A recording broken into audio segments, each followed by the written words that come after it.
Селям алейкум, хайрлах шамлар. Добрый вечер. В эфире телеканала АТР вы смотрите информационно-аналитическую программу «Бугунь» в рамках марафона «Сейф АТР. Голос Крыма» Майя Бута в эфире. В студии для вас работаю я, Гульсум Халилова. Следующие 3 часа в этой студии с гостями, которые подключатся к нам в эфир, мы обсудим основные новости сегодняшнего дня и выходных. Вы можете подключаться к нам в эфир. Ну а я для начала традиционно подключу к нашему эфиру сейчас нашего журналиста Романа Спиридонова прямо из Ньюсрума, который готов рассказать об основных новостях, которые готовят вечерние выпуски новостей. Ром, привет, рассказывай. Приветствую, Гульсум, и приветствую всех наших телезрителей. Сегодня в выпусках новостей «Заман» мы будем говорить в том числе и о таких темах. Россия продолжает наращивать военную силу в оккупированном Крыму. На Керченском полуострове в 30 километрах от села Марфовка появился армейский лагерь. Оккупанты успели развернуть его за полмесяца, с 15 марта по 2 апреля. Об этом стало известно немецкому изданию «Шпигель». В распоряжении журналистов оказались спутниковые снимки. На них помимо жилых помещений расположены более 1000 единиц военной техники, которая стоит в огороженных зонах. В дополнение к основному лагерю на западе был построен еще один лагерь, но поменьше. Как предположили журналисты расследовательской группы Conflict Intelligence Team, в этом лагере, скорее всего, находятся переброшенные с Северного Кавказа части 58-й армии Вооруженных сил России. О ее переброске сообщала пресс-служба Южного военного округа России, но на снимках, которые оказались в распоряжении «Шпигель», не видны ни танки, ни артиллерийские установки М-100С, которые перебрасывались в оккупированный Крым в составе частей этой 58-й армии. А это значит, отмечают журналисты, что, скорее всего, такой лагерь, как под Марфовкой на полуострове, не один. Кроме этого, известно, что кроме 58-й армии оккупанты перебросили в Крым и 76-ю десантно-штурмовую дивизию из Пскова. Ее эшелоны разгружались в Симферополе, а один из них был даже замечен у административной границы с Херсонской областью. 114 человек лишены свободы по политическим мотивам в оккупированном Крыму. Такие данные приводит крымская правозащитная группа. 74 человека находятся в тюрьмах по сфабрикованным делам о терроризме. Еще 5 человек ограничены в перемещении. 3 находятся под наблюдением и не могут покинуть оккупированную территорию. Еще 2 под домашним арестом. Кроме того, в заключении находится 16 человек. Это уже включая и задержанного последним Владислава Есипенко, нештатного журналиста «Крым-Реалии», по так называемому делу украинских диверсантов, которых ФСБ России при задержании обвинила в подготовке диверсии, хранении оружия и шпионаже. Очередной акт вандализма в оккупированном Крыму. В селе Каменское, историческое название Акманай, это Ленинский район, оккупанты разрыли старое крымско-татарское кладбище. После депортации 44-го его сравняли с землей, а сейчас оккупанты начали рыть траншею для прокладки газопровода. И трубы решили проложить через это кладбище. Как рассказывают очевидцы, сначала рабочие разрыли несколько могил, а потом все остальное перерыли. В результате на поверхности оказались кости, черепа, в том числе и детские. Активисты обратились с жалобой в местную оккупационную администрацию, требуя прекратить акт вандализма, но там лишь развели руками. В оккупированном Крыму продолжают экономить воду из-за сокращения притоков водохранилища. Наиболее сложная ситуация сложилась в Алуште. Воду там будут давать по 2 часа утром и по 2 часа вечером. При этом на туристах экономить там не собираются. Ограничения коснутся лишь местных жителей. А вот в пансионаты и санатории вода будет подаваться круглосуточно. А пока крымчане сидят без воды и жалуются на рост цен, коллаборанты богатеют. Доходы спикера так называемого Госсовета Крыма Владимира Константинова за прошлый год выросли более чем на 3 миллиона рублей. Из опубликованной его декларации известно, что Константинов в прошлом году заработал ни много ни мало 25 миллионов рублей. Вот такие новости и не только мы сегодня расскажем в наших выпусках. Традиционно в 19:00 на украинском языке и в 21:00 на крымско-татарском. Гульсум. Это был наш журналист Роман Спиридонов прямо из Ньюзрума. Не пропустите вечерние выпуски новостей. Ну а мы работаем в прямом эфире на экраны ваших телевизоров. Режиссеры периодически выводят номер телефона +3 8073 419 41 58. Звоните нам абсолютно бесплатно по Вайберу. Присоединяйтесь по скайпу atr.tv. Это наш адрес. Ну а мы переходим к обсуждению вышеупомянутых новостей Романом Спиридоновым. И не только. Сегодня, 19 апреля, начинается весенняя сессия Парламентской ассамблеи Совета Европы. На ней, как сообщают представители украинской делегации, обсудят обострение ситуации со стороны России, нарушение прав человека в Беларуси и ситуацию с российским оппозиционером Алексеем Навальным. С нами сейчас на прямой связи народный депутат Украины фракции «Слуга народа» и член украинской делегации в Парламентской ассамблее Совета Европы Евгения Кравчук. Пані Евгения, вітаю вас. Я вижу, вы находитесь в кулуарах ПАСЕ, правильно? Так, зараз якраз ці хвилини розпочинається виступ президента Молдови Майи Санду. Пані Евгения, расскажите нам о планах украинской делегации в Парламентской ассамблее Совета Европы. О чем планируете говорить, о чем, собственно, как будет проходить сессия, что в повестке дня? Ну, власне, ви вже назвали основні питання цієї сесії. Чим вона відрізняється від січневої сесії? Це дуже високим рівнем представництва. От сьогодні виступає президент Молдови, завтра буде виступ канцлера Німеччини Ангели Меркель. Також буде виступати президент Європарламенту Сасолі і генеральний секретар Ради Європи Марія Пейчович-Буріч. Серед дебатів тема Навального, ув'язнення Навального. Це дуже така, знаєте, больова точка для Росії, тому ми, як українська делегація, ці дебати будемо використовувати там через призму своїх інтересів. Також сьогодні наша делегація, частина принаймні, її зустрілася із комісаром Ради Європи з питань прав людини Дунією Міятович.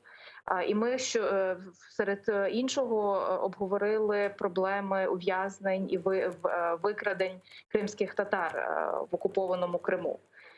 Власне, якраз назвали і прізвища політв'язнів, і цифри.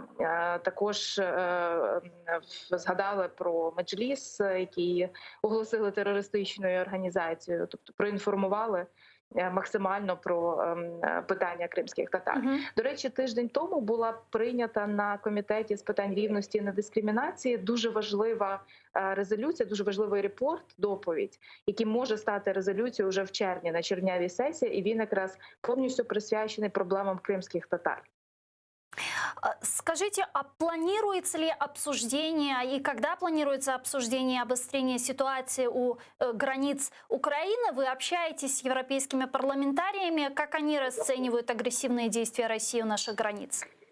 Сьогодні на засіданні політичні групи – це те ж саме, що фракції в українському парламенті.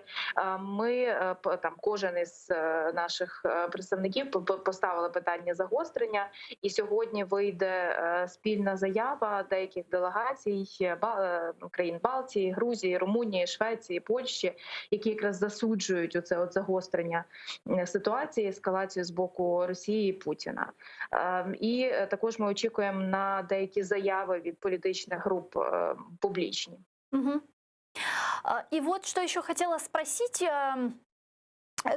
Как вы думаете, вот если посмотреть на эскалацию границ Украины, милитаризацию Крыма, Донбасса и так далее, вот это похоже на то, что Путин готовится к войне, или же это просто повышение ставок с целью добиться каких-то политических преференций? Что говорят европарламентарии по этому поводу? Знаєте, на жаль, хоч і це і 21-й рік, але це не європарламентарі, по-перше, бо це не Європарламент. Рада Європи – це делегати з національних парламентів, там 47 країн, серед них і не члени Євросоюзу.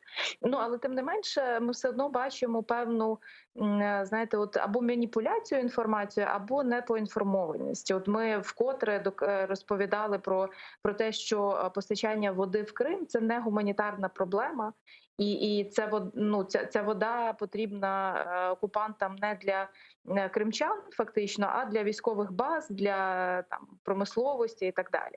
Ось тому швидше Рада Європи це от такий майданчик обміну інформацією, і основне завдання все ж таки, бо це не НАТО, це не ОБСЄ, це про права людини. Тобто, фактично, Рада Європи була сформована після війни для того, щоб відстоювати права людей. І, на жаль, дуже часто представники парламентської асамблеї Ради Європи намагаються дистанціюватися від питань саме війни і миру, пояснюючи це тим, що ми тільки про права людей. Хоча під час військових конфліктів, під час воєн якраз найбільше права людей і порушуються. І це ми бачимо чітко в ситуації в Криму окупованому і окупованому Донбасі. А Российская Федерация продолжает поднимать вопрос воды в Крыму и под предлогом гуманитарной катастрофы, я правильно поняла? Російська Федерація постійно це робить на засідань комітетів, але якраз саме на весняну сесію, на квітневу, вони не приїхали фізично. Тобто вони беруть участь дистанційно, в онлайні, але поки що не дуже активні, там мало їхніх виступів. Це пов'язано з тим, по-перше, що вони не хочуть в обличчя чути дебати по Навальному, бо там точно будуть негатив до них.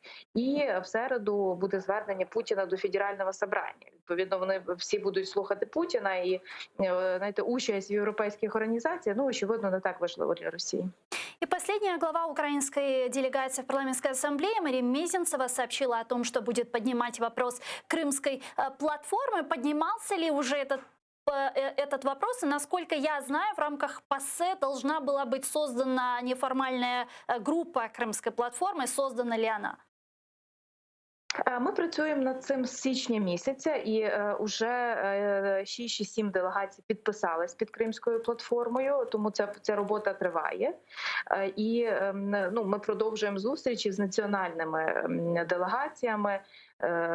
В нас сьогодні знову зустріч з турецькою делегацією, які якраз є одним із основних союзників загалом для України в питанні Кримської платформи. Тому ця робота ведеться. Я думаю, що кількість делегацій, які підтримують, вона зросте. Дуже дякуємо вам, пані Євгенія. Дякую. У нас Євгенія Кравчук була з нами на прямому зв'язку. Народний депутат України, фракція «Слуга народу» и член украинской делегации в парламентской ассамблее Совета Европы. Напомню, сегодня началась весенняя сессия парламентской ассамблеи Совета Европы, как отметила Евгения Кравчук. На ней обсудят обострение ситуации со стороны России, нарушение прав человека в Беларуси и ситуацию с российским оппозиционером Алексеем Навальным. Тем временем в субботу Федеральная служба безопасности России задержала генерального консула Украины Александра Сасанюка. Сообщение в ФСБ сообщили, что задержали его в Санкт-Петербурге, якобы за получение закрытой информации из баз данных правоохранительных органов ФСБ. Отмечается, что деятельность задержанного враждебна по отношению к России и несовместима со статусом дипломатического работника.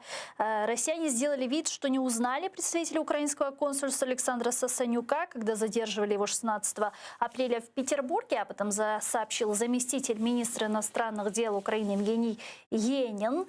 Вот его цитата, давайте послушаем. Ми стикнулися фактично з нападом правоохоронних органів Російської Федерації на нашого співробітника. Вони зробили вигляд, що не впізнали представника українського консульства. Ми абсолютно не сприймаємо подібний шантаж і практику провокацій, яка стає дедалі грубішою. Обов'язок нашої держави зробити все можливе для безпеки закордонних дипломатичних установ, навіть якщо йдеться про установи у державі-агресорі. В результате Россия решила выслать украинского консула, а в МИД Украины не заставили себя долго ждать. И МИД Украины также потребовала от старшего дипломата посольства России в Киеве покинуть территорию Украины в течение 72 часов, начиная с 19 апреля, то есть сегодняшнего дня. С нами сейчас на прямой связи політичний аналітик Тарас Чорновіл. Пане Тарасе, вітаю вас, салям алейкум. Вітаю, алейкум салям.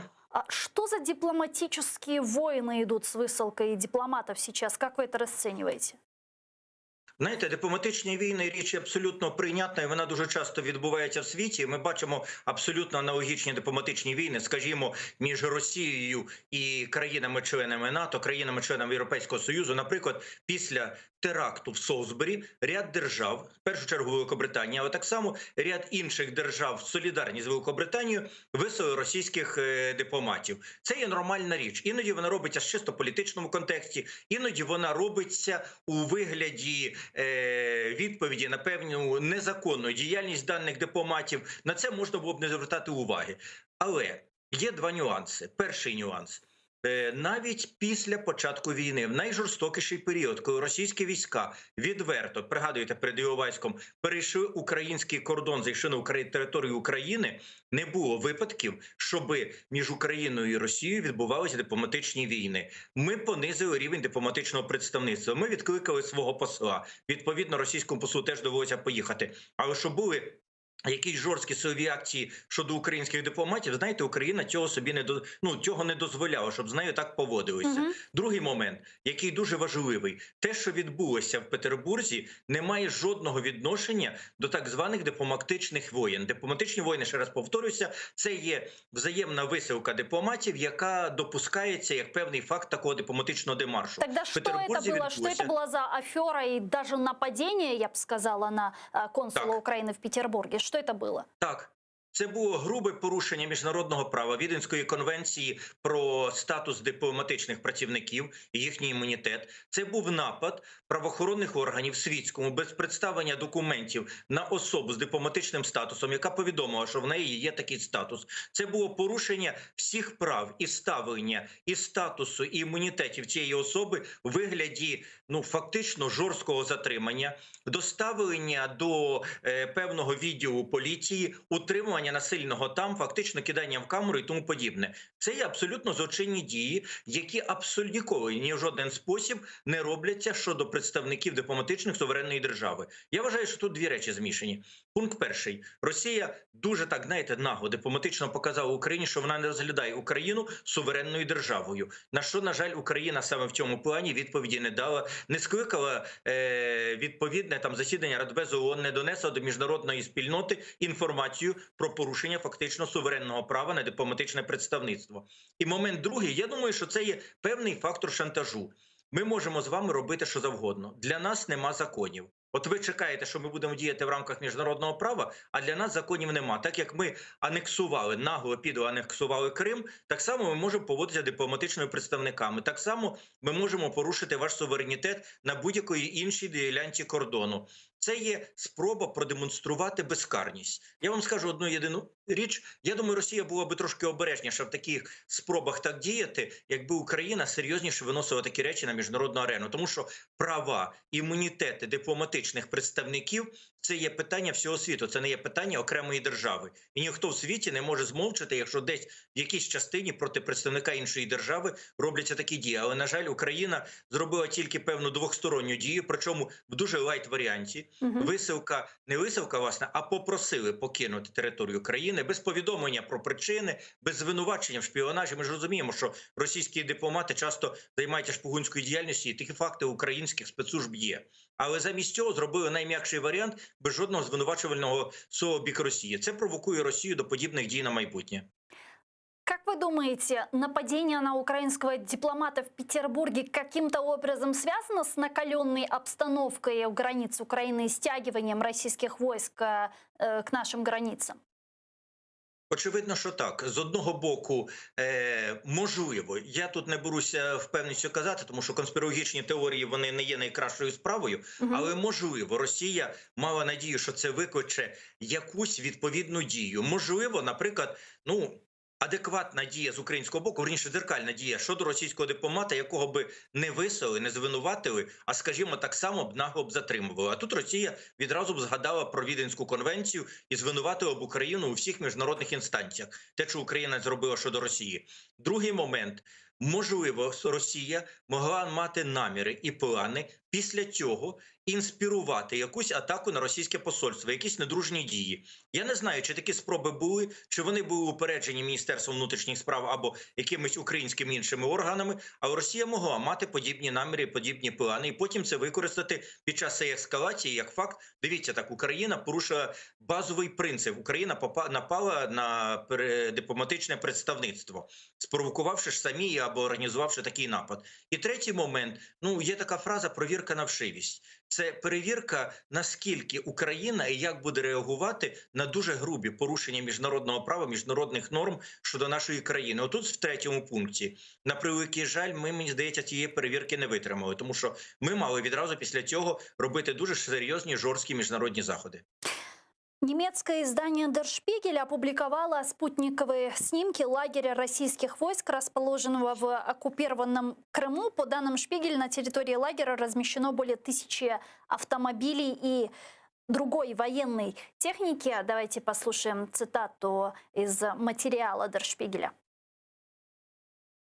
Приблизно за 30 кілометрів від селища Мар'ївка біля узбережжя російські військові побудували імпровізовану базу. Якщо 15 березня територія ще була порожньою, то до 2 квітня з кожним днем зростала кількість будівель і кількість техніки. Досі не було офіційних коментарів стосовно присутності у Криму 76-ї десантно-штурмової дивізії із Пскова, ешелони якої розвантажували в Сімферополі, а не на Керченському півострові. До того ж, один із них помітили набагато ближче до кордону з Херсонською областю України. Командующий Объединенных сил Вооруженных сил Сергей Наев заявил, что украинская разведка рассматривает 3 сценария агрессии России. ВСУ имеет планы реагирования на все варианты развития ситуации, сообщил он. Демонстрація сили – це перший варіант. Другий варіант – це отримання військовим шляхом Дніпровської води. І третій варіант – це стосується загострення в районі операції Об'єднаних сил і проведення локальних військових дій в напрямку позицій. Такі сценарії розглядаються. По всім у нас напрацьовані плани реагування та вже виконані першочергові заходи, які стримують від подальшої ескалації. Вот министр внутренних дел Украины Арсен Аваков сообщил, что стягивание российских войск к украинским границам – это самая большая угроза с 2015 года сейчас. Ми розраховуємо на мирний розвиток подій, уникнути цієї ескалації, яку готують російські найманці і російські збройні сили. Але одночасно ми повністю готові захищати наші рубежі. Інспекція проходить по всій лінії фронту в Донецькій і Луганській області. З 2015 року це найбільша концентрація ворожих сил біля наших кордонів, а враховуючи ту істерію та інформаційну атаку, яку проводять російські пропагандисти, можна сказати, що це найбільша загроза. Пане Тарасе, вот то, что происходит сейчас, концентрация российских вооруженных сил у наших границ, милитаризация оккупированных территорий, тревожные сообщения с нашей, с российской и западной стороны, говорит ли о том, что Россия готовится к войне? Знаєте, в Росії істерія, причому істерія і шизофренія в головах вищого керівництва, вона завжди була присутня, і Росія постійно готується до війни. У них, знаєте, я з цим колись стикнувся, я це не вірю. Це ще було задовго до війни, до 2014 року. Я спілкувався тоді з багатьма російськими політиками, і я раптом від них почув абсолютно довірчі розмови. Це не була пропаганда, це не було назовні, що вони дійсно переконані, що весь світ хоче знищити Росію, що на них хочуть напасти. Оця імперська шизофренія в них дійсно існує. І тому, коли ми оцінюємо всі події навколо Росії, просто включати елементарну логіку і прораховувати логічні сценарії, це буде дуже загрозливо, тому що насправді там країна, якою править божевільний карлик, в якого в голові може статися що завгодно. І в якийсь момент він може раптом дати команду, яка буде і для Росії згубною, і неприйнятною, і невигідною, але він її може віддати. Тому треба бути готовими до всього. Чи готується Росія до війни? Давайте так, до нападу на Україну. Насправді Росія звела такий контингент і підвела такі достатні сили для того, щоб можна було зробити, скажімо так, не глибоко ешелонований прорив, але захід на українську територію. Це може бути варіант прориву і захоплення вигідних плацдармів в районі ООС, в районі Донецької і Луганської областей, прорив на десяток других кілометрів і вибиття наших відкрите поле, після чого Україна опиниться в неймовірно невигідній ситуації. Українська армія не матиме де укріплюватися під ворожим обстрілом, і тоді Росія почне вимагати переговорів на вигідні для себе ситуації. Це може бути удар по так званому по Кримській воді. Причому він може бути набагато серйознішим, ми собі уявляємо. Це може бути введення російських військ не в напрямку навіть по Херсонській області аж до Нової Каховки, звідки відходить Північно-Кримський канал, а, скажімо, в напрямку, яким буде перебито водопостачання і комунікації з Маріуполем. Маріуполь опиняється в складній ситуації, Росія починає шантажувати нашим великим багатосоттисячним містом і вимагати подачі воду в Крим в обмін на відновлення нормального розблокування Маріуполя. Чи можуть бути такі варіанти? Можуть бути такі варіанти. Чи рвонуть вони настільки глибоко, щоб прориватися аж до Каховки? Я в цьому трохи сумніваюся. Все-таки той контингент, який збирає Росія, він для цього десь, напевне, недостатньо. То есть вот все варианты, о которых говорят в разведке, они в принципе реальны сейчас? Вони абсолютно реальні. Реальні інші варіанти, коли Росія буде створювати додаткові провокації на українській території, ну нібито обстріл мирних об'єктів з українського боку, і будуть якісь провокаційні сили в Україні це підтверджувати. Ми ж пригадуємо заяви Юлії Мендель на початку її роботи в президентському офісі, коли вона заявила, що українські війська обстрілюють мирні об'єкти на окупованих там територіях в ДНР і ЛНР. Була така історія, їх дуже активно тоді використала Росія, але тоді вони не мали наміру поглиблювати атаки і робити більше якісь негативні дії. Якщо сьогодні вони організують такі провокації, організують теж виступи певних українських політиків, які будуть підтверджувати нібито провокативні дії з боку України, а потім після того будуть здійснювати дуже серйозний тиск і на нас, і на міжнародну спільноту, вимагаючи від них тиску на Україну. Тобто це повторення сценарію 2008 року щодо Грузії. Такий варіант теж можливий. Варіант просто накопичення дуже великої кількості військ, демонстративні виходи їх на лінію розмежування, посилення обстрілів і війна нервів з надією на те, що українська влада зламається і дасть задній хід. Це теж варіант можливий. Питання не в тому, що буде робити Росія, а питання в тому, що робимо ми. Пункт перший. Я же это хотела спросить, а как вы расцениваете сейчас действия украинских властей? Вот что мы делаем, к чему мы готовимся? Мы готовимся к противодействию какой-то точечной операции России или реально Украина готовится к фронтальной какой-то войне? Ну, давайте я вам відповім те, що я бачу. А я бачу, в принципі, що ми не готуємося ні до чого. Українські війська перебувають в статусі готовності до відбиття провокацій з боку якихось там груп з ДНР і ЛНР. Все. Більшого нема. Тому що навіть на відбиття серйозних атак українські війська не готують. А для цього є дуже просте пояснення. Повне скасування заборони на розвідку, повне скасування заборони на розміщення на лінії фронту снайперських пар. Цього не відбулося. Спрощення системи відкриття вогню у відповідь не відбулося. Наші військові мусять чекати на дозвіл аж від Генерального штабу, що може затягувати до кількох годин. А рішення має прийматися упродовж кількох хвилин. Тобто, насправді, за цими речами видно, що ми не готуємося до відбиття якоїсь атаки. Ми готові на сьогоднішній день, дуже добре готові, треба віддати належне, до відбиття невеликих атак на вигляд там мінометного обстрілу, спроби завести диверсійно-розвідувальні групи на нашу територію. Від цього ми готові. Тут ми можемо відбивати, і тут ми дійсно це робимо. Чи є якісь дії для того, щоб навіть оцих переодягнутих під терористів, там диверсантів, там як вони їх називають, ополченців, які можуть сунути на нашу територію, щоб їх відбити, якщо вони будуть організовано кинуті під добрим російським командуванням, навіть цієї я готовності поки що не бачу.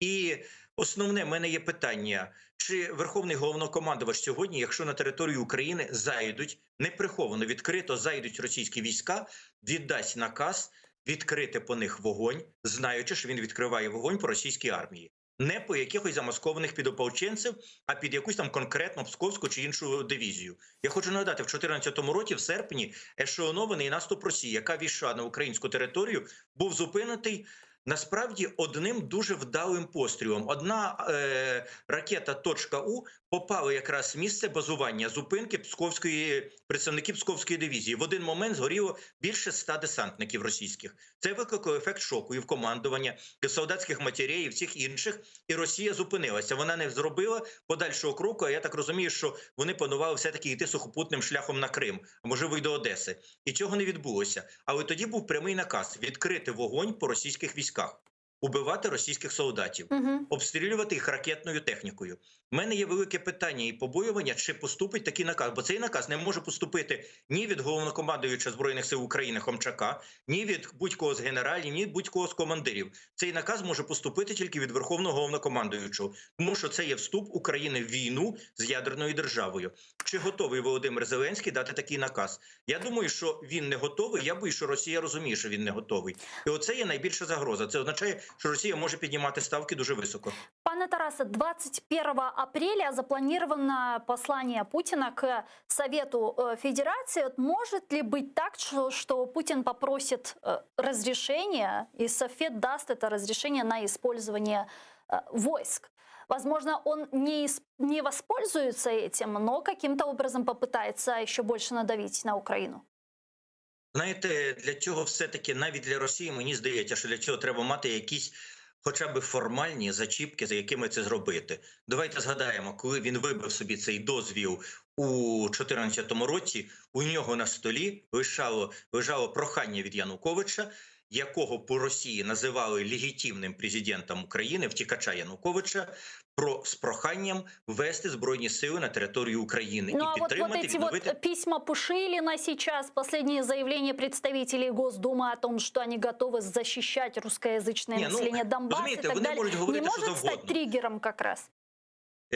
Розумієте, якщо ми все-таки розцінюємо і цю територію Луганської, Донецької областей, окуповані території як територію України, чи може туди відкрито бути введено російські війська?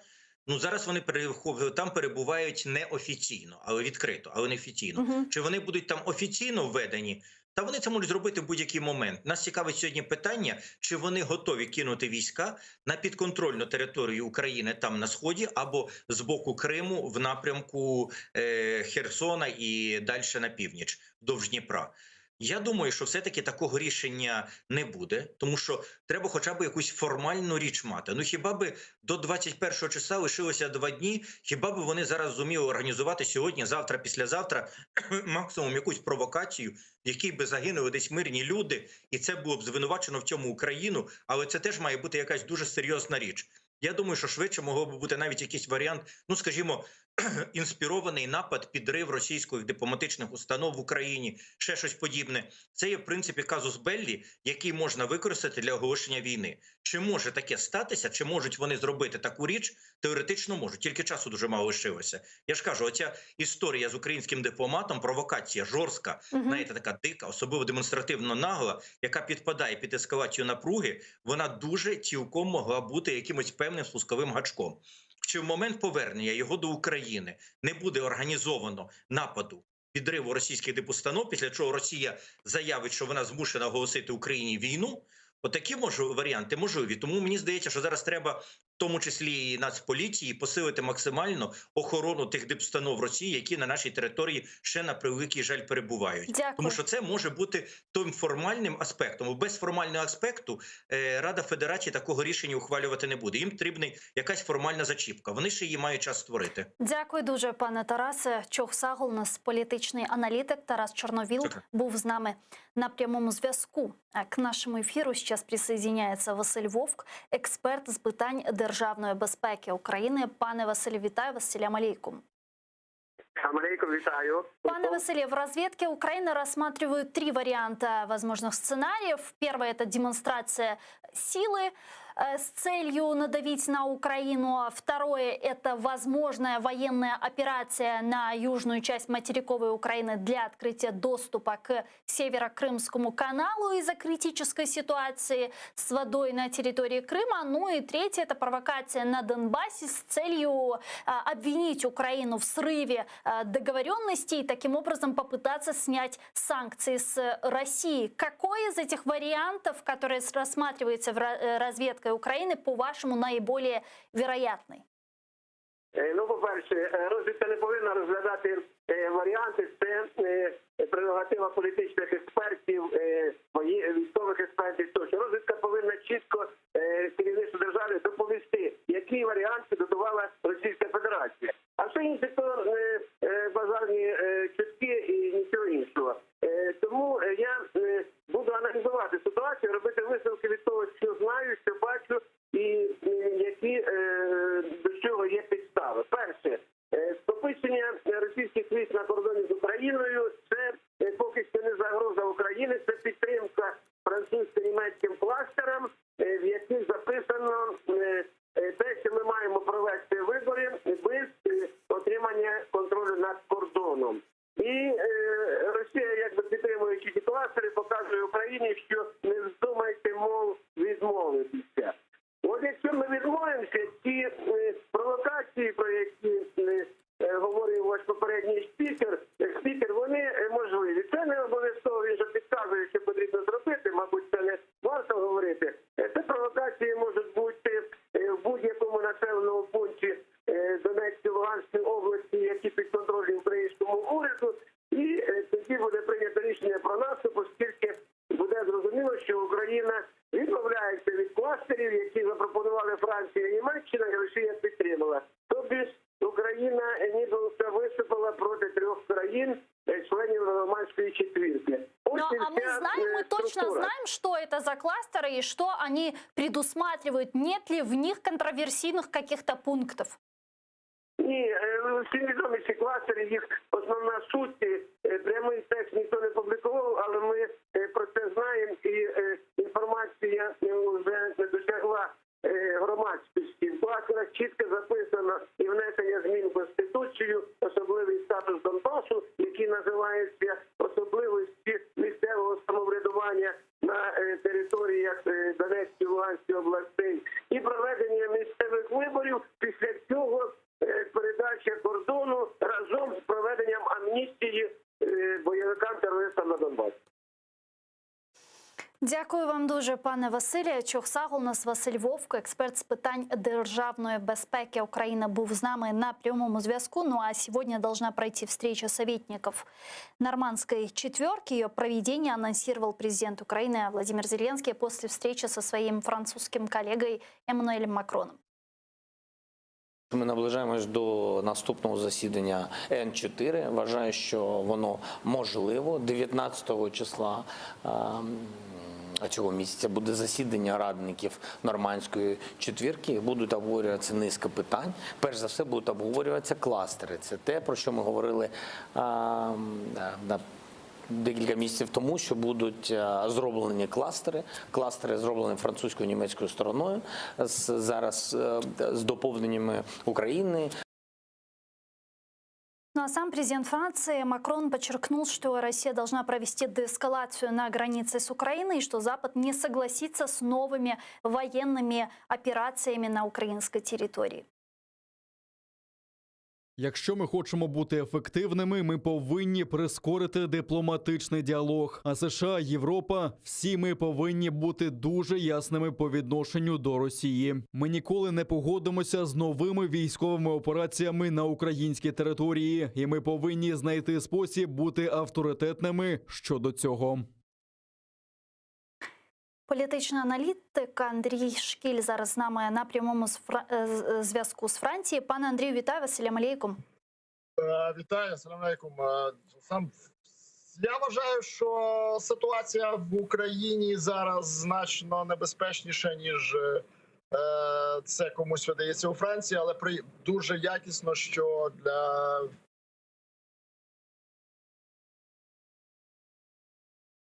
Алло?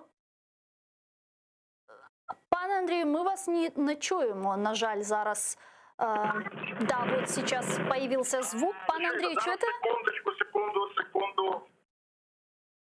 Зараз ви мене чуєте? Так, зараз чуємо, так. Я зараз техобслуговування на автомобілі маю проходити, так що трошечки так воно все виходить. Да, я поняла, ми вас не задержимо надовго, не переживайте. Чуєте мене зараз? Бо тут... Зараз, надто... Ага.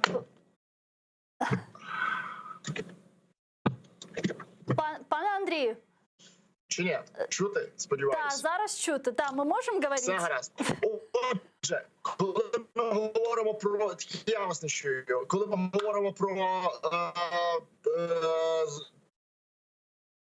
Найважливіше те, що ви справді існували, найважливіше наслідок зустрічі, це не кластерні домовленості, тому що вони існували раніше, і кластерні домовленості – це тільки півшляху до остаточного вирішення питання. Головне для України і для українців – це те, що відбувається іншого формату діалогу. Так, звичайно, головним винуватцем зміни формату є саме Росія, тому що її війська зосереджені навколо українських кордонів, накопичуються в Криму, відбувається ескалація напруженості, і це зумовлює західні демократичні держави реагувати на ці подразники. Але інтерв'ю, яке дав пан Макрон в американському виданні CBS, прекрасно розкладає все по поличках. Він, властиво, я хотів би зацитувати, він сказав, що якби не Захід, зокрема Сполучені Штати і адміністрація Обами і Байдена зреагувала тоді на перетинання Путіним червоних ліній в Сирії,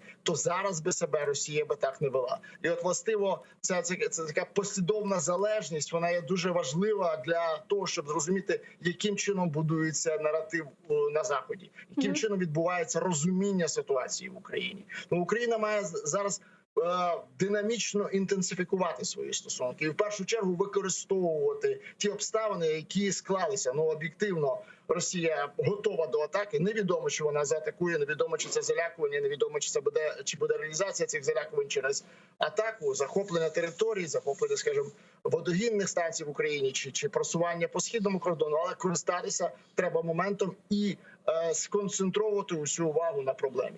От дивіться, зараз ситуація в світі вже менш трагічно після візиту Зеленського реагує на події, наприклад, в Туреччині, Франція. А пригадайте, як кілька буквально місяць тому, які болісні були стосунки чи болючі між Францією і Туреччиною. А після того, коли Росія ні сіло, ні впало, визначила, що у Туреччини коронавірусна інфекція вища, ніж в Росії, не пустила туди практично 500 000 туристів, це вразило суспільну і громадську думку. Це продемонструвало, що спільний ворог, спільна проблема мусить об'єднувати навіть державних діячів, які, може, не до кінця люблять один одного. Але тут не в любові ж справа, а справа у ефективності роботи. Пане Андрію, вот сегодня должна состояться... Я вас не чую, тому я... А зараз? Алло. Так, алло. Так, чуєте? Зараз ми... Пане Андрію, чуєте? Чё-то. Да. Пане Андрею, сегодня должна состояться встреча советников лидеров нормандской четверки. Как вы думаете, вот после встречи Макрона с Зеленским сейчас могут быть согласованы какие-то конкретные действия и шаги? Могут ли они последовать? Ведь Зеленский говорил о том, что он рассчитывает, что Макрон сделает такое искусственное дыхание, чуть ли выступит не дефибриллятором в вопросе интенсификации нормандского формата. Я думаю, це буде, можливо, не стільки інтенсифікація, скільки констатація того, хто стоїть за руйнуванням нормандського формату.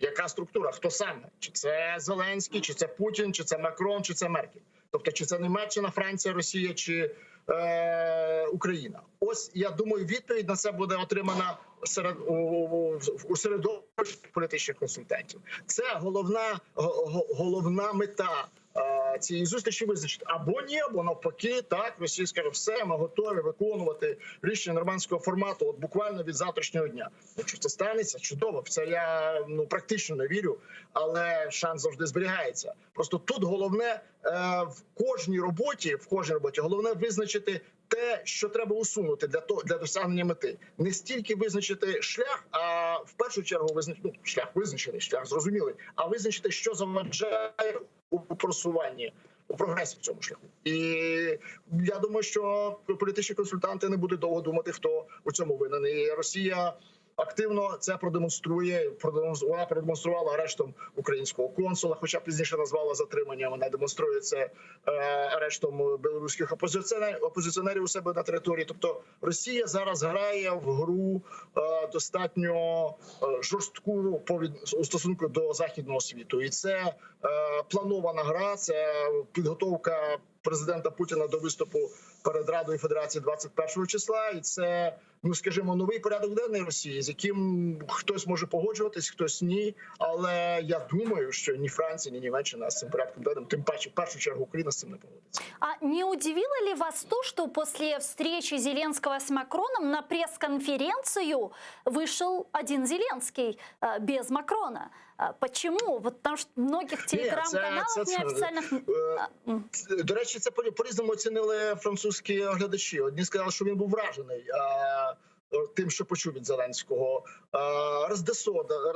Розсерджений був, тому що факти, які були задемонстровані, розумієте, як відбувається зустріч. Це ж не тільки Зеленський говорить. Тобто, і не тільки перед цим Макрон готується, читає чернетки, читає, що йому поклали на стіл. Тобто, перед тим була розмова у нього з міністром закордонних справ, колишнім міністром оборони Франції паном Ледріаном, який повідомив, що ось так виглядає ситуація.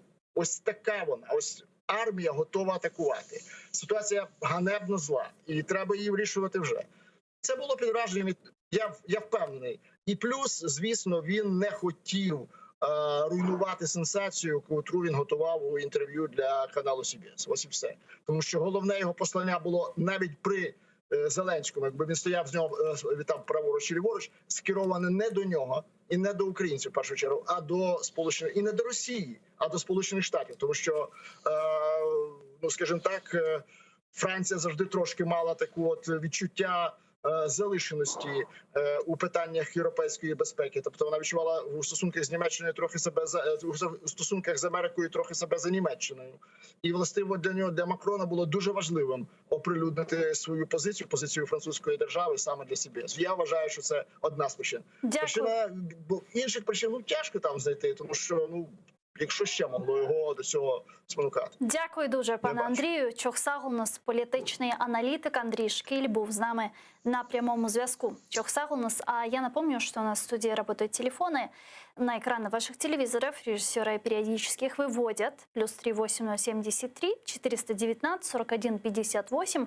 Звоните нам абсолютно бесплатно по Вайберу. Присоединяйтесь по скайпу atr.tv. Это наш адрес. Подписывайтесь на YouTube телеканала АТР. Там мы вещаем как в онлайн-режиме, так и выкладываем все наши программы в записи, выкладываем самые интересные фрагменты из наших эфиров. Подписывайтесь на сайт телеканала АТР, atr.ua. Сегодня ваша подписка поможет нам продолжить нашу борьбу на нашем информационном фронте.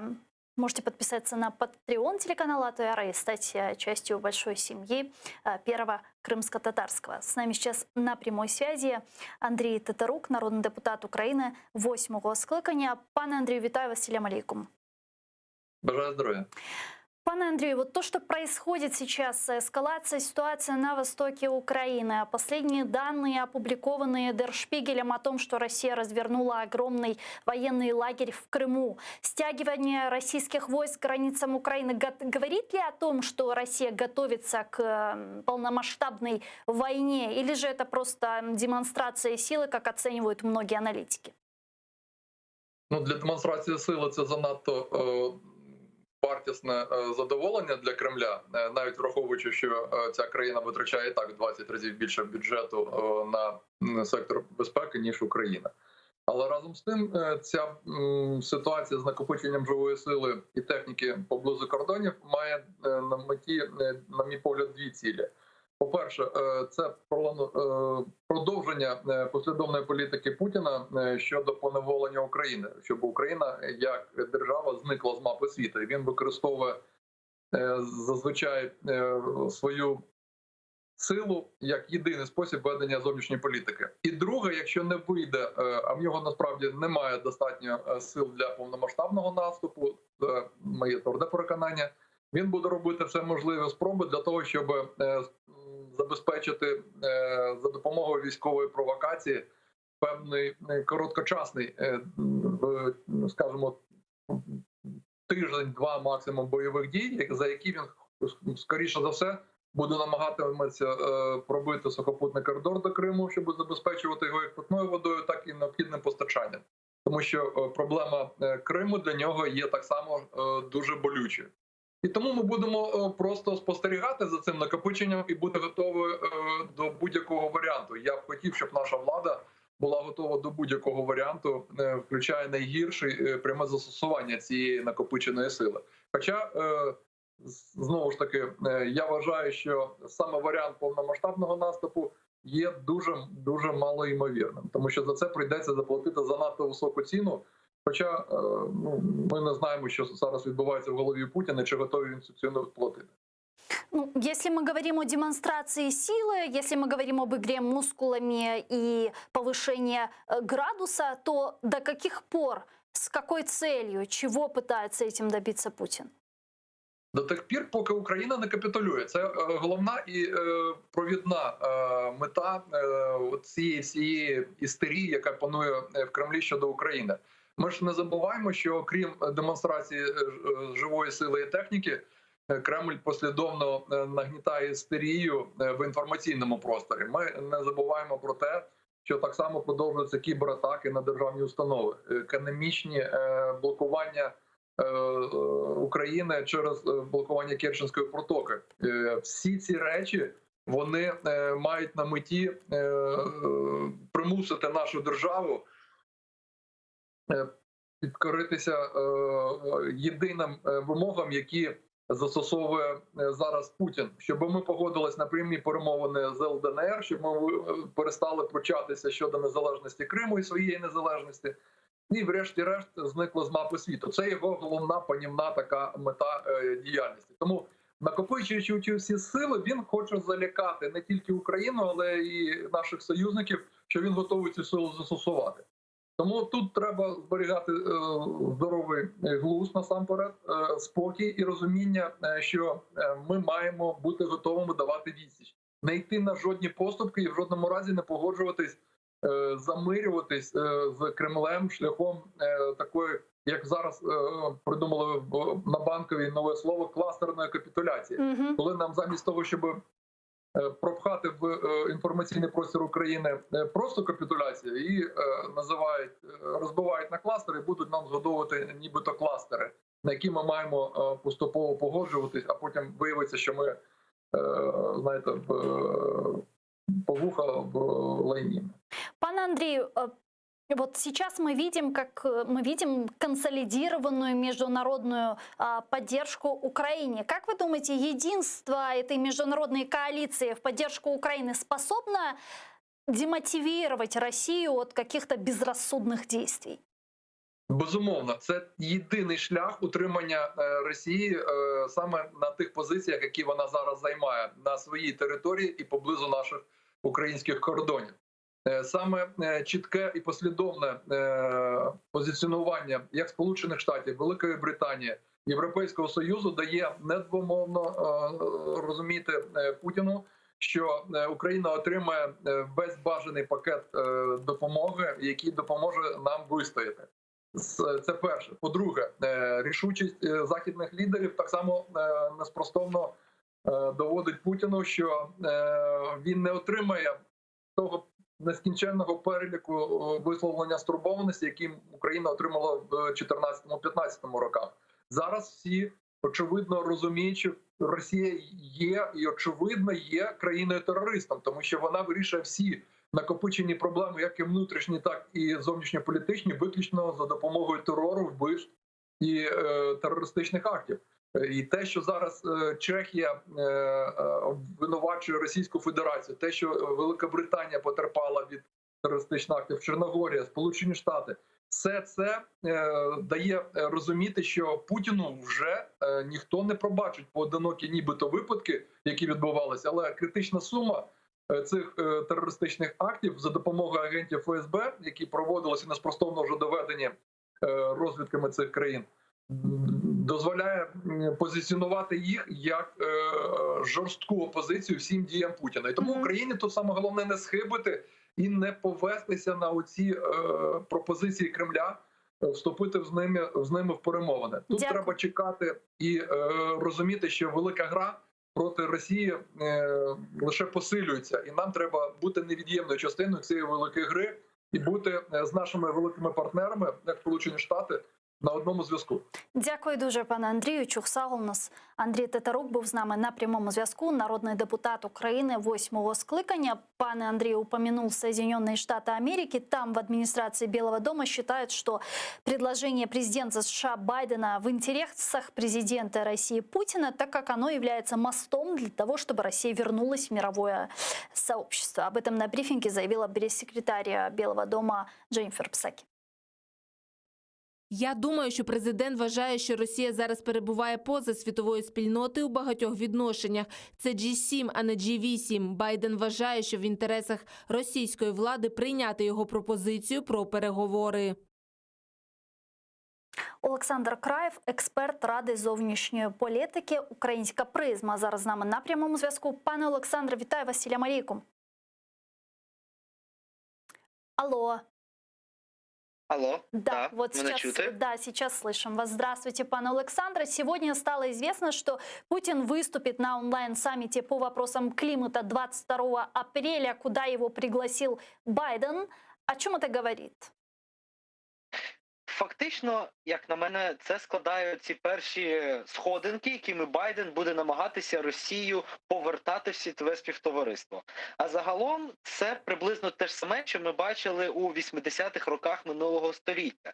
Як ми пам'ятаємо, Радянський Союз із-за залізної завіси Рейган почав повертати саме через м'які теми, через кліматичні саміти, через саміти по міграції, через культурні різні події. І тому фактично Байден використовує той же самий інструментарій. Ну, подивимось. По-перше, це різні запрошення на малі саміти, але в той же момент Росія блокується економічно. Росія блокується військово, бо ми бачимо стягування військ на кордони Росії, навіть в Тихому океані. На Росію накладаються нові санкції. Наступні санкції вже будуть проти самого Путіна і його оточення. Тобто, через силу, але в той же час через м'які поступки Байден намагається звернути Росію з того шляху, на якому вона зараз знаходиться. Рейгану 30, навіть 40 років назад це вдалося. Но вот сейчас у многих такой когнитивный диссонанс из-за введенных Соединенными Штатами Америки санкций против России. Вот, дескать, как так? С одной стороны предложить встретился, а с другой стороны санкции вел, а с одной стороны корабли решил не пускать в Черное море. А как вы объясните этот диссонанс? Ну, фактично, такий же дисонанс ми бачили і в 80-х, і на початку навіть 90-х років. Тут суть одна. Ми тиснемо на нашого опонента до тої межі, до якої його економіка і військова машина може витримувати. Але в той же момент ми його запрошуємо на саміти, ми показуємо прогресивну західну спільноту, ми йому показуємо, що таке життя без санкцій. Тобто, грубо кажучи, Байден намагається показати навіть не стільки Путіну, а його оточенню, бо треба розуміти, що Росія – це не один Путін, це також і генерали, це також олігархи і так далі. Він намагається їм всім показати, наскільки хороше, класне життя без санкцій, без ворожнечі, без агресії і так далі. І фактично для Путіна він показує санкції, кораблі, тиск і так далі. Для його оточення він покаже саміти, зустрічі і нормальні взаємовідносини. Таким чином він намагається відірвати керівництво від Путіна і він намагається утворити декілька Росій і розвивати з них демократично. Ну, фактично те, що в началі 90-х років і робила американська адміністрація, коли Радянський Союз розпався. Вот если Россия согласится на деэскалацию, о которой говорил Байден, и пойдет навстречу с ним, то в Вашингтоне скажут, что это все благодаря из-за санкционного давления на Россию. Если же Путин откажется действовать таким образом под внешним давлением, то вот многие аналитики говорят, что это каким-то образом скажется в вопросе усугубления ситуации на востоке Украины и не только. Вам так не кажется? В принципі, так, тому що наразі росіяни самі себе загнали в глухий кут. У них є лише два виходи. Або вони починають потроху відступати, або вони продовжують нарощувати тиск. Тобто неможливо тримати таку велику армію в постійній бойовій готовності і не застосовувати її. Це нам показує уся історія людства. Неможливо всидіти на штику, як того часу казав Наполеон. І тому Росії рано чи пізно або доведеться відступати, на що вона не готова, наразі, або доведеться використовувати ці збройні сили або в Україні, або в Сирії, або в Білорусі навіть, або в Нагірному Карабасі, або в Лівії. Тобто так чи інакше росіяни чим далі, тим глибше заганяють себе в положення, коли ми або нападаємо, або програємо. І на щастя, наразі і Америка, і союзники по НАТО ведуть таку політику, що для росіян більш привабливим стає відступ. Не для Путіна, але для росіян, для системи, для режиму як такого. Сейчас вполне серьезно рассматривают вариант возможного полномасштабного вторжения России в Украину. Несколько сценариев развития событий рассматривают и в разведке Украины. Вот не дай бог, в случае реального такого полномасштабного вторжения, какая будет реакция Соединенных Штатов Америки, на какую помощь мы можем рассчитывать? По-перше, і на мою думку, найважливішу допомогу, яку нам нададуть Сполучені Штати і союзники, це забезпечення безпольотної зони над Україною. Вони фактично, як учасники НАТО, як країни, які забезпечують безпеку східного флангу НАТО, вони мають на це інтереси, вони мають на це повноваження, а головне, вони мають на це силовий потенціал. Тобто закриття повітряного простору над Україною – це фактично гарантування безпеки українських міст багато в чому від бомбардувань і від інших агресивних дій Росії. По-друге, це може бути блокування Чорного моря. Тобто, відповідно до Монтрьольської конвенції, Туреччина може піти на такий крок, адже в Чорноморському регіоні буде розвертатися війна. І вона абсолютно спокійно може закрити протоки, тим самим ізолювавши різні бойові групи російського флоту. Ну і третій, скажімо, більш м'який вектор – це, звісно, надання озброєння, це політична, економічна блокада Росії, це повна залізна завіса довкола Російської Федерації, бо саме такий крок і буде єдиним адекватним зі сторони Заходу, і фактично всяка інша допомога політична, економічна. Але перші два аспекти – блокування неба і блокування Чорного моря, як на мене, будуть стратегічно найбільш важливі. Дякую дуже, пане Олександре. Чохсагул у нас Олександр Краєв був з нами на прямому зв'язку, експерт Ради зовнішньої політики «Украинская призма». Но я с вами не прощаюсь, я говорю вам коруш кенджи, то есть до свидания, буквально через час увидимся. А сейчас эфир телеканала АТР продолжает программа «Рамазан Берекет» с моим коллегой Ситумером Ситумеровым. Не пропустите коруш кенджи.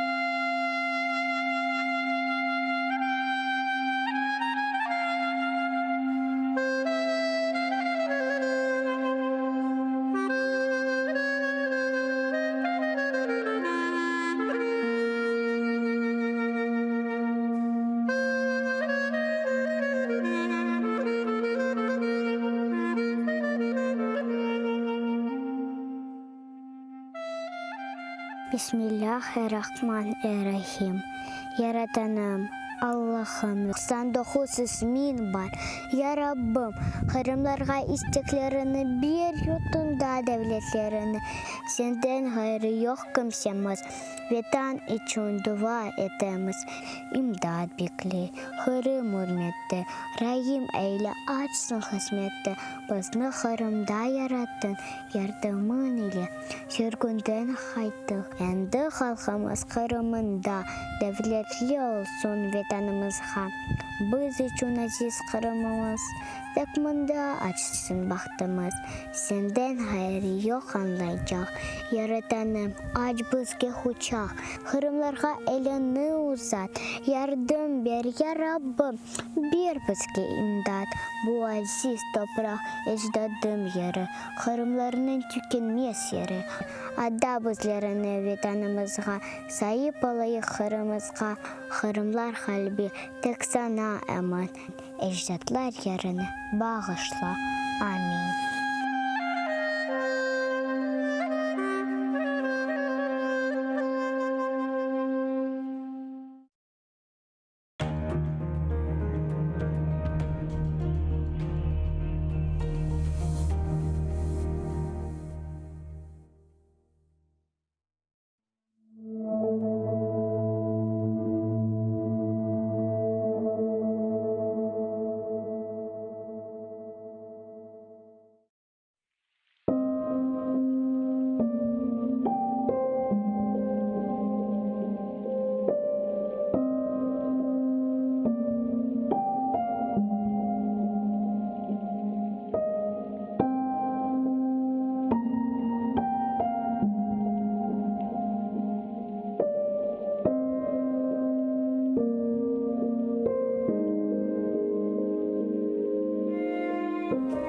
сағыр турам чатал yollarda. Құш тұтам деп бақаларны тұтқаным. Көзлерімні жойғаным мен тарлада. Женет сувы беллеп, көз яш ютқаным. Чызма кебі баса мені бір қая. Юрегімні кімдір тепе соқақта. Аяқларым жам үстінде эптая. Дүл-дүл кібі турам епта сырықта. Тікі клебінің еплеріні кесмейіп, ерттыларда. Сачақланды дудақлар, көкте ұчқан рухлар, қабыр ташлары, омызыма қона, еңлей аяқлар.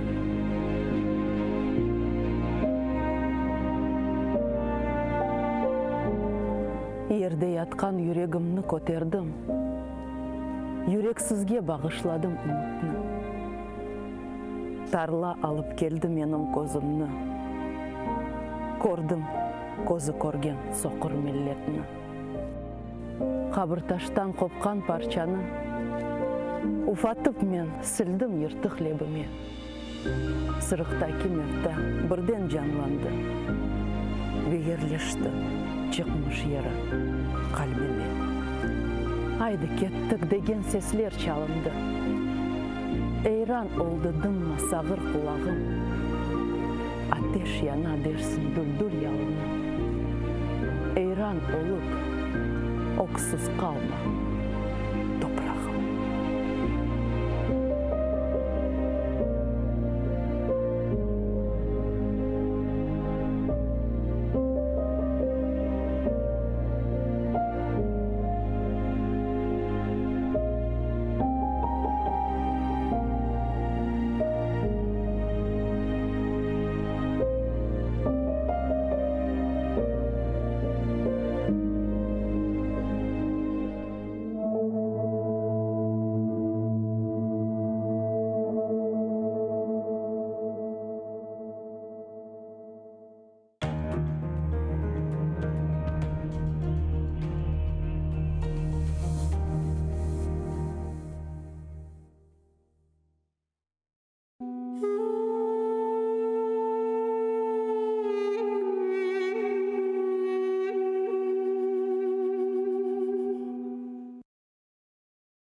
Селам алейкум, сағылы телесерджилер. Хайырлы ақшамлар олсын. Рамазан берекеті программасыны сейрі тесіз ве сізнен бераберлікте мен Ситумеров. Асылда пек гүзел вақытларда болунамыз. Аллах Тааля біздерге бұл мұбарек Рамазан айында пек чоқ имканлар берді. Оны разылығыны қазанмаға. Оз гунахларымыздан темізленмеге, дженнет бақчаларыны қазанмаға. Ve İbn Rajab rahimullah айтқаны киби Рамазан айында бір иман еткен екі бір өз нефісінен севашнен давалаша болуна. Бірінші севаш бұл күндіз өз нефісінен көрешеве ораза тута. Екінші севаш исе гежелері намаз кечіріп, бөлелікнен Аллахқа яқынлашмақ. Ve o айтқаны киби ким bu екі севашта ғалип чықса, оның мүкафатлары сайысыз олырдыр деген. Оның үшін умут етеміз бізде бойле ғалип чыққанлардан, өзіміздің нефісімізні енгенлерден олырмызда Аллахны разылығыны қазаныр. Ve сайғылы телесерджилер, Рамазан айы Құран айыдыр ве келіңіз біздің яшларымыз Құран оқығаны дігінеп программамызны башлайық.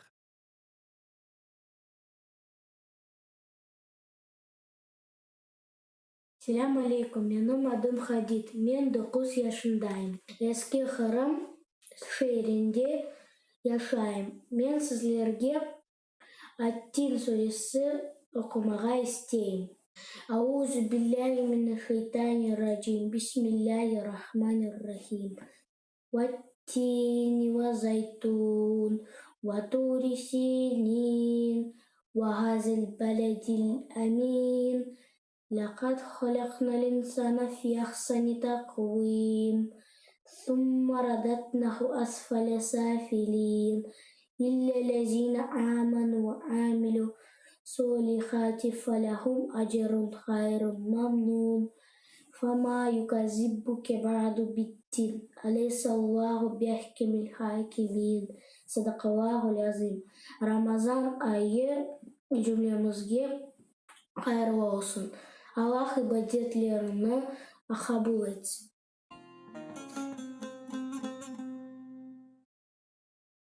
İşte programımızı devam etemiz. Çok sağ olsun yaşlarımız iştirak edip bu programlarımızı yaraştırmağa tırışalar ve şimdi biz Kiev'den Polonya'ya uçup ketip andaki musulmanlar nasıl Ramazan ayını geçirgenini bilmege tırışacağımız. Ve bizden canlı bağda Tatarska camisinin imamı Varşava şehri İhsan Karağaç. Selam aleyküm İhsan Hoca. Selam ve rahmetullah. Hayırlı akşamlar olsun. Sağ olun. Sizge de şahit olsun inşallah. İhsan Hocam, mübarek Ramazan ayında bulunamız. Umumen Polonya'da, Varşava'da Ramazan muhiti geldi mi? Duygularınız nasıl? Başta hepinizge selam aytaman. Selamun aleyküm ve rahmetullahi ve berekatuhu. Aleyküm selam. Polonya'nın Varşava şehrinde ben bunda Tatarska camisinde aynı zamanda Müslümanların kılab bir şey olgan yerde ben Müslüman mezarlığı var bunda.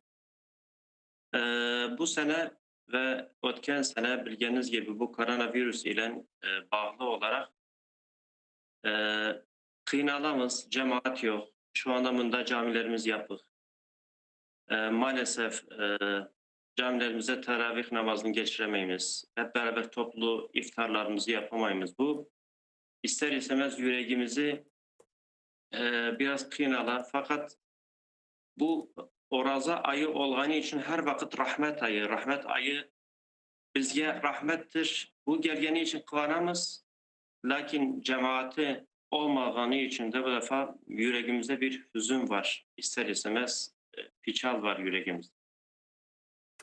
İhsan Hoca, asıl da bu karantin şaraitlerine bakmasan da, bakmayıp da nasıl edebiliriz ki bu Ramazan ayını en güzel şekilde geçirmeye? Bazıları aytalar bu belki de yıllar devamında biz böyle camilerge katnap cemaatin birlikte olarak işte horantalarımızga dikkat az bereydik. Ana ikinci yıl devamında bizim imkaniyetimiz var horantalarımızga da dikkatli olmak ve onlarla vakit geçirmeye.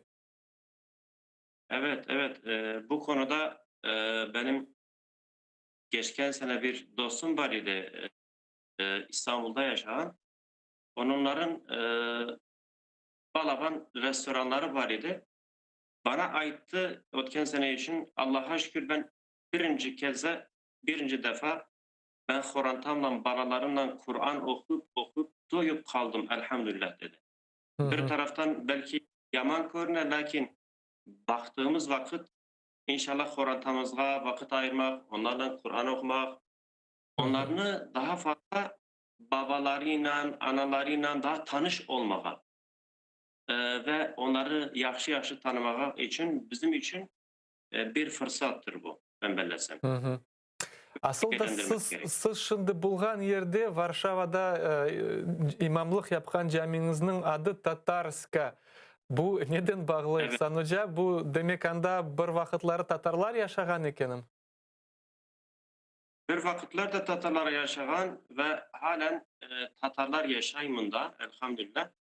Bunda bundan 550-600 yıl evvelinde Kırım Tatar halkından askerler gelip bunda Polonya'ya yardım etkenler cenk vaktinde.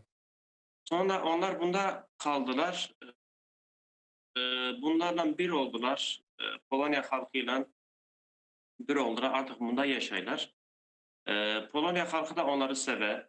Ve bizim şu anda bağlı bulunduğumuz müftü özü de Tatar halkından. Özü de Ahmet Thomas Mickiewicz adında.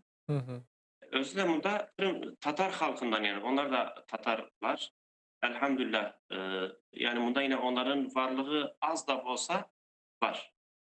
Onun için bunda Müslüman mezarlığı var. Kırım Tatarları olsun, diğer Müslümanlar olsun. Bunda o mezarlıkta kömürgen olan çok Müslümanlarımız. Umumen öyle bakanda Polonya'da, Varşava merkezinde Müslüman çok ama böyle baksan Avrupa devletlerinde Büyük Britanya, Fransa olsun, Almanya'da Müslümanlar pek çok. Aslında Polonya hakkında doğrusundan malumatım hiç yok. Müslümanlar var mı yok ama da asıl? No, elhamdülillah Müslümanlar var bunda. Var. Lakin diğer Almanya'ya bakanda, Fransa'ya bakanda, İtalya'ya bakanda az. Lakin bunda Türkler, Özbekler, az da olsa Kırım Tatarlar, son Kırgızlar, Azerbaycan halkından olan Müslümanlar var. Bunda Varşava'nın özünde 5 tane cami var. 5-6 tane hatta 6 tane cami var çalışkan. Bunlarda namaz kılına elhamdülillah. Müslümanlar buralara giderler, namazlar kılarlar. Var lakin diğer Avrupa devletlerine bakanda az. İhsan Hoca, şimdi geliniz Ramazan ayının böyle kıymetini anlamak için sizinle sohbetleşmek isterim. Asıl da yazıklar olsun ki böyle insanlar var ki Ramazan ayı geçer işte baksan orada da işte ama böyle umumen bakanda yaşayışı değişilmiyor. Bir yazıklar olsun ki belki de hepimizin böyle kusurlarımız vardır. Böyle terinin Ramazan ayının kıymetini anlamak için bizlerge neler aytar ediniz? Ya Ramazan ayı hani Kur'an'da Allahu Teala'nın Bakara suresinin 183. ayetinde buyurduğu gibi Estağfirullah. Ya eyyühellezine amenu kutibe aleykumus-siyam kema kutibe alellezine min qablikum leallekum tettekun. Ey iman etkenler, Allah'a inanan insanlar, sizin üzerinize oraza farz kılındığı gibi eski ümmetlerin üzerinde de farz idi.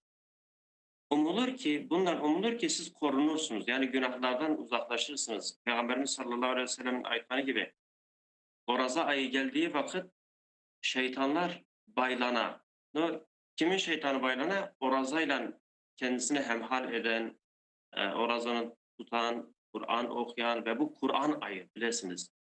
Bu Kur'an ayında bize gelen bir fırsattır. Başka vakitlerde okuduğumuz vakit bir arif Kur'an okumak 10 sevap ise bu oraza vaktinde 1000 sevap inşallah. Bir de bu gecede bir Kadir gecesi olacak ki o Kadir gecesinde bir arif 30.000 sevap olacak. Ve bunun devamında 83 sene ömür yaşayan bir insanın kazanacağı bütün sevaplarını bir gecede kazanmamız mümkün. Böyle bereketi çok olan bir ayını boş geçirmek Müslümanlara yakışmaz. Hiç olmazsa Kur'an okumak, bir günde minimum bir cüz veya bunu yapıp olamayanlar, mesela aytalar işim var veya Kur'an okumasını bilmeyeyim ben diyenlere de şu anda telefonlarımız var, herkeste internet var. Açsınlar Kur'an'ını, cüzünü koysunlar, onu dinlesinler. Müzika dinlemek yerine onu dinlesinler. Bu da inşallah ki bir sevap olur. İhsan Hoca, aslında Ramazan ayı bu bizge bir ocak gibi, bir aslında medrese gibidir. Aslında bu ay bizge nasıl dersler vermekte, nasıl hakikatlar özümüz için anlamak gerekmez bu ay devamında? Evet, özellikle bu ay devamında anlamamız gereken en yaxşı şey bizim için bir mektep açıldı. Birinci zvanok çalındı. Birinci gün mesela gündüzlerini oraza tutamız. Gecelerini ise kalkıp bunun için teravih namazlarını yapamız. Ve Allah öyle bir bize hediye, öyle bir padarak verir ki ağzımızı yapkan vakitten ağzımızı açkan vakit kadar hep sevap kazanamız. Hep sevap kazanamız. Yani öyle bir önümüzde bir nimet var. O nimeti değerlendirmek gerek. O kazandığımız bu sevaplarını mutlaka özümüz Peygamberimiz sallallahu aleyhi ve sellem aytkanı bir hadis-i şerif var. Bir gün oraza vaktinde Ramazan ayında tutan bir gün orazanın yerine tutmazsa bir kişi daha son bir yıl tutsa onun sevabına erişip olamaz. Bu kadar sevabı çok olan bir vakitte bu mektepke girdik. Bu mektepten bir şey öğrenmeden çıkmak olmaz. Minimum özümüzü, yüreğimizi temiz yapıp elhamdülillah demek lazım. Ya Rab, bu aya bizi ulaştırdın ve en iyi bir şekilde sevaptar olmayı, sevabından yararlanmayı bizlere nasip eyle deyip buna da tırışmak gerek. İhsan Hoca, siz yıllar devamında Kırım'da, yani Bahçesaray şehrinde imamlık yaptınız. Aslında o yıllarını nasıl hatırlaysınız ve neler aklınızda kaldı Kırım'la bağlı? Evet, Kırım hani yüreğimize bir yara diyemiz. Biraz öyle oldu.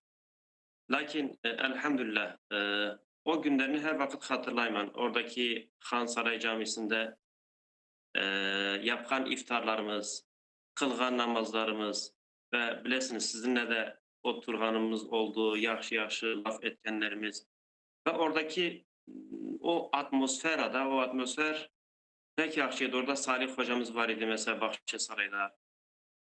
O birlik, o beraberlik Müslümanların öyle o vakti her vakit arayman. Hala ben şu anda da düşünemem.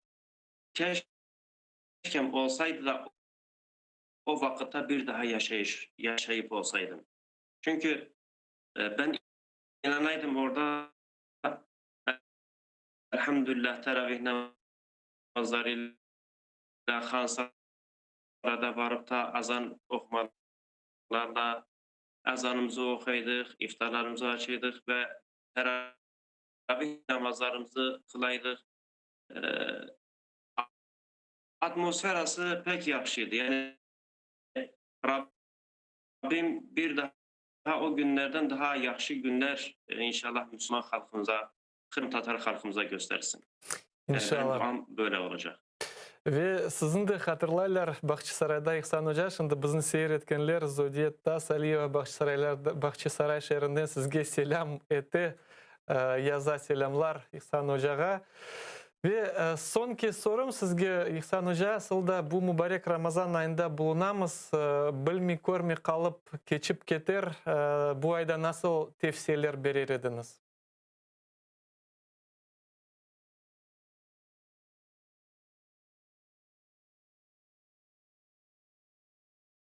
Alo, eşitmeyik sizni İhsan Hoca.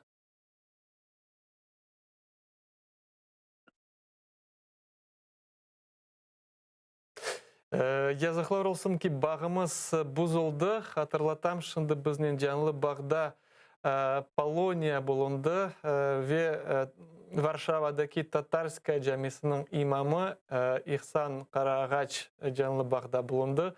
Hatırlatam, İhsan Hoca yıllar devamında Kırım'da da çalışkan idi ve Bahçesaray şehrinde Han Saray Camisi'nde imamlık yapkan idi. Allah onun razı olsun. Güzel hatırlavlar kaldı hem de İhsan Hoca hakkında hem de Bahçesaray İhsan Hocamızın yüreğinde de görgeniniz ve eşitkeniniz gibi kalgan. Biz ise yayınımızı devam etemiz. Ramazan ayı elbette ki yüreğimizde yıl devamında toplangan kirler çıkarmak böyle bir ayıdır. Bu kirler neden, nasıl peyda ola? Bizim günahlarımız için. Ve bu hafta bizim gençimiz, Dragobiç şehrinin sakini Kamil kardeşimiz böyle bir öz fikirlerini paylaşıp videolevha bizge yazıp yolladı. Keliniz onu seyreteyik. Mübarek Ramazan, yüreklerimiz sana hasret oldu. Allah'a sonsuz şükürler olsun.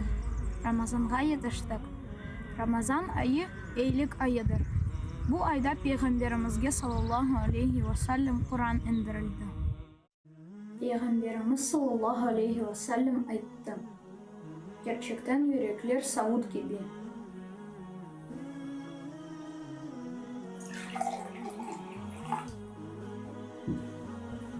Eğer insan bir günah yapsa, onun yüreğinde bir kara nokta peyda olur.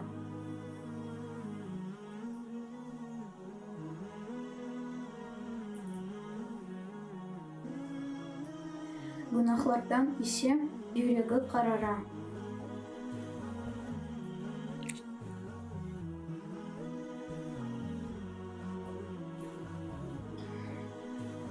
Bir günah yapsan ardından iyilik yap. O günahını siler.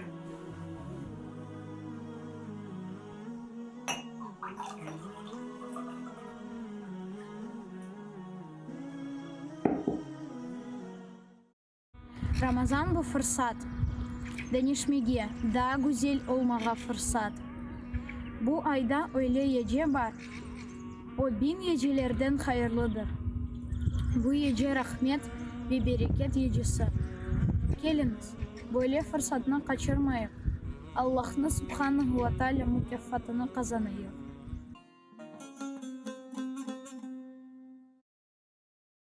Saygılı teleseyirciler, çok sağ olsun Kamil kardeşimiz.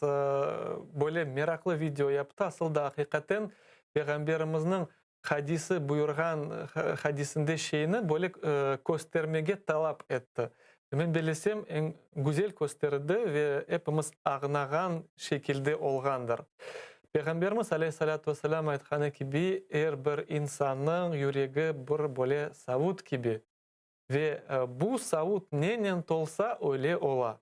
Ve temiz yürekler bile yıl devamında çeşit türlü günahlar yapıp, çeşit türlü husurlar etip kirlenip başlar ve kardeşimiz bu temiz suyunu böyle boyalagan gibi bu günahlar, bu kara böyle tamçılar hadiste geçken gibi aytты. Ve nasıl onlarını ağartmak, nasıl onlarını beyazlaştırmak bilemiz. Bu Peygamberimiz aleyhissalatu vesselam aytkanı gibi güzel ameller yapıp. Demek biz bir yaramaylık yapsak, demek onun bizni, yüreğimizni, bu savutni kirnen toldursak, nasıl onu yaڭırtabilemiz? O savutni daha da güzel şeylerinin toldurmaktır. Allah Teala cümlemizni güzel ameller yapkanlarından eylesin. Ve unutmayık ki bu Ramazan ayı ve güzel şeyler yapmak daha da yengildir. Ne için? Çünkü Peygamberimiz başka hadiste aytkanı gibi Ramazan ayı kelgende ne ola? Cennet kapıları açıla. Cehennem kapıları ise aksine yapıla ve şeytanlar zincirlana. Ve hadislerini anlatkan alimler bizge bildirgeni gibi bu üç şey bizge imkan beri güzel amellerini daha da çok yapmağa ve uzaklaşmağa. Demek cennet kapıları açık, çağıra. Ey insanlar, yapın güzel şeyler. Cehennem kapıları yapık. Demek aram şeylerden uzaklaştırmak bizge imkan ola. Ve şeytanlar da zincirlarda ve bizge öz vesveselerinin Allah'ını doğru yoldan bizni urup sapıp olamalar. Onun için saygılı teleseyirciler bu ayda en çok harekette bulunmağa tırışayıq güzel ameller aslında. Ve yayınımızda devam etemiz ve Polonya'dan endi Kırım'a uçup ketemiz ve şimdi nevbetteki bağımız Kıyanlı Koy sakini ve faal İbrahim Ağa Galava. Selam aleyküm. Ve aleyküm assalam ve rahmetullah ve berekat. Hayırlı akşamlar olsun İbrahim Ağa ve Ramazan ayı da hayırlı ve mübarek olsun. Allah razı olsun. Size de mübarek olsun. Ve Allah subhanahu teala gelecek Ramazanlara cümlemize yaşamaya nasip etsin. Amin. Ve hayırlı ameller işine yardımcı olsun. İbrahim Ağa, Seyitler rayondasıldı, nasıl Ramazan keçi buyurunuz sizni dinleyimiz. Duygular nasıl? Ramazan muhiti peyda oldu mu? Elhamdülillah. Bu Allah subhanahu teala bizleri evvela Ramazan'dan evvel 3 aylara kavuşturdu. Recep, Şaban ve elhamdülillah bugün de Ramazan'dayız. Recep ayında elimizden gelen kadar o rozaları tutmaya tırıştık. Şaban'da da öyle hareketler yapmaya baktık. Ve dua ederiz Allah subhanahu teala'ya, yani Recep ve Şaban'ı bizler için mübarek eyle ve Ramazan'a kavuştur. Elhamdülillah Allah subhanahu teala bizleri Ramazan'a kavuşturdu. Çok kıvançlıyız, ya çok hoşuz. Allah bizlere bu kıvançımızı devamlı etsin. İslam ümmetini uyandırsın ve birleştirsin. Ve zaferlere çıkarsın inşallah.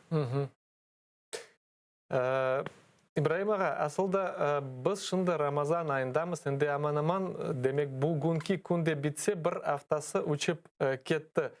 Ama men sizden ağnağanıma göre siz endi sürgünlükten son birinci yılları doğan insansınız. Aslında ana babalarınız belki de sizge aytkandır. Nasıl Kırım'da evvel, sürgünlükten evvel Ramazan ayları geçeydi. Halkımız bu ayda neler yapaydı? Böyle sizde malumatlar var mı? Bu malumatlar inşallah az olsa da varlar ya. Çünkü ne Kırım'daki sürgünlükten evvel yaşayışı, o muhiti hatırlamak gerekmez ki. Çünkü o zamanları Sovyet rejimi idi ve ateizm at oynatan vakitler idi. Bunu unutmayız.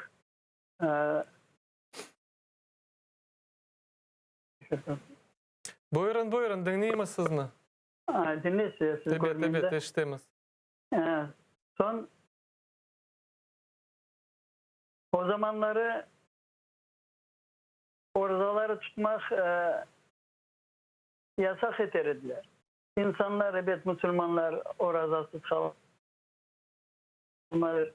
Onu gizli olsa da tutar ediler ve hatırlayık böyle şeyler olur idi. Mektep çağındaki balalar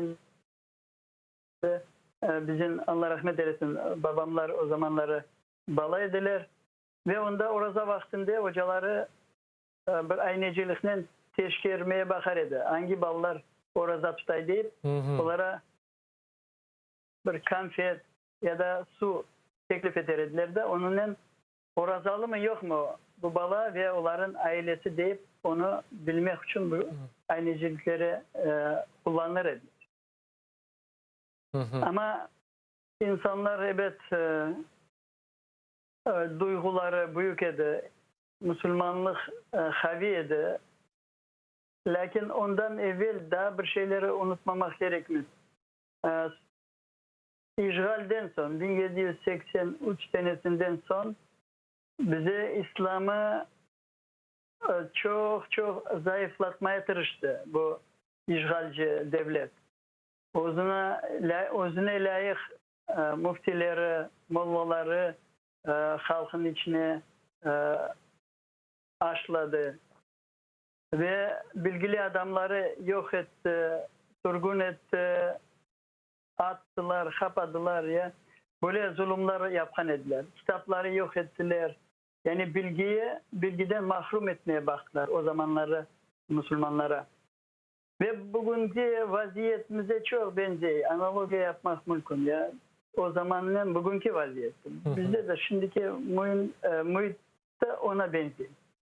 Allah yardımcı olsun. Lakin ne diyecek olayım? Bizim ecdatlarımız, hartlarımız Allah onlardan razı olsun. O kadar ağırlıklardan geçtiler. O kadar kıyın vaziyetlerde yaşadılar. Lakin bize balalarına, torunlarına Müslüman olduğumuzu unutturmadılar. En mühim, en büyük, en mukaddes şey onların yapan vazifeleri bu idi. Bu Müslümanlığı biz unutmaganımızın sebebinden milletimize saklanıp kaldı. Elhamdülillah. Aslında özünüzün yaşlığınızı nasıl hatırlaysınız? Sürgünlükte aytalar orazа tutmak ağır edi çünkü çeşit türlü böyle ağır işlerge adamlarına ayda ediler. Bu yıllarını hatırlaysınız mı? Şimdi doğrusu ne diyecek olayım? Doğrusu benim hatırlarımı bilmeyi isteseniz O zamandaki propagandik maşinası bu Sovet Devleti'nin çok büyük tesir etkeniydi bizim neslimize, yani bizim durumdaki olan balalara ya. Ve bugünkü benim yaşımdaki insanlar şu neden geçti, şu propagandik nelerinden baskısında. O zamanları kartlardan yalnız İslam dinini bilmek mümkün edi. Kitaplarımız bizlere, ben özüm için aytam, kitap, İslam hakkında bilgi ve ilahi o şeyleri tapmanın çaresi yok idi. Doğrusu bu. Yalnız ne hatırlayabilirim, yani dualar olur idi, cenazeler olur idi, bu ve sünnet yapılır idi balalara. Bu İslam'ın neleriydi ya, belli bir ayenkleri, onun bir çizgileriydi. Aksine başka taraftan ateizmi aşılar eder bizlere. Doğrusu bu idi ya. Ve şimdi misal ben enstitüde okuyan vakitte o duruma endahılma hatırlayayım ki onda bir ders var idi. Ateizm diyen ders. Yani öyle bir fen verir. Ondan şu ateizm degeni nedir? Dinsizlik degeni ya. Dine karşı degeni. Ondan İslam dini ve Kur'an'da ne yazılmış olganlarını ya ondan bilgi almaya bakar idi. Onlar yazardır, böyle ayet böyle deyip onu tenkit eder. Başka türlü yani yoka çıkarmaya bakar eder. Hemen aksine ondan informasyon almaya bakar eder. Ya. Nedir Kur'an? Allah ne müracaat etti, ne istedi Müslümanlara bildirmeye mesela. O ayetlerden. Kısa, küçük bir nelerden, levhalardan, Kur'an'dan. İşte böyle muhitte yaşadık. O ne diyecek olayım ben şimdi? Bu propagandik mekanizmi öyle bir çalıştı ki yalnız bizim halkın değil, bütün milletlerinin, bütün Sovet milletlerinin ve neticede ne oldu? Bugün misal bizim halk elhamdülillah İslam'da ama istegenimiz kadar Müslümanlıkla yaşap olamayız. Bu ateizmin o zamandaki yani o propagandik mekanizmlarının tesiridir. Onu etmeye isteyin. O sebepten bugün de beni rahatlayan şey bu yaş nesilimiz. Bizim babalarımız, torunlarımız. Onlara da şu devletin siyaseti de ilahi onlara da bunu sildirmeyi isteyin. Çok sahte olmak gerekmez ya. Babalarımızı doğru yolda terbiye alamak gerekmez. Yalnız onlara işanıp kaldırmamak borçluyuz. Çünkü biz Müslüman milletiyiz. Ve bunu unutmayıp babalarımıza da bunu aşılamak borçluyuz. Bunu aytmak istedim yani.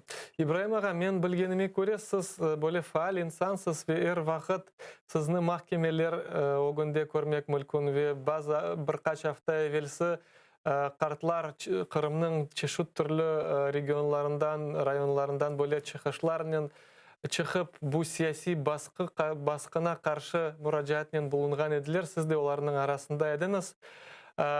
Böyle faaliyetiniz neden bağlı?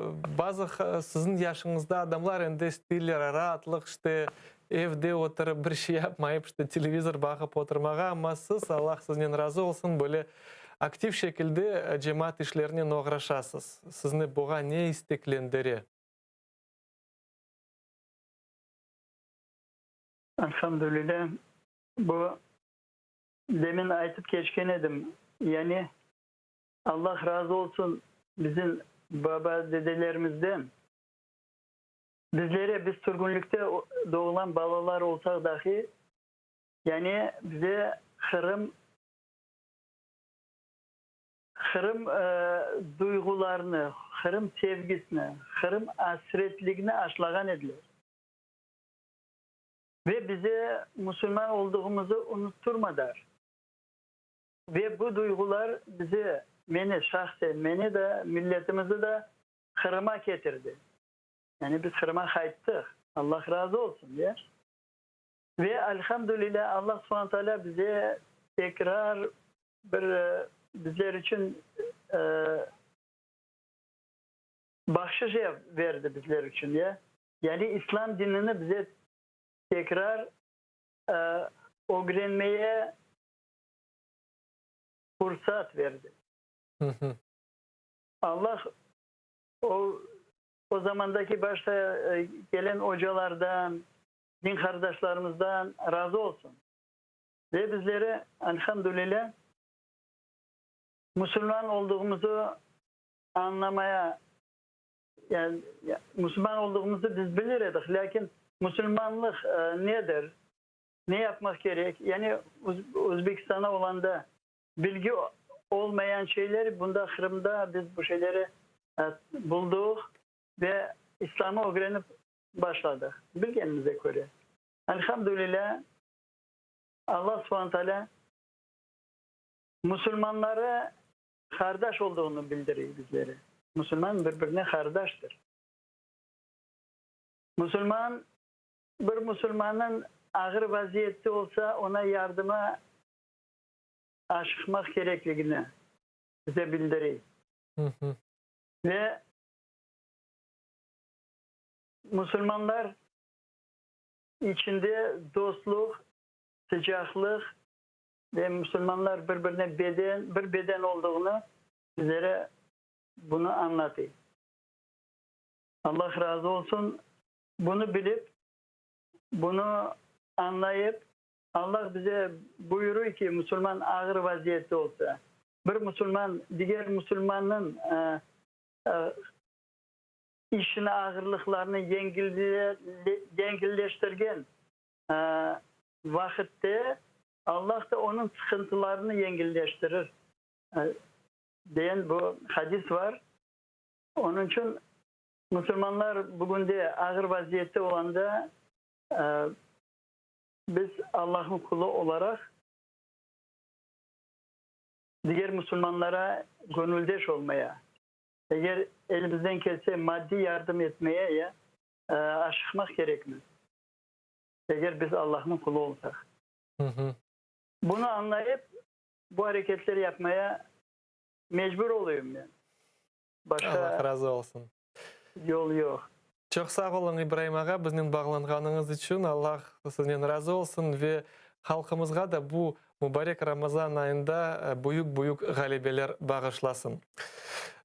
Sayılı teleseyirciler, hatırlatam, şimdi bizden canlı bağda İbrahim ağa galava bulundu. Biz ise yayınımızı devam etemiz ve Kırım'ın çöl tarafından indi başka merkezine baracağımız misafirlikte ama odan evvel daha bir rubrikamız var. Bu Ramazan ayındaki tefsir rubrikamız. Hatırlatam, Mulk suresinin tefsirini tırışamız sizge anlatmağa ve geliniz 6. ayetinin manalarını öğreneyik. Ramazan bereketi programmasına hoş geldiniz ve bu Ramazan programmasında inşallah Mulk Tebareke suresinin devamını geçecekmiz inşallah ve bu gündeki tefsirimiz 5. 6. ayetleri hakkında olacaktır. Allah Subhanahu ve Teala bu ayetlerinde şöyle buyurmakta: Estaizu billahi mineşşeytanirracim. Bismillahirrahmanirrahim. Ve laqad zeyyennas semâ'ed-dunya bimasâbiha ve cealnâhâ rucûmen lişşeyâtin ve a'tednâ lehum azâbes-sa'îr ve lillezîne keferû bi rabbihim azâbu cehennem ve bi'sel masîr. Sadakallahul azim.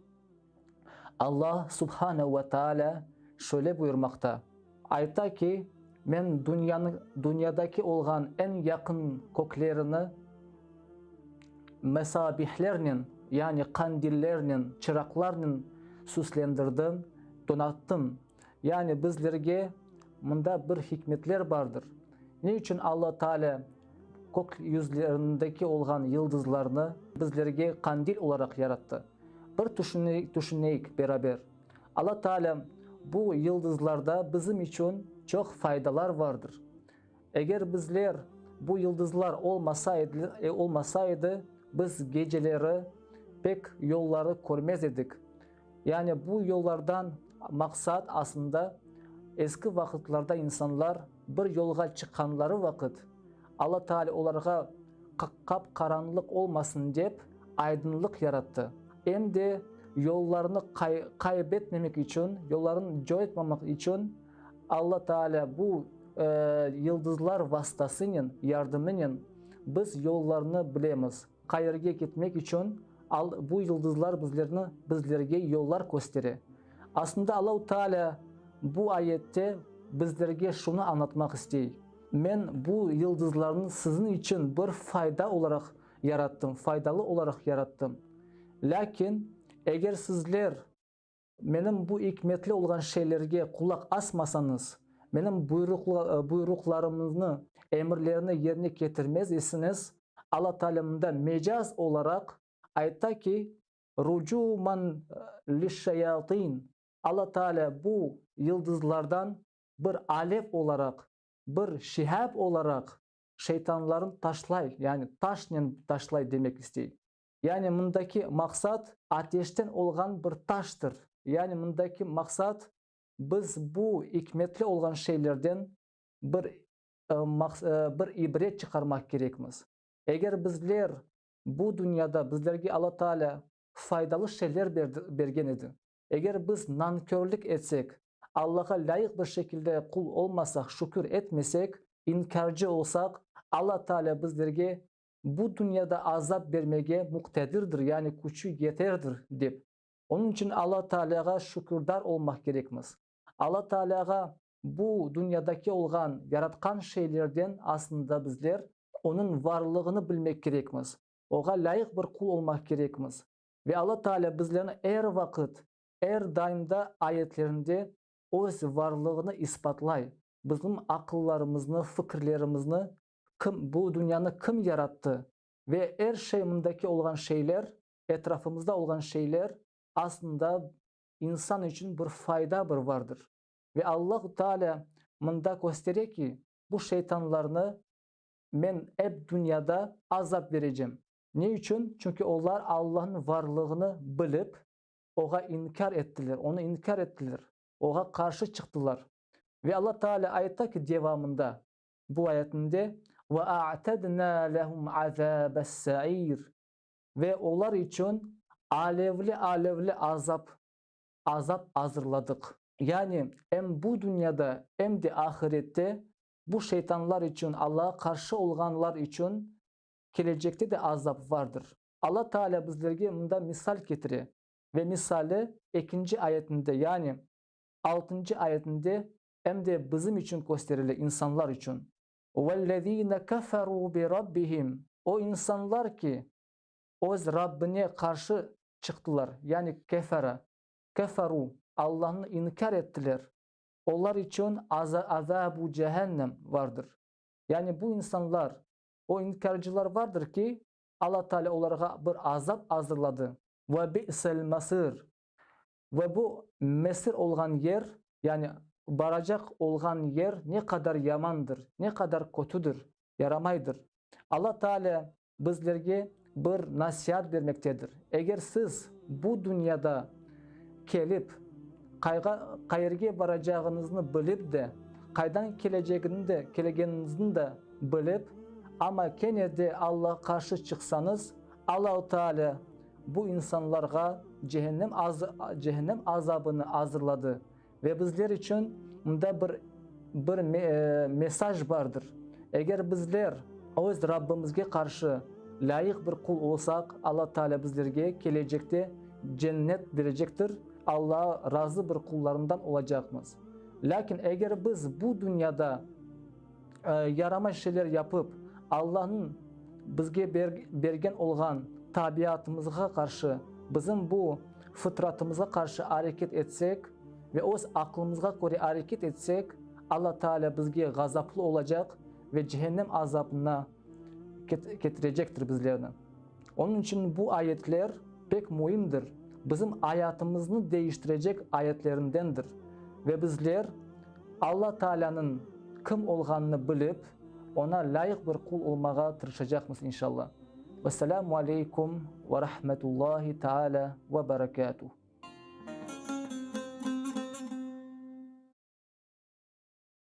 İşte saygılı teleseyirciler, yayınımızı devam etemiz ve vaat etkenim gibi şimdi biz Bahçesaray'a uçup ketemiz. Tarihi Kırım Hanlığı'nın merkezi ve bizning canlı bağda tarihçi Hoca Enver Seytumeroğlu. Selamun aleyküm Enver Hoca. Aleyküm assalam. Hayırlı akşamlar olsun. Sağ olun sizlerge de. Kırım'ın yüreği Bahçesaray Ramazan muhiti duydu mu? Ramazan ayı nasıl Bahçesaray'da geçiyor Enver Hoca? Elhamdülillah sizlerge de hayırlı olsun. Karimizge göre kitemiz. Sizlerge de Allah-u Teala sonuna açık bazı gitmeye nasip etsin diyelim Allah'a. Amin cümlemizge. Cümlemizge. Enver Hoca, sizden bugün bağlanған sebebimiz elbette bir taraftan Ramazan ayı hepimiz kıvanamız.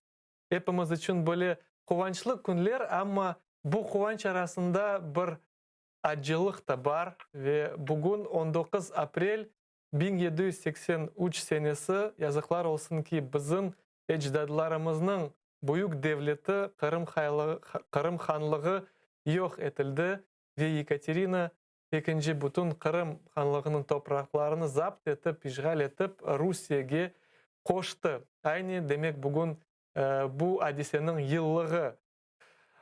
Endi bular hepsi nasıl oldu da böyle büyük devlet nasıl sebepler için öyle alga geldi de neticede yok olup gitti. Önceden elbette 19 April bu halkımız için facialı bir gündür. Çünkü Kırım Tatar halkı, Müslümanlar, Müslümanları özünü, devletçiliğini yok ettiler. Yani coydular. Ve altın devrine yerine kara devir kaplap aldı. Halkımızı, yurtumuzunu. Önceden her şey Allah'ın elinde. Bu devletçilik soy sebepleri var. Joygan sebebi Müslümanlar ne kadar uzaklaşsa özün dinden, Allah'ın kitabından ve Peygamberin sünnetinden o kadar da Allah-u Teala onlara sınav ve neticede olacak şey ola Allah'ın emriyle. Asıl Enver Hoca, Kırım Hanlığı zapt etilgenden son, devlet yok olgandan son Kırım'a Ruslar keldiler. Asıl da onlar halkımızga ne getirdi? Halkımız onlardan neler gördü o vakitleri?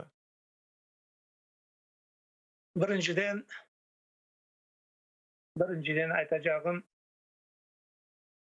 halkımızı asırlar boyu yaşayan, Allah'ın kanunları boyunca yaşayan kanunlar lağv etildi de ve onların yerine yanı gelgen devletin kanunları işletile başladı. Bu kanunlar elbette Müslümanların mentalitetine, dünya bakışına ters geldi. Ve şu devirde olgan değişimler halkımızga büyükten büyük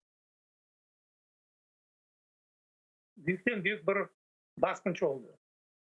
Misal olarak birinciden halkımızın çoksa Kırım'ı aman 18. asırın sonundan başlap ve 20. asırın başına acık mecbur oldular Kırım'ı terk edip Osmanlı Devleti'ne gitmeye.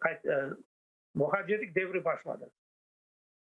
Ve bu gene de kaytarıp aytan 20. asırın başına acık devam etken. Halkımız öyle etip çokluktan azlıkka çevrildi. Azlıkka çevrilgeni neticesinde çevrilgeni de sebebi şu ki halkımızın topraklarını çekip alıp başladılar. Toprakını çekip alıp başladılar.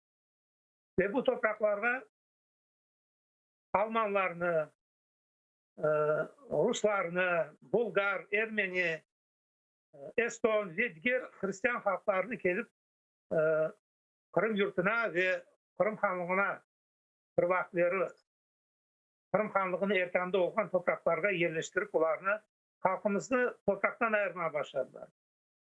Ve neticede halkımız mecbur oldu Kırım'ı terk etmeye. Cemaatin içinde gözge görüngen, tesir edebilgen insanlarını birinciden elbet bu yani kanunlardan razı olmagan ve yaşamaya istemegen bey mirzalar, imamlar mecbur oldular Kırım'ı terk etmeye. Kalganlarını ise hakka tesir etmesin deyip onlarını Rusya'nın içki guberniyalarını yani vilayetlerini sürgün ettiler. Yakaladılar, sürgün ettiler. Öyle yapıp halka tesir edecek insanlardan ayırmaya çalıştılar. Daha aytacak olsam bazı şehirlerini adlarını değiştirdiler. Yani bizim halkımıza ait olan kulağına ait olan eşitliğin güzel şehirlerin adlarını Akyar olsun, Akneşte olsun ve Gezde, Tefe böyle bir büyük şehirlerin adlarını Rusçaga çevirdiler. Yani Grecizmi dili, Grek o Yunanların Sevastopol oldu, Simferopol oldu, başta Lefkopol oldu, sonra Simferopol oldu. Teodosya, Evpatorya ve ilahri böyle yapıp adlarını değiştirmeye başladılar. Ve aytalar ki tarih tekrarlana ve yazıklar olsun ki halkımız 2014 senesini gördü ve Kırım Kenne'de ikinci kere işgal tübünde kaldı ve asıl da halkımıza karşı yapılgan siyaset şimdi biz tarihçi olarak evvelsi bir-iki asır evvelsi olgan tarihte olup geçken hadiselerden farkı var mı? Ya da o vakitlari kullanılgan siyaset devam etile şimdi de halkımız üstünde kullanmağa? Devam ete desem belki ona azıcık usulları değişkendir ama umumen algan vakti devam ete. Yani bizler bunu görüp oturamız. Çetten adam getirirler, dinlerden adamlarını getirip yani bizlerini endi yurtumuzda azıcık çoklaşıp başlayan vakti azlıkka daha ziyade azlıkka çevirmeye niyetlengen yani niyetleri şudur. Ondan gayrı ayrım bütün halkın olmasa da bütün halkı bir duyar basmanın sıkıntını. Ama umumen alsak böyle gözge görüngen bu ayrım yaşlarımızın esir başlarını olgan siyasetten öne bakışı başka olganlarını çoksa Müslümanlarını bugün günde yakalayırlar. Bu o vakitteki siyasetin bir devamı desek olacak. Daha ne aynı toprak meselesi deyik. Adlarını pek böyle duyulmasa da ayrım toponimlerini değiştirirler Kenne'de. Da ondan gayrı halkımızda azlıkka çevirmeye çalışıyorlar. Şimdi bunu açıktan açık aytalar. Üzerine diaspora etip koydular. Siyaset aman değişmedi desek olacak. Bu devam eder bunun üstünde. Halkımız bir sıkıntıda. Asıl da Enver Hoca 1783 senesinin işgali ve odan evvel olgan hadiseler ve ondan son olgan hadiseler halkımızga nasıl ders, nasıl ibret vermek gerektir sizince? Endi 200 yıl evvelsi, 240-200 yıl evvelsi diyeceğimiz olgan болған вақиялар халқымызда бір чызғыны пайда етті. Яғни халқымызда бір чызғы пайда болды. Бұл да халқымыз берілген ваделерге, Катеринадан башлап ваделерге inanmayı. Çünkü çizgisi böyledir ki halkımız karışmadı yabancılarla. Kırım Tatarı, Kırım Müslüman olarak kaldı ve bugünkü günde bu çizgileri ona bugünkü günde bir şeyge Allah'tan gayrı, onun gücüne gayrı bir şeyge başka şeyge inanmayı. Böyle bir çizgi payda oldu. То есть выработался определенный иммунитет защиты. Получается, вакте. Тот менталитет, который был, yani dünya bakışı, o saklanıp kalmakta. Evet değişimler ola. O halkımızda böyle bir çizgi var. Vadeler olup kaldı çünkü Katerina'dan başlayıp verilgen Sovet vaktindeki vadeler. Ondan sonra vade olup kaldı ve halkımız tek Allah'a ve onun gücüne işanıp hareket etti. Ne kadar ağır vaziyette düşmegen olsa, genç vaktinde, sömürlük devrinde kaytıp gelgenden sonra birbirine ayaktaş olup, birbirine yardım edip, böyle bir yakşı çizgileri var halkımızda. Halkımız ileri gitebilir. Birini gülletmesi mümkün fakat ona ayak çalmasın. İşkör, cesur, Allah'a inanan halkımız var. Ve bu mübarek Ramazan ayı içerisinde bulunamız Enver Hoca. Ramazan ayı mutlaka böyle umut ayıdır. Umutlarınızı bu ayda neden bağlaysınız? Nege umut etesiniz? İnşallah her bir sıkıntının ardından bir bolluk gelir. Bu da Allah'tandır inşallah. Bu sınav dünyası için bizler hepimiz umutumuzu kaldırmayız. Çünkü Rabbimiz aytkanını ol dese ola, olma dese olmaz. Müslüman olarak buna inanamız. Yürekten, gönlümüz sıkıntıya ağlanmayız. Böyle halkımız var. Sabırlı, cesur halkımız.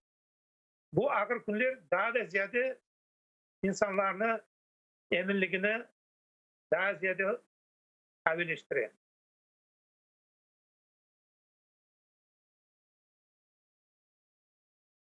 Alo. İşte.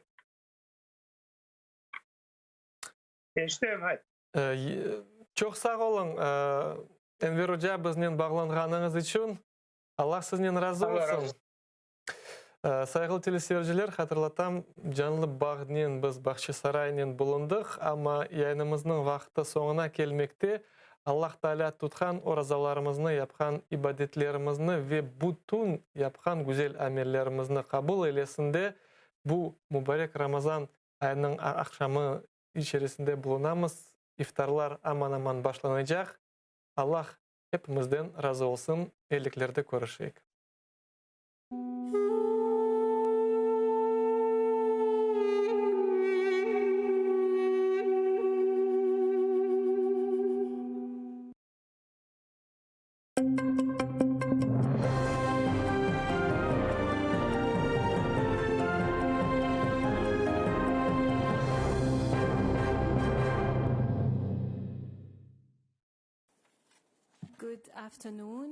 Україна закликає ЄС до нових секторальних санкцій проти Росії. Про це на онлайн-зустрічі міністрів закордонних справ країн ЄС заявив очільник українського МЗС Дмитро Кулеба. Він запропонував європейським колегам покроковий план стримування російської загрози на тлі стягування військ агресора.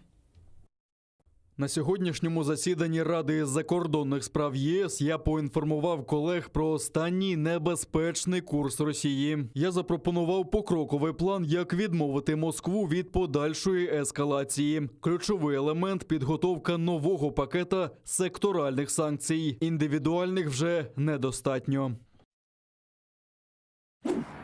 Симетрична відповідь. Україна висилає старшого дипломата російського посольства в Києві Чернікова. Він має час до середи, щоб повернутися до Москви. Так, в Міністерстві закордонних справ України відреагували на затримання українського консула в Санкт-Петербурзі Олександра Сосонюка. ФСБ стверджує, що він буцімто отримував закриту інформацію від російських силовиків і має виїхати з Росії до 21 квітня. В українському МЗС такі закиди називають черговою провокацією.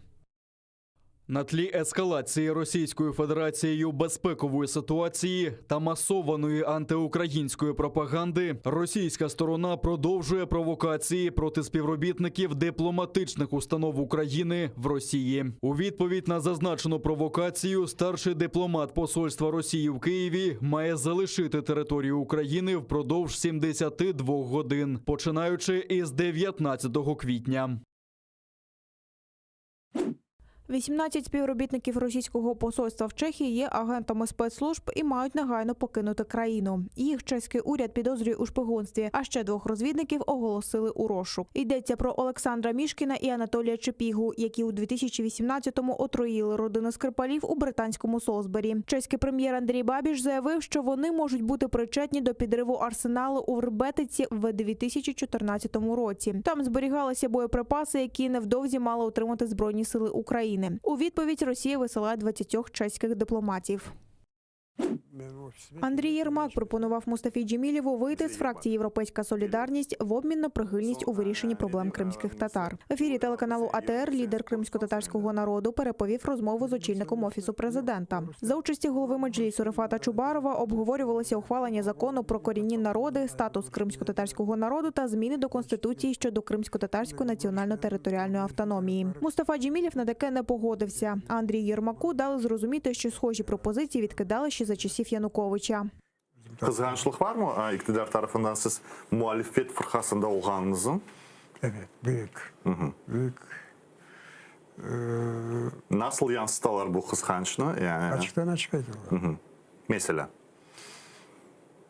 Mesela ana siz o partiden, fraksiyadan ayrılıp mutlaka Sluga Naroda kirmekte değil, ayrı bir grup yapsanız, Kırım grubu, hem size de hem bize de iyi olurdu böyle şekilde.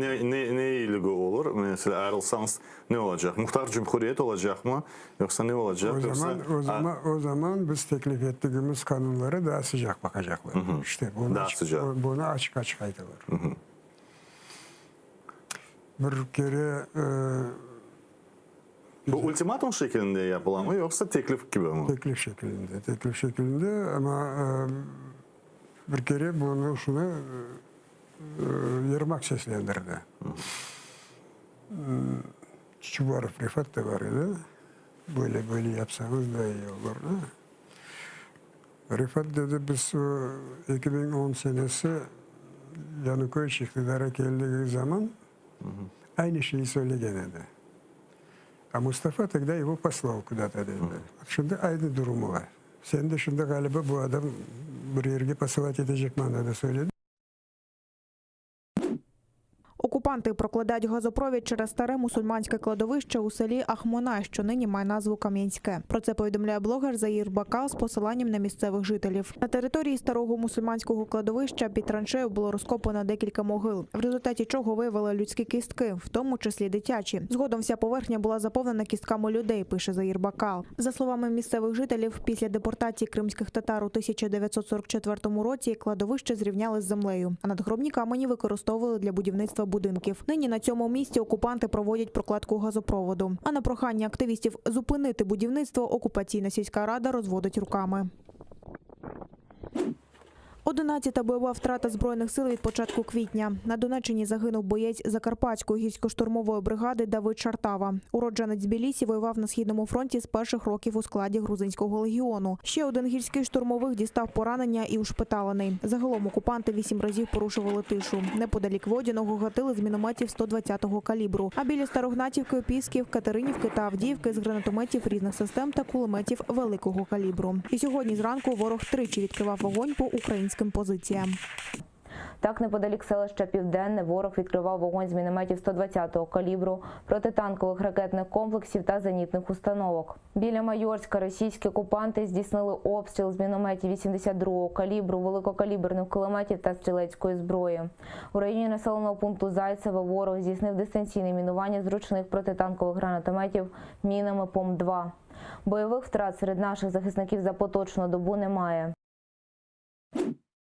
Понад 200 років тому сталася перша анексія Криму. 19 квітня 1783 року російська імператриця Катерина II видала маніфест про прийняття Кримського півострова, Тамані та всієї Кубані під російську владу. А ще за кілька місяців скасувала незалежність Кримського ханства. Тоді Російська імперія скористалася розбратом у правлячій династії Гераїв, а розрізнені корпуси яничар та загони ханів не могли протистояти потужній імперській армії. Так, Росія загарбила Крим, проте в поспіху не отримала письмового зречення престолу Шаїн-Герая, останнього кримського хана, та присяги кримсько-татарського народу на вірність Росії. Відтоді для корінного народу Криму почалися століття переслідувань.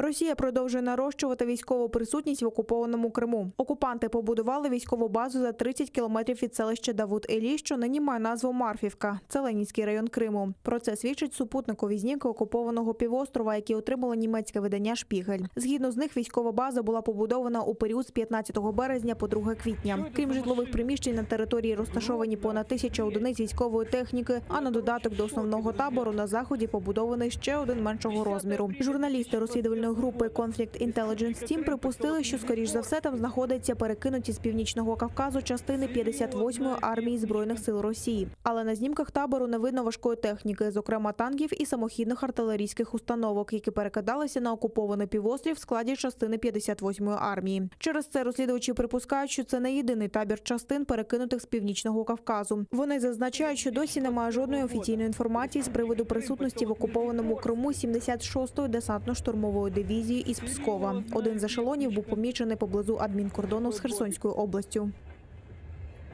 Офігеть.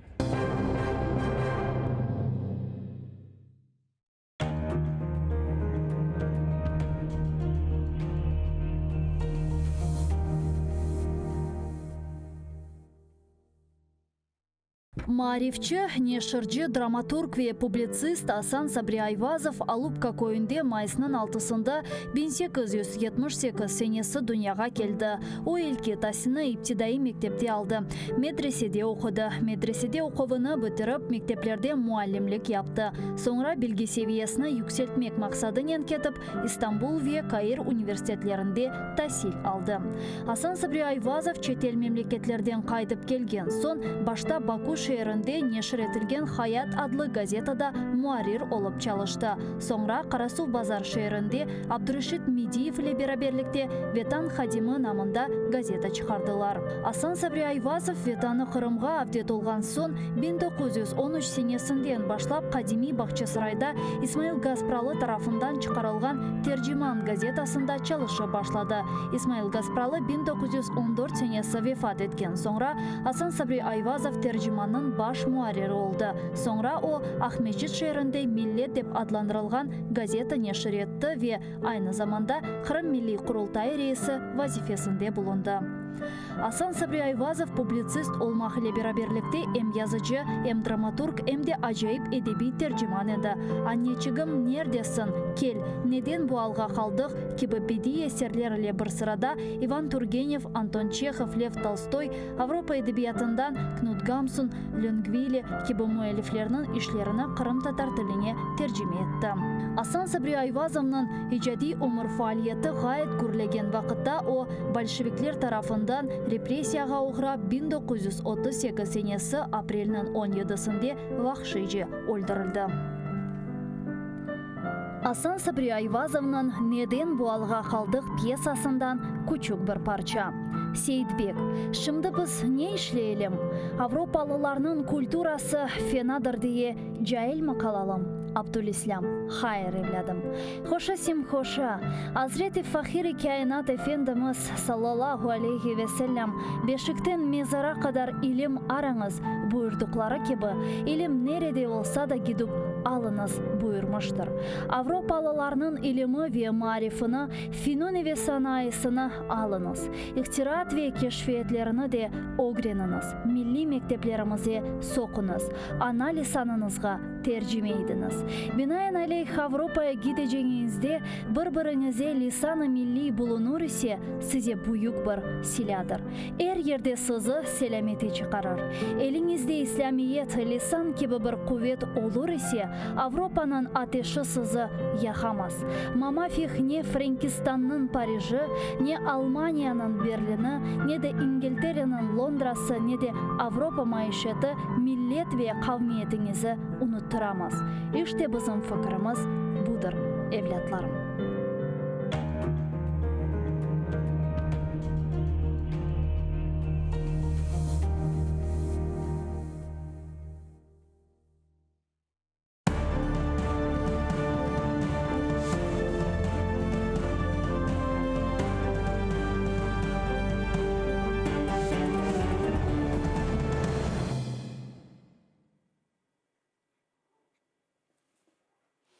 Selam aleyküm, hayırlı akşamlar saygılı ATR telekanalının teleseyircileri. Yayınımızda bugün informasyon programmasını seyretesiniz. Stüdyoda sizler için ben Gülsüm Halilova çalışan ve növbetteki 30-40 dakika içerisinde Kırım ve Kırım etrafında yüz bergen sonki haberlerini müzakere edecekmiz. Hem Kırım'dan vatandaşlarımız ile bağlanacakmız hem de Ukrayna siyasetçilerinin Ukrayna-Rusya sınırlarında yüz bergen gerginlik meselelerini de müzakere etmeye devam edemiz.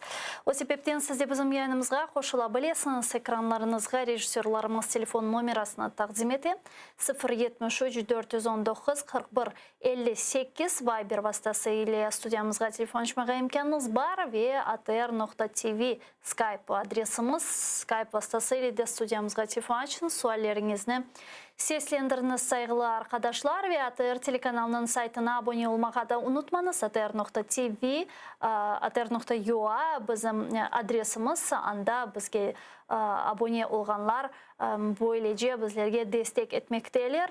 ATR telekanalının mali problemleri ne yazık ki da çözülmeye kala. O sebepten bizim yanımızda bulungan ve bizge destek etken herkeske teşekkürlerini bildiremiz. Çok sağ olun saygılı dostlar. Men ise şimdi yayınımızga Kırım Tatar Milli Meclis azası, Kırım Tatar Milli Hareket iştirakçısı Enveraga Kurtiyevni bağlamağa isteyim. O bizle canlı bağda Kırım'dan. Enveraga selamun aleyküm, nasılsınız? Aleyküm selam. Merhabanız. Merhabanız. Enveraga en baştan bu meseleden başlamağa isterdim. Malum olğanı ki bu işgal etilgen Kırım'da liderlerimizge karşı mahkeme davaları devam ete. Hem Mustafa Ağa Cemilev'nin mahkemesi hem de Kırım Tatar Milli Meclis Reisi Rifat Ağa Çubarov'ның mahkemeleri devam etmekte. Sizin de benim bilgenime göre bu mahkemelerden Rifat Ağa'nın mahkemesinde şartlık bergensiniz galiba, doğru mu? Evet, evet. Tarif etiniz lütfen bizlerge bu malumatlarını tafsiyatlıca nasıl siz nasıl şartlık ettiniz, ne yakta tarif ettiniz mahkemede? İşte mahkemede o bir rejissura gibi bir mesele olgan. Olar soraydılar işte bile suallar. Mesela siz bu mitingi yapkanda bir cevap soradınız mı yerli hakimiyetten yoksa yok? Ben dedim siz nasıl cevap verirsiniz ya bizge? Siz aklınızda var mı? Ukrayna bu öyle bir devlet anda soramak bir şey gerek diledi bizge. Razılık soramak gerek diledi bizge. Biz tek uydanlığına şeklinde mülküne dağıtmağa ve mitinglerde çıkmağa. Onun için bu demokratik bir hükümet ede, devlet. Onun için sizin sualiniz bizge bir hücur gelir de böyle bir cevap verdim ben onlara. Onlar başladılar gülümsemeye. Çünkü Rusya'da bilirsiniz ki tam tersine başka vaziyet bu meselede. Son soradılar, anda bir hareket çıkan kim sebepçi olgan bu hareketke? Ben evet de doğrusunu anlattım onlara, dedim bu miting saat 10'da başlanacak edi. Ama bu miting tek biz Kırım Tatar halkı olacak idi ve Ukrayna'yı destekleyen insanlar olacak idi. Ama çok yazık ki mitingimizge koşuldular. Akhyardan kelgen birkaç tane avtobustan dolu bir yaş yigitler uniformalarla ve bizge karşı başladılar demek hücum etmeye ve Rusya'yı desteklemeye. Ben dedim olar olmasaydı hiçbir dava bir şey çıkmayacak edi. Yani yaxşı bir miting olacak edi. Çünkü daha da bir başka meseleni anlattım. Dedim bu Ruski blok cemiyeti ular da miting yapacak ediler ama saat 2'de yapacak ediler. Ama hiçbir şeye bakmadan aselet saat 10'da bizlerle beraber gelip bizge demek ki etmeye çalıştılar ve bütün bu topalanları işte olar yarattılar deyip olarga yükledim bu meseleyi ama gerçekten de öyle olganıydı. Son soradılar kim anda çıkışta bulundu. Ben dedim birinci çıkışta bulundu Emir Ali Ablayev, bugünkü mufti. O zaman onun fikri başkaydı, Ukrayna'yı destekleydi. Ve birinci çıkışta Emir Ali Ablayev çıktı mufti olarak. Sonra çıkışta bulundular Rifat Çubarov ve Rifat Çubarov ve Sergey Aksyonov birbirlerine mikrofonu verip işte bu mitingde çok işte olar çıkışta bulundular dedim. Ular soradılar ne hakkında ular laf etken ekendir. Özellikle Rifat Çubarov. Bir şeylerge çağırgan edi mi yok mu deyip öyle bir sualda dedi oldu. Ben dedim bir şeyge çağırmadı. Tek sakinleştirmeye çalıştı bizim vatandaşlarımızı ve bizim amacımız neydi? Bizim amacımız edi bu sesiyanı kapatmak ve sesiye gerçekleşmesin. Çünkü bu sesiyada mühim bir meseleleri kabul edecek ediler. Ukrayna'ya karşı referandum hakkında. Bu sebepten bizim amacımız edi bu sesiyanı kapatmak ve sesiye olmasın diye. İşte böyle maksadımız var idi deyip onlara anlatkan edim. Sonra bu siz şartlık bergen son engişgacı prokurorlarının reaksiyası nasıl oldu ve elbette ki biz bilemiz bularının çıkaracak hükümleri ile bağlı hiçbir böyle bir illüzyanı beslemeyimiz. Yani sizin şartlıklarınız yani kimge ne göstermege isteyler? Ular işte ne isteyler? Bu isteyler belki bizden eşitmege kim kabahatlı bu anda topalan bu mesele çıkanda biz hücum ettik mi bu başka milletler gelgenli. Ular öyle de sual söylediler. Bu sizin bayraklarınızın bu falştokların nasıl derecedeydi? Siz onu sopa yerine kullandınız mı yok mu diye böyle sualler de oldu. Ben dedim Oğuzum kulümsüredim de dedim nasıl sopa olacak bu falşluklar benim bu birinci ikinci parmak gibi kalınlığı var idi. Onun mülkünün bir şeyleri yapmaya dedim. Onlar da başladılar gülümseremeye.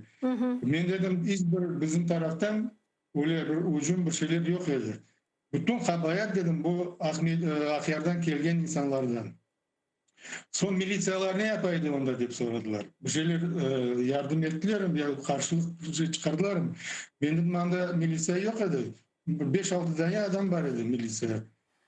Onlar hiçbir şey yapmaydı, karışmaydı. Demek Oğuz'u vazifesini de yapmaydılar onlar.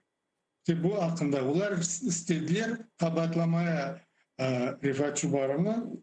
Sanki o anda bizim milletimize çağırdı bir hücumge mi ya da bir şeyge. İşte anlattım öyle şey yok idi. Tek her vakit gibi biz mitinglerimizi sakin derecede yapkan edik ve bütün kabayatlı olgan bu Ruslar hangiler geldiler avtobuslarla уже hazırlık ve onların ellerine elbette var idi. Hem sopalar var idi hem de başka şeyler var idi. Ama onlarga hiçbir kimse bir soru soramay ne üçündür dedim. İşte bu böyle bir sözler var idi. Enver nasıl düşünüyorsunuz bunu sizin ve de birçok diğer bizim milli hareket iştirakçılarımızdan ve jurnalistlerinin hatta bergen bu şartlık yani bu ifadeleri işgalci prokurorunun ve kadının alacak ve çıkaracak hükümüne bir şekilde tesir edebilir mi?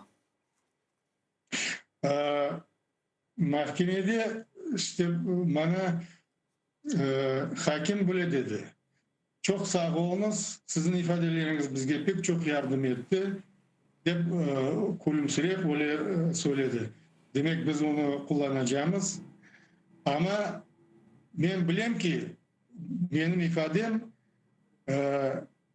bütün bu kelgen bizge hücum etken bu ahirden kelgen Kazaklara karşıydı. Onun için onun kulümsüremesi de bazı belli ne için. Ben bilesem bu benim ifadem ya başkalarının da ifadeleri hiçbir şey getirmeyecek. Çünkü bu tek bir senaryo gibi kitle. Oğuzlar karar aldılar. Kararını hep de icra edecekler. Onun için ben bilesem çok bir faydası olmayacak ondan. Buna beraberlikte şunu da sormak isterdim. Aslında biz en başta da sizinle laf etmeye başladığımızda bunu ben de bir kere aytıp geçtim. Hakikaten de ne sizin bergen ifadeleriniz ve de alıngan ve hakikaten de Rifat Ağa'nın hiçbir kabahati olmagan verilgen deliller ve ispatlar hükümünün nasıl şekilde olacağına hiçbir tesir olmayacak. Çünkü karar indi çoktan zaten alındı. Bu sadece işte böyle formalite bir iştir yani onların alıp bargan işi. Öyle olsam da sizin düşüncenizge göre yani bu böyle mahkeme davalarını yani onlar kimge ne körsetmege isteyler ya da bu böyle halkını korkutmak stratejisine, siyasetine kirgen bir hareket mi? Onlar birinciden belki halkara cemiyetine körsetmek isteyler. Biz mahkeme yapamız, buna çağıramız, ifadeler verirler bizge.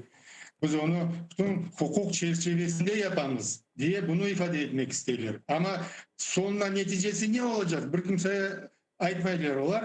Neticesi son belli olacak evet ama onlara anlatmaya isterler galiba ben belirlesem. İşte biz buna bu hukuk çerçevesinde müzakere edemiz. Abi bir kereden değil de buna hukuk çerçevesinde müzakere edip son karar alamız. Bu hakkında da yapayım bu meseleyi. Enver Ağa, bunun beraberlikte şimdi Ukrayna ana kıtasında müzakere etilgen böyle mühim meseleler sırasında bu Ukrayna-Rusya sınırlarında Rusya'nın asker sevkiyatı yapmaya devam etkeni ve işgal etilgen topraklarda daha da çok askerlerinin çoklaşkanı haberlerini alamız. Kun-kunden bunu Ukrayna istihbaratı da zaten vermeye devam etti. Yani bu siz Kırım'da bulunup bu böyle bir gerginlikni his etesiniz mi? Harbiyelerinin daha da çoklaşması, harbi teknikanın çoklaşması gibi böyle bir haberler alasınız mı, koresiniz mi bunu özünüz? Elbette göremiz. Buna bu yani yol yapkanlara elbette bu maksadla yapılgan galiba. Bütün bu harbi arabaları yürüyorlar bu yoldan. Hem bir şey gördük biz bunlar de bir tarafa yürüyorlar. Ben bilesem gösterirler ozu kuşunu ve korkutmaya tırışırlar. Maksatları budur. Ben öyle bir umut etem ki ve özümde inanam bunlar Ukrayna'ya hücum etmeye kalkmazlar. Çünkü neticeleri nasıl ağır olganını biz belli ve onlar da onu pek yaxşı anlayırlar. Ben bilesem anda hücum etmezler onlar. Ama bu silahlar hepsi körsetli. Biz hepsimiz onu koyuyoruz. Ukrayna istihbaratının bildirgenine göre böyle real olan senaryolardan biri bu Kırım'da suvli vaziyet kerginleşkeni sebebinden Ukrayna'nın işte Kuzey Kırım kanalına böyle bir yol açmak için hücumdur. Ben o hücum meselesini değil de suv meselesini sormak isterdim sizden. Hakikaten de işgal etilgen Kırım'da şimdi bu suv ile vaziyet kritik ve kergin olmaya devam etti. Bilmeyeyim kışta ve şimdi yağan yağmurlar karlar yardım etmedi mi? Elbette su meselesi ciddi seviyede var. Mesela Aluş'ta, Yalta bu yerlerde, Ahmeçli yerlerde pek ciddi mesele. Karasubazar şehrinde bu mesele yok. Çünkü biz bunda su meselesini duymadık da hem de bizden bana Taygan su ambarından şimdi Karasu Özeni'nden bayağı su akar. Çünkü yollar yüberdiler. Ben belesem o kezlerge değil ihbat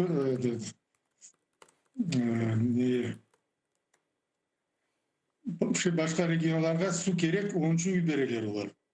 Mecburi yübereler. Su şimdi peyda oldu. Buna birkaç günden beri yağmurlarda yağa, bugün de yağacak galiba. Bu sebepten içmeye su var Kırım'da. Ama bu yağlı boylu yerleri anda tekrar derginlik duyuyorlar.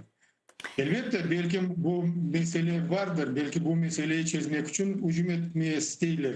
Ama benim şahsi duygum ular onu yapmazlar.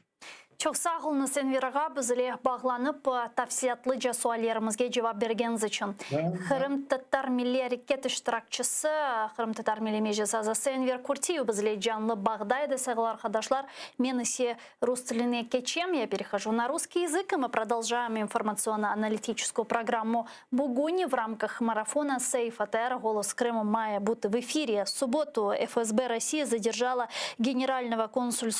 консула Генерального консульства Украины Александра Сасанюка. В ФСБ сообщили, что якобы задержали его за получение закрытой информации из баз данных правоохранительных органов и ФСБ. Отмечается, что деятельность задержанного враждебна по отношению к России и несовместима со статусом дипломатического работника. Россияне сделали вид, что не узнали представителя украинского консульства Александра Сасанюка, которого задерживали 16 апреля в Петербурге. Об этом сообщил заместитель министра иностранных дел Украины Евгений Енин. Также в МИД Украины требуют от старшего дипломата посольства России в Киеве покинуть территорию Украины в течение 72 часов, начиная с сегодняшнего дня.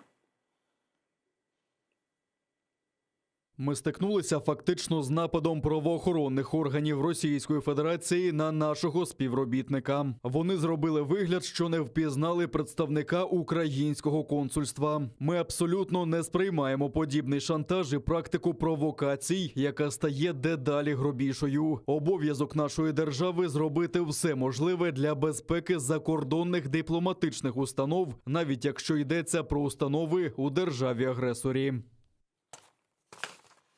С нами сейчас на прямой связи Роман Бессмертный, украинский политик и дипломат. Пане Романе, вітаю вас, салям алейкум. Доброго вечера. Пане Романе, зачем России, как вы думаете, вдруг понадобилась вот эта афера, я бы даже сказала, нападение на нашего консула в Петербурге? Связано ли это с каким-то образом с наращиванием российских войск у границы Украины и эскалацией конфликта? До війни, яку ми з вами бачили, яку ми з вами переживаємо, збройної, воєнної, військової, економічної, міжнародної, додається ще й дипломатична. Оцей сигнал початку дипломатичної війни зазвичай в аналогічних випадках є перед днем серйозної агресії збройної. Тобто це крайня річ. Тому що в відповідності до Віденської конвенції про консульські зносини особа консула, як і працівників консулатів, є недоторканою, володіє імунітетом. Стаття 42 визначає порядок, навіть там пред'явлення претензій, не дай Бог там участі в якихось кримінальних процесах і так далі. І всі ці норми даним відео, яке ми бачили, фактами, вони порушені. Причому грубо порушені, що вимагає вперше, це дзеркальні реакції з українського боку. Інформація, яку ви дали, вона дійсно правильна. Це щодо видворення рівного по статусу дипломата, починаючи там від консула, закінчуючи іншими дипломатами. І тут Міністерство закордонних справ чинило абсолютну дію. Але очевидно, що до всіх складових війни, які сьогодні ведеться Кремлем, по відношенню до України, додається ще і дипломатична війна. Ну вот эта дипломатическая война, стягивание российских войск к границам Украины. Вот только что мы услышали сообщение от Жозефа Борреля, который сказал, что Россия стянула более 150 тысяч военных к границам Украины. Потом последнее сообщение немецкого издания Der Spiegel, которое опубликовало фото спутника о том, что Россия разместила новый военный лагерь на территории Крыма. Вот говорит ли это о том, что сейчас Россия реально готовится к полномасштабному вторженню в Україну? Якщо взяти периметр південного кордону адміністративного і східного кордону з Росією, це більше 1000 кілометрів, то в цьому напрямку, за даними весни минулого року, інформаційного розвідувального агентства, скажімо, Напалм, Інформнапалм, на цьому напрямку було розташовано більше 300 тисяч. Але те, що ми зараз говоримо, те, що проговорюється, це додаткові сили, які впродовж останнього часу були стягнуті безпосередньо в район кордону і розташовані були в польових таборах. Причому тут є особливість. Якщо ті 300 тисяч розташовані і носили різне призначення оборонного, інфраструктурного забезпечення, то зараз мова йде про дислокацію в Крим, а також по всьому східному кордону, особливо в напрямку, де проходить лінія фронту на Донбасі, стягнуто і стягується, і продовжує стягуватися в основному наступальні війська. Якщо до цього додати ще цілий ряд підрозділів, які підтягуються з півночі до білорусько-українського кордону, то загалом, якщо взяти ті війська, які наступальні, які зараз передислоковані, це десь до 150 тисяч додатково до тих, які знаходилися тут постійно, і про що неодноразово говорилося. І це робиться під легендою, що нібито всі ці війська будуть брати участь в навчаннях «Захід-2021».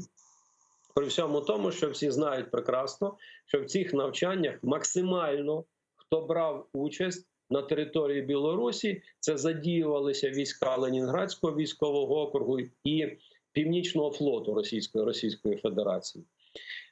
Сама переддислокація, про що вона може свідчити? Про те, що Росія нарощує потенціал, причому наступальний потенціал, і легендує це нібито під ймовірність якоїсь там агресії з боку України. Але справа в тому, що в такому випадку, якщо чи навчання проходять, чи, скажімо, є якась загроза, то комплектуються війська оборонного характеру. У відповідності навіть по легенді навчань «Захід-2021» об'єктами атаки обрана Україна і країни Балтики. Чи свідчить це про те, що, скажімо, Росія може завдати удару військового по території України? Прямого доказу, який би свідчив про дату, увага, дату, чи задіяні війська на сьогоднішній день немає. Але сам факт нарощування військового потенціалу наступального характеру і підготовка інформаційна до провокаційних дій, а також речі, які ми обговорювали: затримка дипломата, активізація в міжнародному плані. Згадайте хоча б вказівку МЗС Російської Федерації про те, щоб дипломатичні представники за кордоном були готові пояснити активність російських військ на україно-російському кордоні, свідчить про те, що Росія веде підготовку до збройної агресії.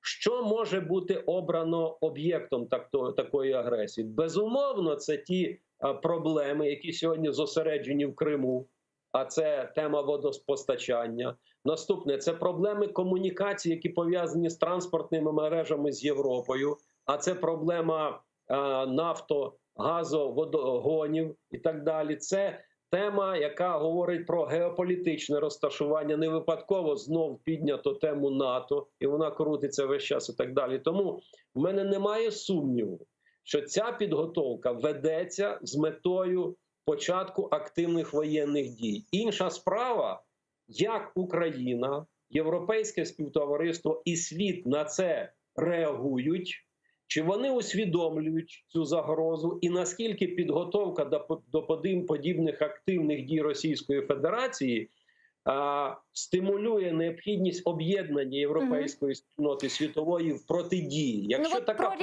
про реакцию мы еще поговорим. Поговорим про визит Зеленского к своему коллеге Макрону. Но вот по поводу возможного вторжения. Вот действительно есть такое ощущение, что Россия примирилась уже с санкциями, примирилась с разрывом отношений с европейскими странами и так далее, и уже готова идти ва-банк и даже опустить железный занавес. Но непонятно, с какой целью. И так в экономическом, социальном, в социальной сфере там огромное количество проблем. Зачем идти на рожон и усугублять ситуацию еще войной? Перше, даруйте, але для російської влади ні в старі, ні в давні часи, ні в радянські часи тема соціального статусу не мала, не має і ніколи мати значення не буде. Тому давайте одразу в сторону цей факт відсунемо. Що має значення? Для російської влади має значення це, власне, відношення світу до Росії, але і імперська Росія, і Радянський Союз вибудовували стосунки з світом, з Європою, з сусідніми країнами на протиставленні, на агресивній поведінці. Давайте подивимося на всю попередню історію. Це безкінечні війни. Причому війни не тільки в близькості з сусідами, а війни навіть на інших континентах. Тому природа російського імперіалізму, сталінізму, совєтізму, вона і складається насамперед з агресивних дій. Тепер, що є проблемою, яка не дає можливості однозначно сформулювати так позицію, як ми з вами формулюємо? Власне, це те, що якби ідеологія комунізму в минуле пішла. І оце фрагмент і факт, який засліплює очі і європейським політикам, і фахівцям, і американським. Всі думають, що Росія і Європа, і Сполучені Штати знаходяться в одній ідеологічній площині. Це величезна помилка. Справа в тому, що Росія залишається колоніальною державою, імперією. І от цю річ ніхто не може усвідомити і копнути вглиб. І вона не може існувати без агресії по відношенню не тільки до сусідніх держав, а й до інших держав, завоювання життєвого простору. І це дуже легко підтверджується фактами ведення війни на африканському континенті, на Близькому Сході, втручання в конфлікти. Наступне – вплив на вибори. На щастя, для світу з'являються інші технології, але подивіться, Росія у відповідності до звіту розвідувального співтовариства Сполучених Штатів Америки втручається в вибори через кібертехнології, через інформаційні технології і так далі. Тобто Росія, як і раніше в радянські часи, вона пресингує, проявляючи агресивність. Ось що недооцінюється світом. І очевидно, що світ, виробивши після Другої світової війни інструменти протидії агресії, вважає, що цього достатньо.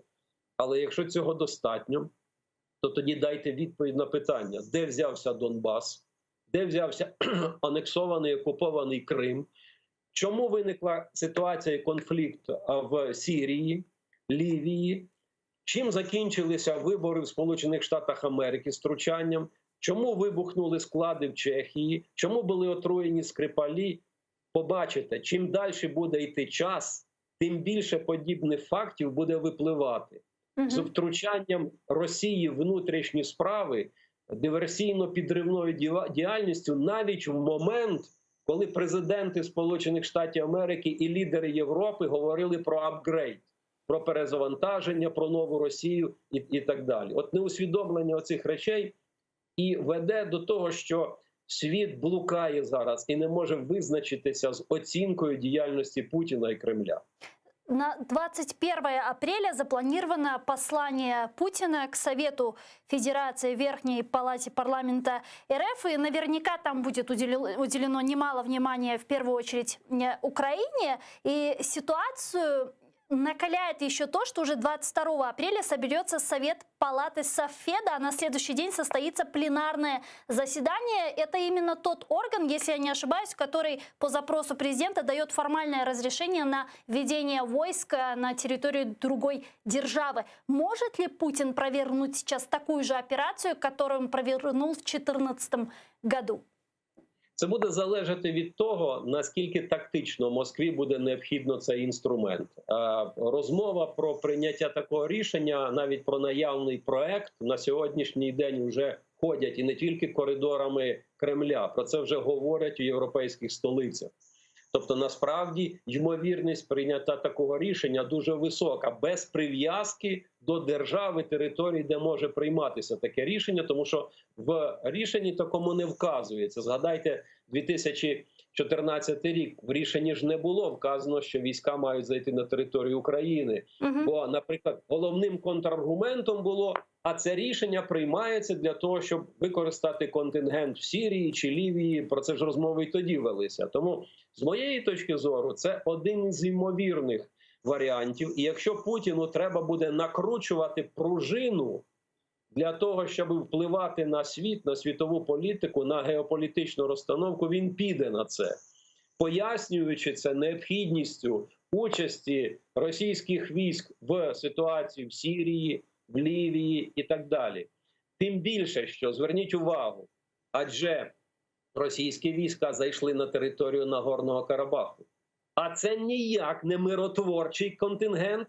Рішення Ради безпеки не приймалося. Рішення не приймалося навіть органами Євразійського простору і так далі, органами Ташкентського договору, ОДКБ і так далі. Тобто вони вже зайшли на територію. А тепер уявіть собі, для внутрішньої кухні буде пояснюватися це для метою агресії в Україну, а для зовнішньої будуть розказувати, так ми ж зайшли на територію Нагорного Карабаху, нам треба зараз підтвердження. І оце було под видом миротворцев. Да, Пан Роман, у нас есть телефонный звонок в студию, хотят задать вам вопрос, если не ошибаюсь. Давайте примем. Алло. Алло. Так, я слухаю. Так, доброго дня, ви в ефірі. Представтесь і задавайте ваш вопрос. Так, мене звати Василь, я з Івано-Франківська. У мене таке питання до пана безсмертного. От сьогодні здається, що в ТКГ зустрічаються радники, чи мають зустрічатися нормандський формат на рівні радників. І мають вони обговорити так звані кластери по виконанню мінських домовленостей. От дивіться, я ті кластери ніби прочитав так, і мені здається, що це те саме, що хоче Росія, але нібито їх просувають тепер вже пропонують Франція і Німеччина. Ну так як Росія не буде не виконувати, звичайно, а якщо Франція і Німеччина, ну то вже треба розглядати, що фактично те саме. Я представився, що це за таке діло, ці так звані кластери, таке розумне слово. Фактично це те ж саме, що Росія хоче. І як ви до тих кластерів ставитеся? Дякую. Дякуємо дуже. Сегодня действительно должно было состояться заседание советников и лидеров нормандской четверки. Собственно, про кластеры, пан Роман, что думаете? Ідея ця не нова. Тема з кластерами виникала ще в 15-16 роках, де вона бралася. Насправді, якщо слідкувати за і слідувати трактуванню Кремлем мінських домовленостей, то вони відкидають все те, що було до Мінська-2, чіпляються за Мінськ-2 і намагаються реалізувати, протиснути це спочатку німцям, потім французам і разом тиснути на Україну. Кластери були запропоновані французами і німцями для того, щоб логіку процесів, які закладені в Мінську-1 і Мінську-2, дотриматися. Яка логіка там?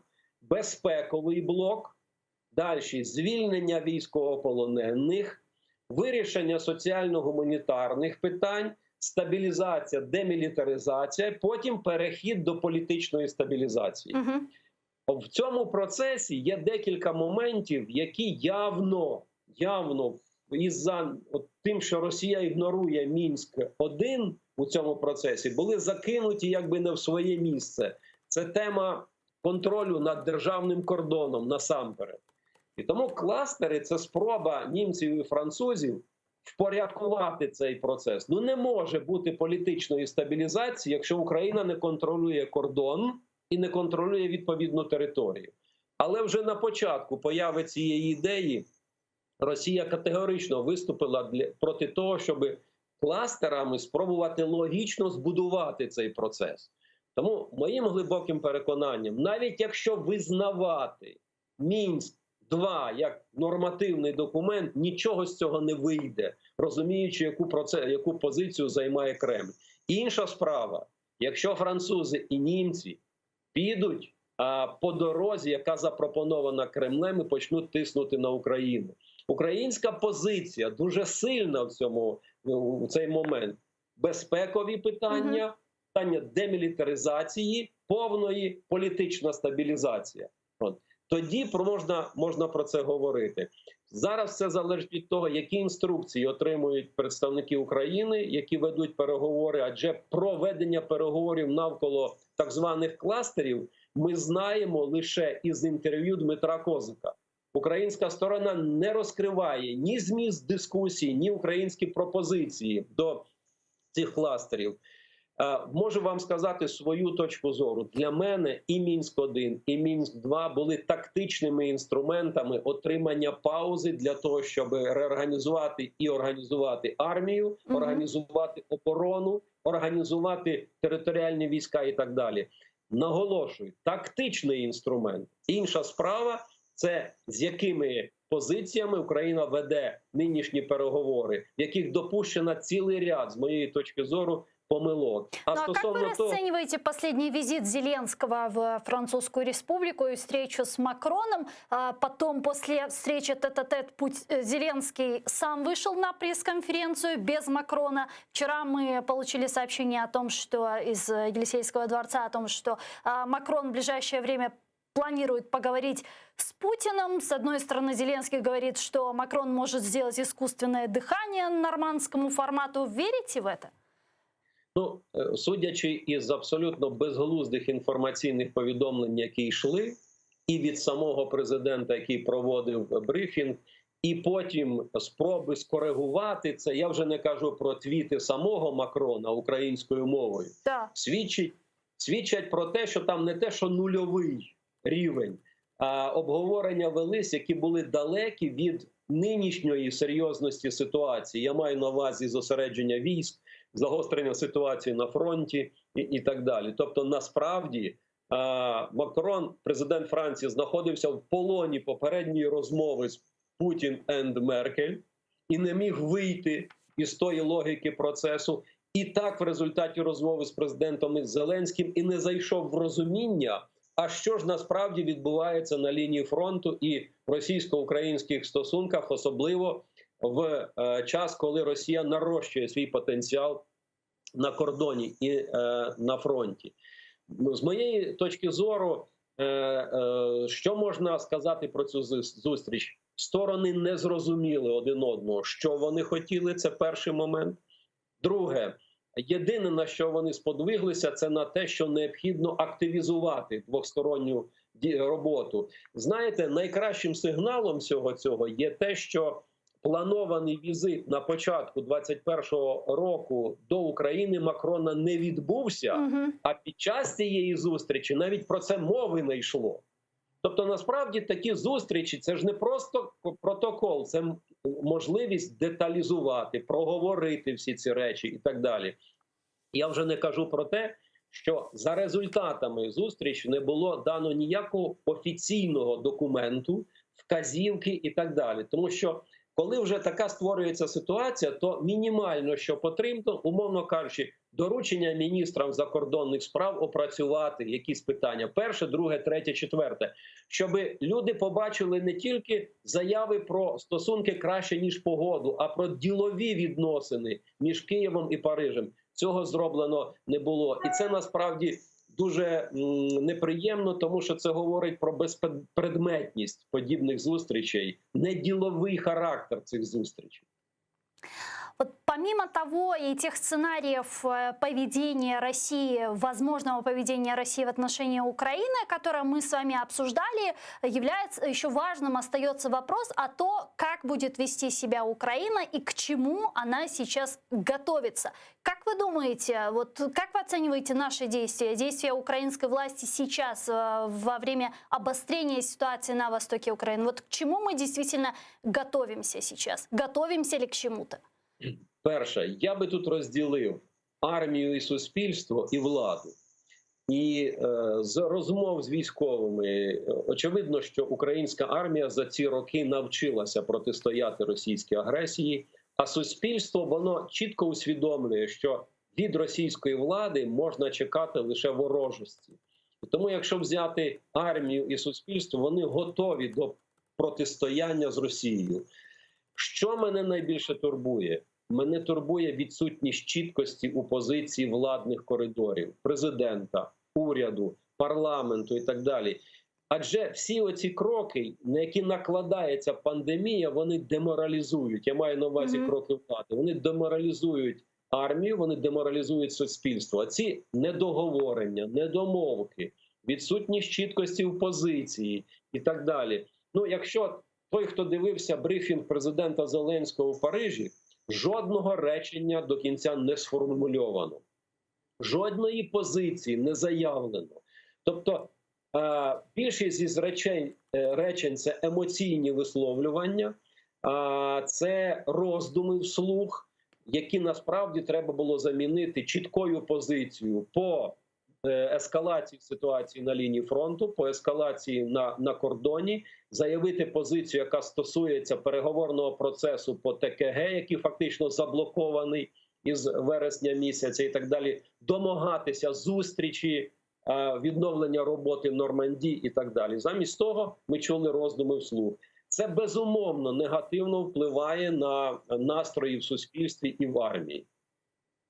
Если предположить, что, если представить самый плохой сценарий, предположить полномасштабное вторжение России в Украину, о своей поддержке уже высказались многие страны, это и Британия, и западные страны, это и Соединенные Штаты Америки и так далее. Ну а на какую реальную поддержку, на реальную помощь от наших западных партнеров мы можем рассчитывать? И как вы думаете, может ли эта единство международной коалиции в поддержку Украины демотивировать Россию от ее безрассудных каких-то действий? Перше, що демотивує Росію від таких дій, це стан української армії і суспільства. Все інше носить супутній характер на сьогоднішній день, в тому числі і заяви про допомогу, в тому числі і позиція стосовно вступу України в НАТО, ЄС і так далі. Але я тут мушу апелювати до дій української влади знову. Очевидно, що президент України в Парижі на зустрічі із президентом Макроном і в розмові з канцлером Меркель треба було говорити про те, що насправді удар Кремля спрямований не проти України. Він спрямований проти Європи, проти її цілісності. І оце той аргумент, який би посилював позицію України і сприяв би необхідності і вироблення спільної оборонної тактики, і допомоги, в тому числі і летальною зброєю, в тому числі і ресурсами для оборони і так далі. Фактів для цього більш ніж достатньо. І подивіться, за ці роки ми упустили факти, аргументи по Північному потоку, про захисту Європи від російської агресії. А факти все більше і більше агресивних дій Росії проти європейської спільноти випливають. Я вже називав сьогодні окремі з них. Такі факти будуть випливати і по розвідувальних і оперативних діях Росії в Південній Європі, в скандинавських країнах і так далі. Але тут є й обнадійливі речі. Я відношу до цього появу в Україні британської складової. І це дуже правильний крок. Це свідчення якраз про те, що британці і англосаксони розуміють добре, проти кого спрямована дія Кремля. І в даному випадку Україна – це лише проміжна жертва агресивних дій Путіна і Кремля проти цивілізованого співтовариства.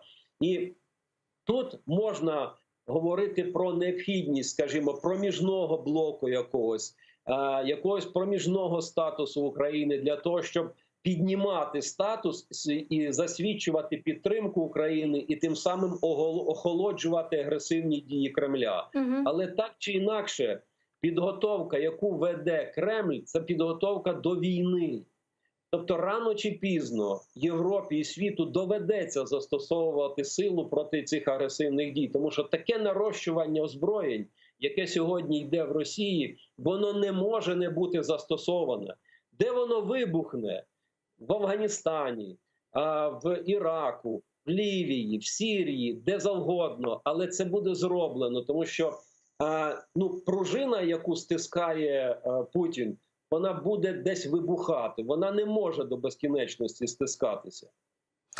Среди всех западных союзников Украины, безусловно, особое внимание и место обращено к Соединенным Штатам Америки. Вот может ли нынешняя эскалация вокруг Украины быть тестом Кремля для новой администрации президента США? Вона насправді таким тестом уже є. Тому що все, що сьогодні розвивається, воно розвивається під знаком питання номер 1. А як нова адміністрація реагує на ситуацію навколо України?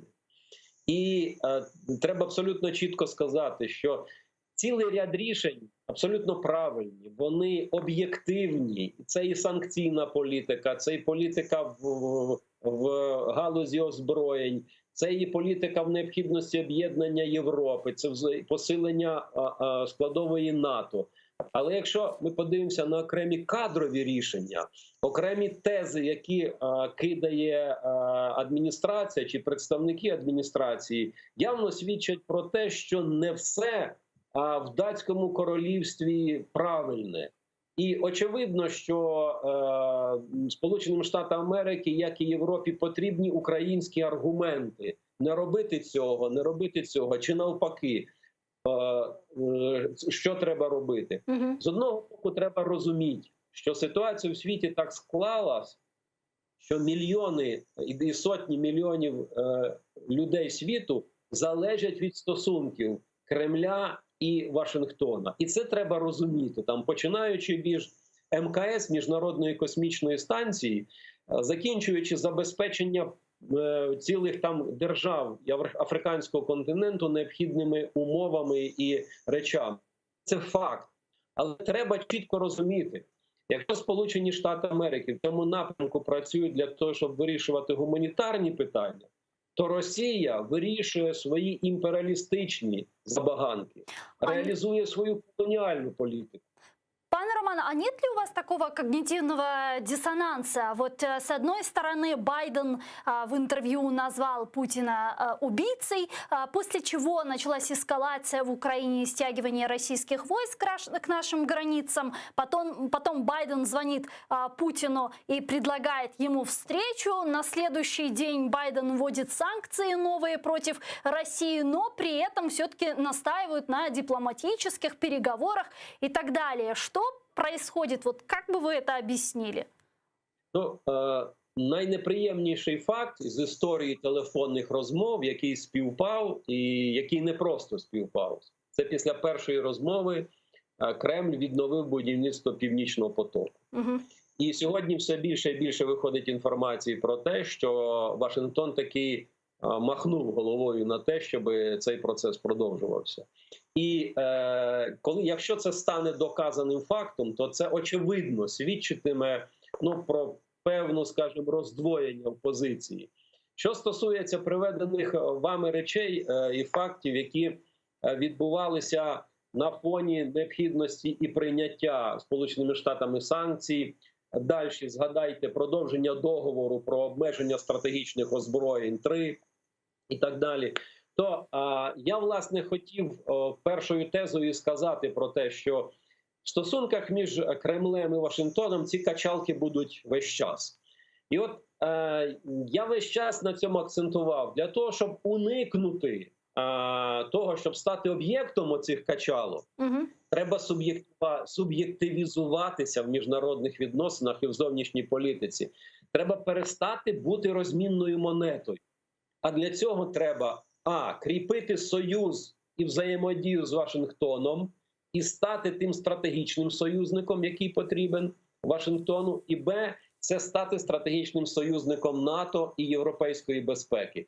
Тоді Україна може уникнути цього характеру розмінної монети. А те, що факти, про які ви говорите, які підтвердив своїми фактами я, вони присутні в стосунках Вашингтона і Кремля, то тут, як кажуть класики, і до гадалки не ходи. Це завжди було і завжди буде залишатися.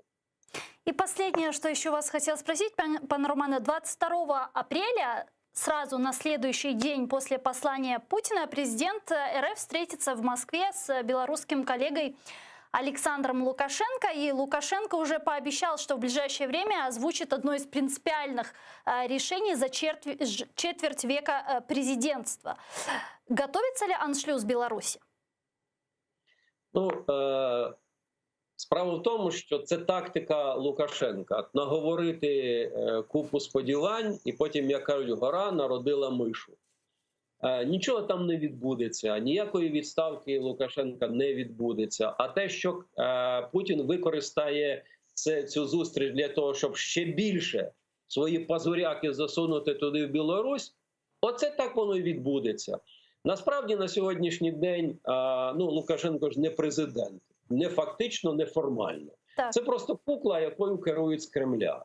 Але зрозуміло, що Путіна дуже дратує позиція білорусів, які хочуть стати європейцями, які бунтують і так далі. Тим більше білоруси все більше і більше дивляться в бік українців і таке інше. І тому Путіну такий чоловік, як Лукашенко, він страшно потрібний, тому що Лукашенко можна понукати як завгодно. Лукашенку можна дручок в руки, палицю яку завгодно давати, він буде дубасити цих нещасних білорусів і так далі. Тому вони не розпрощаються один з одним. Максимально на що може сподвигнутись Лукашенко, це махнути рукою і сказати, тепер ми будемо парламентською республікою, а я буду вічним прем'єр-міністром. Оце клоунство, яке розігрує по відношенню до Лукашенка Кремль, воно продовжується впродовж 30 років. І воно вже набрало в міжнародних відносинах характеру білорусизації ситуації, лукашенкізації певної особи і таке інше. Тому ніяких проривних рішень від цієї зустрічі я не очікую. Тобто вот эта идея инкорпорации союзного государства, она сейчас пока что нереальна? Вона буде відбуватися настільки, наскільки це Кремлю вигідно. Але проблема в тому, що ні Путіну, ні Кремлю, ні кремлівським посіпакам їм не треба проблеми білоруса. Їм треба ресурс Білорусі. Білорусі, яка сьогодні стоїть як залізобетонна стіна між Путіним і Європою.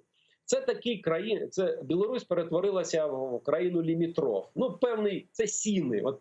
Жаль, що я не знаю, як татарською мовою сіни. Оце коли між житлом і вулицею. От воно найкраще відповідає українській мові слово сіни. Оце ти зайшов, там світла немає, там темно, повітря постійно немає і так далі. І куди ти попав, ти не можеш зрозуміти. І звідти, як правило, ведуть 3 дверей.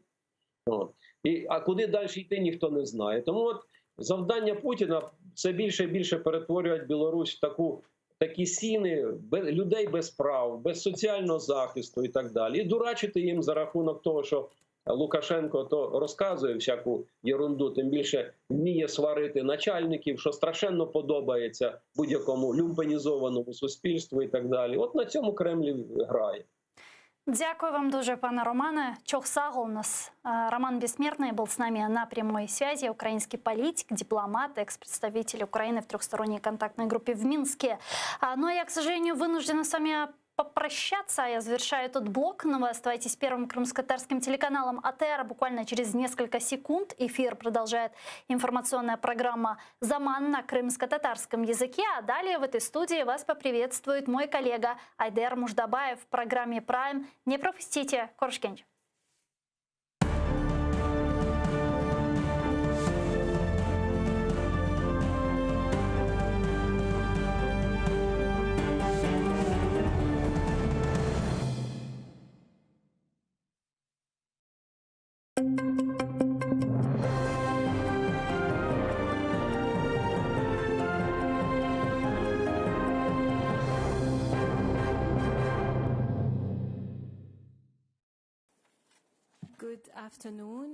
Україна закликає ЄС до нових секторальних санкцій проти Росії. Про це на онлайн-зустрічі міністрів закордонних справ країн ЄС заявив очільник українського МЗС Дмитро Кулеба. Він запропонував європейським колегам покроковий план стримування російської загрози на тлі стягування військ агресора.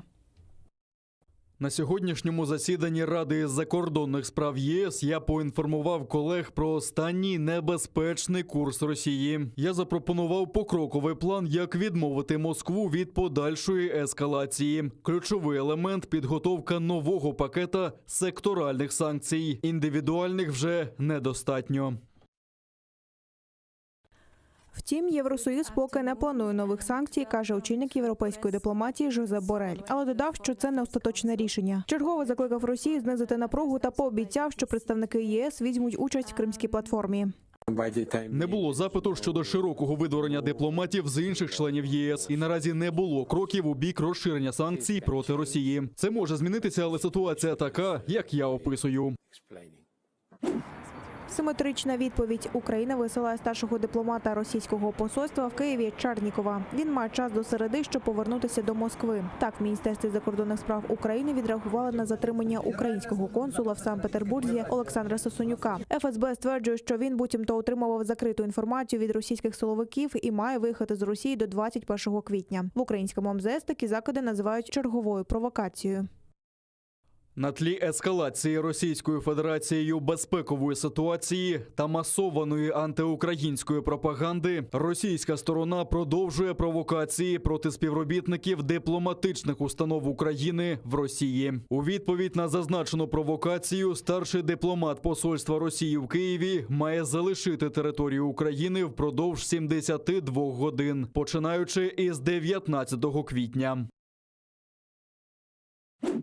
18 співробітників російського посольства в Чехії є агентами спецслужб і мають негайно покинути країну. Їх чеський уряд підозрює у шпигунстві, а ще 2 розвідників оголосили у розшук. Йдеться про Олександра Мішкіна і Анатолія Чепігу, які у 2018-му отруїли родину Скрипалів у британському Солсбері. Чеський прем'єр Андрій Бабіш заявив, що вони можуть бути причетні до підриву арсеналу у Вербетиці в 2014 році. Там зберігалися боєприпаси, які невдовзі мали отримати Збройні сили України. У відповідь Росія висилає 20 чеських дипломатів. Андрій Єрмак пропонував Мустафі Джемілєву вийти з фракції «Європейська солідарність» в обмін на прихильність у вирішенні проблем кримських татар. В ефірі телеканалу АТР лідер кримсько-татарського народу переповів розмову з очільником Офісу президента. За участі голови Меджлісу Рефата Чубарова обговорювалося ухвалення закону про корінні народи, статус кримсько-татарського народу та зміни до Конституції щодо кримсько-татарської національно-територіальної автономії. Мустафа Джемілєв на таке не погодився. А Андрію Єрмаку дали зрозуміти, що схожі пропозиції відкидали ще за часів Януковича. Kızgınçlık var mı iktidar tarafından siz muhalefet fırkasında olganınızın? Evet, büyük. Büyük. Nasıl yansıtalar bu kızgınçlığı? Yani Açıktan açık aytıyorlar. Mesela? Mesela ana siz o partiden, fraksiyadan ayrılıp mutlaka Sluga Naroda kirmek değil, ayrı bir grup yapsanız, Kırım grubu, hem size de hem bize de iyi olurdu böyle şekilde. Ne iyiliği olur? Mesela ayrılsanız ne olacak? Muhtar Cumhuriyet olacak mı? Yoksa ne olacak? O zaman biz teklif ettiğimiz kanunlara daha sıcak bakacaklar. İşte bunu açık aytıyorlar. Bir kere bu ultimatum şeklinde yapılan mı yoksa teklif gibi mi? Teklif şeklinde. Teklif şeklinde ama bir kere bunu şuna Yermak seslendirdi. Çuvarov Rifat da var idi. Böyle yapsanız da iyi olur. Rifat dedi biz 2010 senesi Yanukovych iktidara geldiği zaman aynı şeyi söyledi. А Мустафа тогда его послал куда-то. Şimdi aynı durumu var. Sen de şimdi galiba bu adam bir yerге посылать edecek manada söyledi. Окупанти прокладають газопровід через старе мусульманське кладовище у селі Ахмона, що нині має назву Кам'янське. Про це повідомляє блогер Заїр Бакал з посиланням на місцевих жителів. На території старого мусульманського кладовища під траншею було розкопано декілька могил, в результаті чого виявили людські кістки, в тому числі дитячі. Згодом вся поверхня була заповнена кістками людей, пише Заїр Бакал. За словами місцевих жителів, після депортації кримських татар у 1944 році кладовище зрівняли з землею, а надгробні камені використовували для будівництва будинків. Нині на цьому місці окупанти проводять прокладку газопроводу. А на прохання активістів зупинити будівництво окупаційна сільська рада розводить руками. 11-та бойова втрата Збройних сил від початку квітня. На Донеччині загинув боєць Закарпатської гірсько-штурмової бригади Давид Шартава. Уродженець Тбілісі воював на Східному фронті з перших років у складі Грузинського легіону. Ще один гірський штурмовик дістав поранення і ушпиталений. Загалом окупанти 8 разів порушували тишу. Неподалік Водяного гатили з мінометів 120-го калібру. А біля Старогнатівки, Пісків, Катеринівки та Авдіївки з гранатометів різних систем та кулеметів великого калібру. І сьогодні зранку ворог тричі відкривав вогонь по українським позиціям. Так, неподалік селища Південне ворог відкривав вогонь з мінометів 120-го калібру, протитанкових ракетних комплексів та зенітних установок. Біля Майорська російські окупанти здійснили обстріл з мінометів 82-го калібру, великокаліберних кулеметів та стрілецької зброї. У районі населеного пункту Зайцеве ворог здійснив дистанційне мінування зручних протитанкових гранатометів мінами ПОМ-2. Бойових втрат серед наших захисників за поточну добу немає. Понад 200 років тому сталася перша анексія Криму. 19 квітня 1783 року російська імператриця Катерина II видала маніфест про прийняття Кримського півострова, Тамані та всієї Кубані під російську владу. А ще за кілька місяців скасувала незалежність Кримського ханства. Тоді Російська імперія скористалася розбратом у правлячій династії Гераїв, а розрізнені корпуси яничар та загони ханів не могли протистояти потужній імперській армії. Так, Росія загарбала Крим, проте в поспіху не отримала письмового зречення престолу Шаїн-Герая, останнього кримського хана, та присяги кримсько-татарського народу на вірність Росії. Відтоді для корінного народу Криму почалися століття переслідувань. Росія продовжує нарощувати військову присутність в окупованому Криму. Окупанти побудували військову базу за 30 кілометрів від селища Давут-Елі, що нині має назву Марфівка. Це Ленінський район Криму. Про це свідчать супутникові знімки окупованого півострова, які отримало німецьке видання «Шпігель». Згідно з них, військова база була побудована у період з 15 березня по 2 квітня. Крім житлових приміщень, на території розташовані понад 1000 одиниць військової техніки, а на додаток до основного табору на заході побудований ще один меншого розміру. Журналісти розслідувальної групи Conflict Intelligence Team припустили, що, скоріш за все, там знаходяться перекинуті з Північного Кавказу частини 58-ї армії Збройних сил Росії. Але на знімках табору не видно важкої техніки, зокрема танків і самохідних артилерійських установок, які перекидалися на окупований півострів в складі частини 58-ї армії. Через це розслідувачі припускають, що це не єдиний табір частин, перекинутих з Північного Кавказу. Вони зазначають, що досі немає жодної офіційної інформації з приводу присутності в окупованому Криму 76-ї десантно-штурмової дивізії із Пскова. Один з ешелонів був помічений поблизу адмінкордону з Херсонською областю. Офігеть.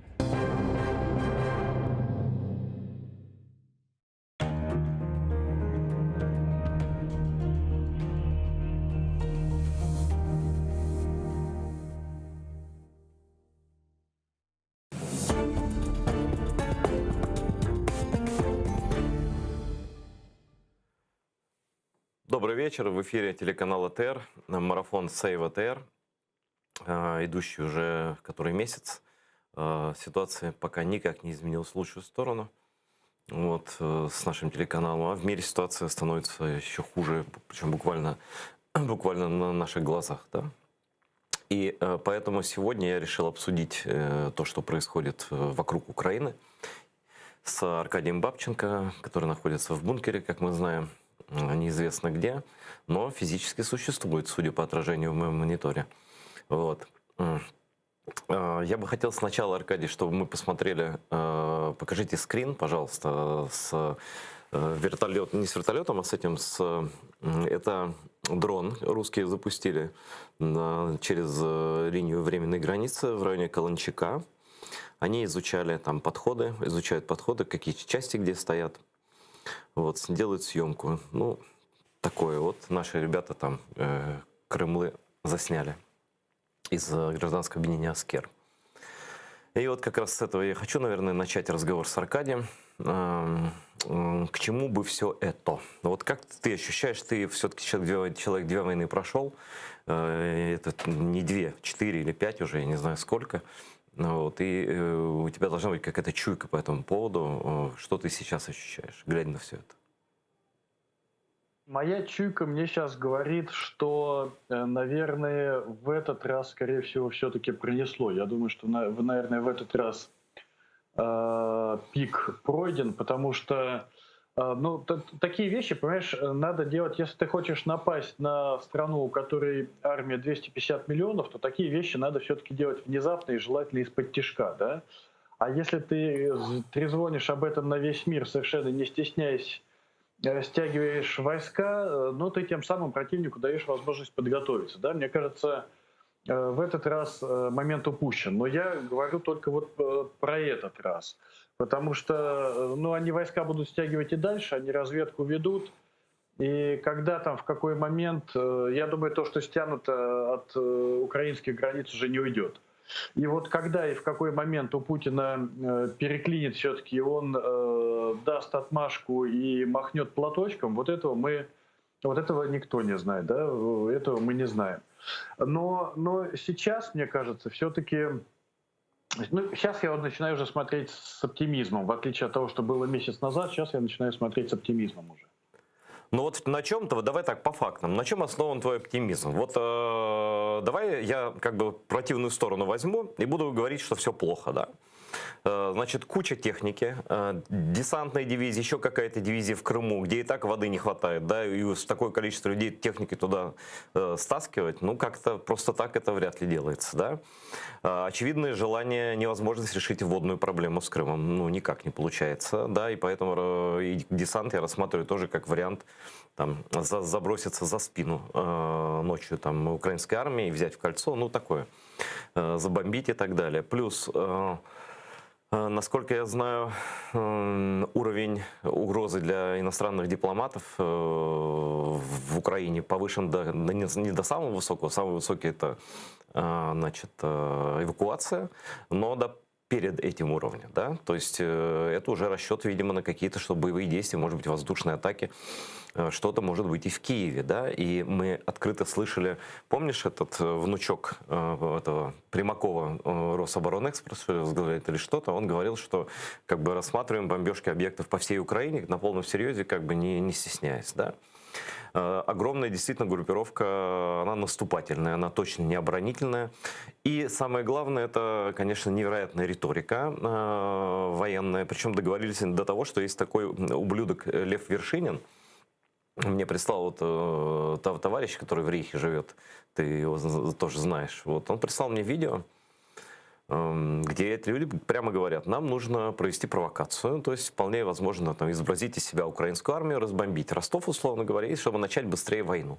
Да, плюс, значит, ну, я не знаю, ну, на мой взгляд, вот нас в этой ситуации может спасти реально только аншлюз Белоруссии. То есть в таком состоянии напряженном и в эрегированном состоянии, да, Россия находится сейчас, что она должна чем-то закончиться. Да? Он может подарить, и, допустим, Беларусь, как победу такую представить, да, и это может действительно спасти Украину, но может это одно другого совершенно не исключает. Я вот хотел белорусскую часть обсудить с Леной Васильевой, но чуть-чуть подождем, ей звонят наши редакторы, если она подключится, будет замечательно, если нет, мы все равно ее обсудим. Но вот у меня пессимистичный сценарий такой, еще Путину, наверное, ну как бы он же тоже чуйку какую-то имеет, вряд ли у него будет какая-то когда-то возможность стать более сильным, чем сейчас, учитывая санкции Байдена и так далее. Вот так. Да, я абсолютно с тобой согласен, но пока на данный момент там 100 тысяч пока все-таки недостаточно, им нужно стянуть больше. 100 тысяч, давай вспомним, им приходилось стянуть, чтобы воевать в Чечне, да, на самом пике войны количество российской армии в Чечне было 100 тысяч. Чечня, извини меня, 1 миллион, Украина 40 миллионов. Да? То есть этого пока еще все-таки мало. Они будут продолжать стягивать, безусловно, но на данный момент, мне кажется, у них сил еще не хватает. Первое. Второе, Примаков из Россотрудничества, вот я вспомнил. Вот он, в общем-то, в принципе, все правильно говорит, потому что война, следующая война, вторая серия, она будет совсем не такая, как была в 2014 году, это будет совсем другое. Будет не наземная операция с алкоголиками на блокпостах, а будут действительно ракетные удары вглубь Украины, по штабам, по командным пунктам, по органам управления, по базам складирования, по пунктам постоянной дислокации, не знаю, по магистралям, по газопроводам, да, ну, чтобы нарушить инфраструктуру. Для этого тоже нужно стягивать все эти ракетные, ударные, вертолетные, какие там, я не знаю, у них подводные флотилии. Пока это все еще не стянуто, да. То есть я-то с тобой согласен, что разродиться и это должно, но мне кажется, что все-таки пока еще, ну, скажем так, не в ближайшие там 2 недели, наверное, но все-таки мне так кажется. Во-первых, а во-вторых, мне кажется, для Путина очень важен Северный поток-2. Вот он для него действительно прям важен, да, и пока у него есть надежда его все-таки достроить, или пока он не придет к мнению, не поставит на нем окончательный крест и поймет, что достроить не удастся, мне кажется, он будет все-таки временить. Это второе. И третье, что мне нравится совсем уже больше всего, это смотри, какой ответ Запада. Потому что такого ответа не было со времен Советского Союза. За весь 31 год новейшей истории, с момента величайшей геополитической катастрофы, как они это называют, да, такого жесткого ответа Запада не было никогда. Вот то ли сегодня, то ли вчера экс-президент Эстонии вообще призвал перекрыть россиянам, вообще всем россиянам, все визы, вот просто не пускать их в Европу. Да? При этом позвонили все: Джонсон, Трюдо, Байден, генсек НАТО, все, кто только мог позвонить. Да? Все сказали, что окажут Украине поддержку. Теперь уже и великобританские корабли входят в Черное море, небо будет закрыто, то есть ответ будет очень серьезным.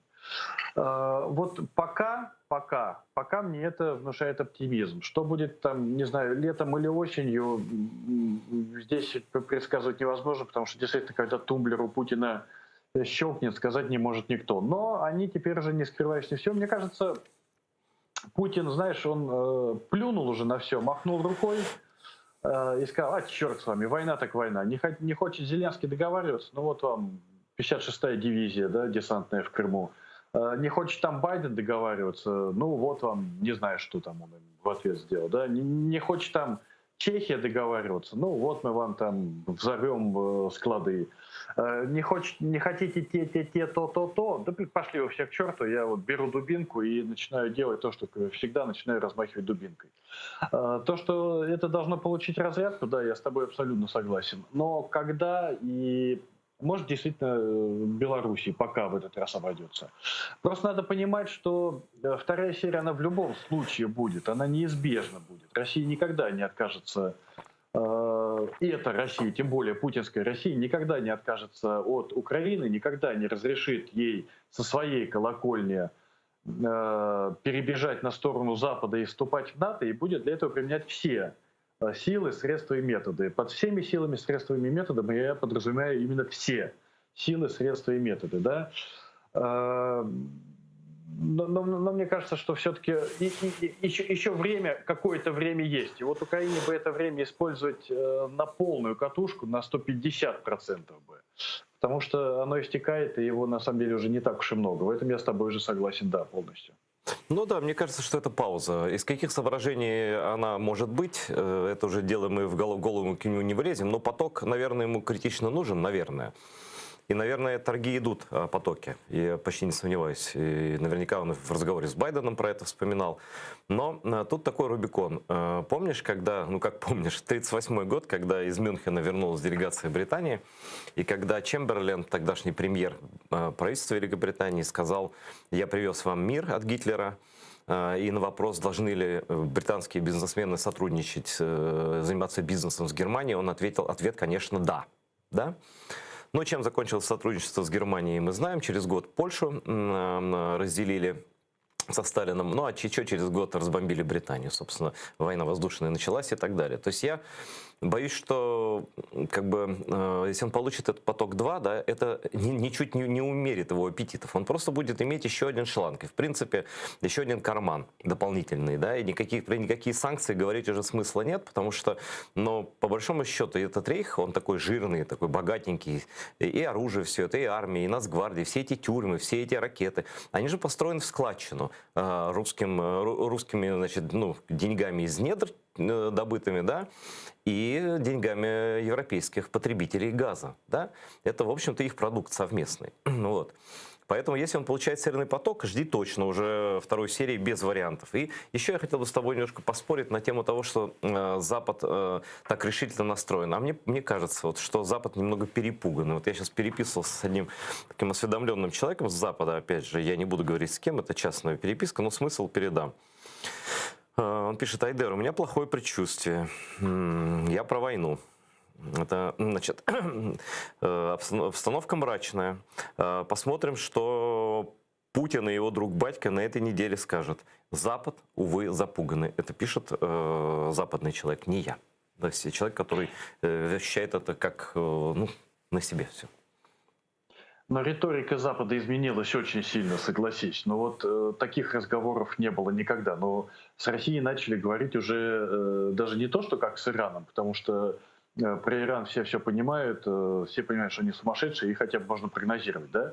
А Россия — это обезьяна с гранатой, которую прогнозировать пока невозможно. И вот с ней начали говорить так, да? По крайней мере, ментально в головах отношения изменилось. Но это первый шаг, да? За ним следует дальнейшие шаги. Опять же, боже, храни Байдена. Дело Рейгана и Тэтчер возрождается из руин. Я вот только вставлю еще небольшую ремарку. Понятно, что когда они достроят Северный поток, тут уже это как раз, когда они достроят Северный поток, и когда поймут, что невозможно его достроить, это и будет тот день Икс, от которого надо будет писать, потому что как только они его достроят, тут же на следующей неделе жди совершенно случайные взрывы на ГТС Украины и дальше запуск газа в обход Украины, и дальше уже все понятно здесь уже, да? Но Запад пока выказывает сильную поддержку. Пока хотя бы на словах они выказывают сильную поддержку, да и не только на словах. Я уверен, что как только начнется, будет, ну, во-первых, обмен разведданными, это без разговоров сразу, да? Во-вторых, я уже почти уверен, что будет закрытое небо. Без этого Украине не... как? Подожди, поясни, как будет закрытое небо? Расскажи, я слышу это словосочетание, но я не военный журналист, я совершенно не понимаю. ПВО и авиация. Я думаю, в небе будут просто американские истребители, и оно будет перекрыто хотя бы частично системами противовоздушной обороны и РЭП, как с моря, так и со сторон сухопутной границы. Но подожди, то есть это получается, что американские войска начинают воевать вместе с украинской против России? Сухопутной операции не будет, это надо понимать. Сухопутную операцию придется вести все-таки Украине. Здесь ничего не делаешь, потому что когда у страны население 40 миллионов, никакой Джон из Техаса за нее воевать не пойдет, и никто его туда не отправит, потому что... Но летчики это тоже солдаты, извини меня. Но летчики — это все-таки контингент крайне ограниченный, да? И потом даже не столько летчики, сколько скорее будут беспилотники и всякие там стингеры и комплексы Патриот, да? То есть небо будет перекрываться все-таки больше системами ПВО. Во-первых. Во-вторых, опять же, это во-вторых уже было. А в-третьих, опять же, море. Ну, в море будет заходить флот НАТО. Турция будет им давать добро, Турция будет всячески противостоять России в этом деле. Да? Ты уверен в этом? Ты точно уверен в этом? Я уверен в этом. У меня такое ощущение. Вот я сегодня читал в ленте кто-то из наших друзей, вот сейчас не могу вспомнить, Игорь Соловей, передавал разговор, который написал российский политолог, его разговор с турком, в котором турок говорит, что да, эрдогановская Турция, она похожа на Россию, потому что Турция от Кемаля до Эрдогана это одно, а Турция это Эрдоган и дальше это другое. Но, говорит, все равно восприятие России как опасности для нас-то осталось, потому что Турция национальное государство, а Россия все мечтает об империи, да? И когда Россия строит в Черном море Черноморский флот, у него только одно назначение – это повесить флаг, православный флаг над Святой Софией. Никакого другого назначения у Черноморского флота быть не может. Естественно, Турция будет с этим бороться, естественно, этот шанс для Турции, естественно, Турция будет на стороне НАТО. То есть союзников у Украины в этот раз будет все-таки достаточно. Даже если лаптеногие и попрут, или когда они попрут, в любом случае легкой прогулкой это не будет. Но, опять же, Украине все равно нужно не терять время, и сухопутную операцию Украина будет проводить сама. Это все-таки тоже надо понимать. Я сейчас посмотрел, как раз просто не могу показать, и в публикации одного из моих френдов как раз флот, сколько русские флоты туда натянули, да, ну там просто десятки кораблей, да, в Черном море, которые вообще-то не нужны, но только если для атаки побережья, вот это Одесска, вот, Днепровский вариант, да, ну, по нападению с юга, если рассматривать, да, то есть они к этому, в принципе, готовы там. Вот еще. Не, ну понятно, что они стягивают флот для удара. Понятно, что удар будет уже не со стороны Донбасса основной, потому что со стороны Донбасса они, конечно, попытаются связать украинскую армию боями, а основное направление ударов будет сверху и снизу, чтобы отрезать, конечно, украинскую армию на востоке, взять ее в котел, или как минимум взять плацдарм и пробить воду для Днепра. И они этого совершенно не скрывают, конечно. Да, вот это в этот раз сейчас, конечно, удивительно, совершенно нагло, цинично готовится, что говорит, конечно, о том, что Владимир Владимирович уже где-то, у него тумблер в башке тоже щелкнул, он на новую ступеньку своего Олимпа, конечно, перебрался. А почему ты так считаешь, что раньше он в Мюнхене, допустим, еще лет даже 10 назад не говорил, что у России нет границ? Просто сейчас это воспринимать стали всерьез, наверное. Вот, может быть, чуть-чуть мир чуть-чуть повзрослел за это время. А он-то так и был, он всегда говорил честно, мне кажется. Нет, но говорить это одно, понимаешь, действовать, делать уже это совсем другое. Это Макрон только все там красной линии пытается чертить, а... Аркадий, у нас телефонный звонок. Алло, здравствуйте, вы в эфире в прямом. Говорите. Здравствуйте, это Наталья, Луганщина. Вы знаете, вспомнила старый советский фильм «Дон Сезанн де Базан». Там персонаж Михаила Светина, Викон такой, говорил, когда его, значит, там пакости против него сделали, те, за кого он, так скажем, мазу держал, он говорил, это какая-то тонкая дипломатическая игра. Вот у нас сейчас на вот эти действия, действия негодяев, европейцев и американцев, говорят, да, ну вы не понимаете, это тонкая дипломатическая игра. Отказались водить корабли в Черном море, они вообще никакого там значения не играют. Но боятся провоцировать Россию. То есть, а как мы вообще примут в НАТО, если это тоже будет провоцировать Россию? Ну, понимаете, если так себя вел Трамп, как Байден, его прям все набили-клеймили. Байден ведет себя, ну, он убийца, ого, но я приглашу его на встречу. Зачем ему с ним встречаться? В общем, ну, я не знаю даже, как до вас достучаться, Аркадий. Я понимаю, как бы надо кому-то, ну, видишь, у тебя вот как-то, ну, не так, как все нам говорили. А надо как-то все равно лопни, но держи фасон. А Европа, ну, европейцы им не впервой.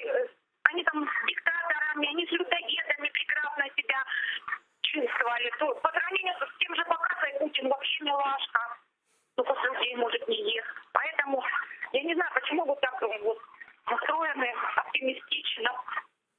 Нет, Наталья, вы, извините, Бакасов все-таки хоть и кушал людей, но он сидел там за 3 моря у себя в Африке и опасности для Европы не представлял. Что касается Байдена, мне его ответ очень нравится. Я вот совершенно не понимаю, откуда пошел такой разговор, что ах, Байден все слил, зрада. Ну подождите, вы же не ждали, что Байден тут же просто вот так послюнявит палец, нажмет ядерную кнопку и баллистические ракеты полетят на Москву. Нет, так не бывает. Байден все объяснил. Да? Сейчас мяч на стороне Путина. Вот все стали играть в открытую. И Путин играет в открытую, и Байден стал играть в открытую. Он ему объяснил, что, чувак, конечно, давай, если ты хочешь воевать, Ну, воюй, что, мы тебе твою кнопку в голове выключить не можем, но если ты начнешь воевать, будет это, и еще вот это, а это очень больно. Но есть другой вариант. Ты не начинаешь воевать, пока оставляем все как есть вот на данный момент, и давай, например, будем с тобой сотрудничать по изменению климата и по противостоянию Ирака. Вот тебе, пожалуйста, 2 таблетки, вот тебе 2 стула. На какой сам сядешь, да, на какой кого-то там посадишь. Выбирай. Байден сделал совершенно четкое предложение. А дальше, естественно, будут разговоры, будут переговоры, чтобы понять, что человек выбрал. Если станет понятно, что все, человек выбрал войну, но разговоры закончатся, да и все. Вот как раз, Аркадий, я хотел тоже очень такой, не просто звонок, даже не вопрос, а такое публицистическое выступление Натальи. И на самом деле оно очень насыщенное по смыслу. У меня тоже есть опасения на эту тему. И вот хочу поделиться с тобой, твое мнение узнать. Мне кажется, вот как, ну, у нас все начали кричать «зрада», когда Байден сам подарил Путину, да, позвонил. И даже я там что-то мне промелькнуло, нехорошее такое ощущение. Потом немного подумал и подумал, что это, в общем, тактика заговаривать зубы маньяку. То есть просто Байден держит этот процесс, то есть он понимает, что надо оттянуть. Во-первых, дает гандикап Украине, подготовиться к войне, к обороне, выстроить оборону по-другому, да? Насытить оружием каким-то новым, ПВО, те же самых там и так далее. Вот. Что-то банально тянуть время. И, ну, как знаешь, вот маньяк держит у горла кого-то нож, да, и с ним разговаривает психолог. Там. Вот Байден мне напомнил такого опытного психиатра, который говорит: так, спокойно, ты самый хороший малый, только давай так по-тихому, сейчас поговорим с тобой, потом ты ко мне приедешь, мы на рыбалку там сходим, там, все же хорошо будет, что ты там, да. Вот. Но и даже про Северный поток он сказал, что это дискуссионный там какой-то вопрос. Но в итоге, правда, знаешь, Портников написал, что тут я с ним согласен, что, говорит, переживать особенно незачем, потому что Путин таких намеков все равно не поймет, и он все равно нагадит. Ну, там смысл такой был. То есть он все равно не сдержится, как ты говоришь, ему все невыгодно, но он все делает, что ему невыгодно. Да? Ну, так устроен Владимир Путин. Это главный враг самого себя, я считаю, и Российской империи вот этой, да, добить которую его просто миссия высочайшая. Вот. Но нет ли у тебя такого опасения, что все-таки Запад разломится, что Германия с Францией начнут. Сейчас, значит, поедет Путин на этот климатический саммит, вот, значит, начнут там опять с ним обниматься, целоваться, что все это перейдет в итоге в Мюнхенский сговор. Вот такой не в нашу сторону, а в сторону, понятно, чью. Ну, черт его знает, слушай, но Трамп многое для этого делал, да, но все-таки я возлагаю большие надежды на дядюшку Джо. Но, опять же, смотри, Запад и сейчас-то, как бы, если говорить про Европу, да, то Европа и сейчас-то как бы уже не на первых ролях, да. Франция и Германия, которые рулили там Минском, переговорным процессом и вообще отношениями с Россией еще там год назад, они уже все, они на второй позиции. А на первой позиции сейчас англосаксонский мир. США, Канада, Британия и примкнувшие к ним русофобские страны Балтии. Как меня в комментах на эту фразу правильно поправили, не примкнувшие, а начавшие все это. И абсолютно верно, да? То есть смотри, сейчас опять первую скрипку будет играть англосаксонский мир. Опять англосаксы будут спасать Европу от очередного диктатора. Да, неразумное человечество от очередного диктатора. Ну, дай Боже. Смотри, еще у меня есть такое мое предположение, разумеется, со сослагательным наклонением мы не живем, но что все это обострение, вот эта вторая серия, да, она готовилась под второй срок Трампа. И Трамп должен был сыграть такую роль, что вот провокация какая-то, ну, как помнишь, как с Грузией когда. И когда мир такой отвернулся, сказал, ну, Саакашвили сам что-то там начудил, сам виноват, пусть разбирается, да. Вот, то есть было очень плохое, я помню, тогда Грузия была в плохом положении, и на нее возлагали вину за провоцирование маньяка, да. Вот, и частично. И тут, мне кажется, планы были такие, что Трамп скажет, это не наше дело. Как, собственно, он к этому подводил все свои 4 года, да, что мы туда не лезем, туда не лезем, туда не лезем. Владимир Путин крутой парень, мой друг. Конечно, он не мог переступить через Крым, там, через Донбасс и так далее, но при первой возможности он бы слился, да. Вот, и тогда совсем другой бы сценарий был. Вот какой бы сценарий был бы при Трампе, как ты думаешь, если бы Трамп остался? Я абсолютно уверен, что если бы Трамп был выбран на второй срок, вторжение сейчас уже либо шло, либо оно готовилось уже вот на полном серьезе. Да? Мы с тобой не сидели, не гадали, когда оно будет, там сейчас, весной или летом, уже было бы понятно, что вот оно будет сейчас и все будет серьезно. Да? Я абсолютно уверен, что вот этот вот еще небольшой временной лаг нам подарило то, что Трамп не стал президентом, а был переизбран Байден. Во-первых, потому что Путину надо было прощупать его, что он из себя представляет опять, да. Во-вторых, вся вот эта вот жесткая риторика, жесткий ответ, на который они не рассчитывали. Я думаю, они не ожидали, что будет настолько жестко. Они слишком уж расслабились действительно от мягкой Европы и от товарища Дональда в Белом доме, и они надеялись, что и в Штатах все-таки им удастся раскачать, потому что вся эта фигня со штурмом Капитолия, ну такого, извини, тоже не было в американской истории, не знаю, лет 200 с того момента, как британские канадцы взяли Вашингтон. Мне кажется, вот с того самого момента такого не было, да, и они надеялись, что и там треснет. Но нет, фигушки, не случилось. Поэтому, боже, бережить Байдена. Аркаша, а знаешь, вот, по моему мнению, если так глубоко копать, то спасла Америку и вообще весь мир первая поправка к Конституции. Вот именно та самая пресловутая свобода слова и безграничная свобода медиа, которая существует в Америке, это же они переломили в пользу, точнее, они дали понять, 4 года они рассказывали, что Трамп негодный президент. Ну, многие честные журналисты. И в итоге Трамп и проиграл. И даже не суды американские великие, а все-таки пресса в базе стоит, свобода слова, потому что суды проштамповали бы любое решение избирателей, если бы оно было справедливо за Трампа. Да? И что вот эта история про то, как наша с тобой профессия, на самом деле великая профессия. Просто у нас все говорят, что мы подонки, там какие-то там гады и так далее. А на самом деле гады подбоевских журналистов есть, но на самом деле великая американская журналистика, она спасла и свою страну от Трампа. Вот так капля за каплей, они каждый день доказывали избирателям, что нельзя его убирать второй раз, да, ни в коем случае, что он популист, что он лжец, что он опасен, да, и в итоге американцы убеждаемые, да, оказались, они этот эксперимент закончили. Да, вот мне кажется, что так. Дай бог бы в каждой стране была такая пресса, как в Америке. Ну, не знаю, слушай, я гад и русофоб, не знаю, как ты, я-то точно. А на самом деле, да, вот у меня абсолютно ровно такое же чувство. Ты знаешь, я когда смотрю, начинаю читать, по крайней мере, хотя бы вот всю эту риторику, да, которая происходит сейчас в информационном пространстве, как начали обращаться с Россией, что про нее начали говорить, вот у меня абсолютное ощущение, что вот та стена, которую мы долбили с тобой там 20 лет, ну ты 20, я там 10, что вот та стена, по которой мы с тобой своим маленьким этим альпиншточком стучали лбом туда, долбились, ездили на какие-то форумы, на какие-то саммиты, выступали там где-то там в ПАСЕ, там, я не знаю, в парламентах, в ООНах, там, встречались с дипломатами, писали статьи, там, доносили, убеждали. Вот это дело сделано, да, вот эта работа сделана, до мира дошло.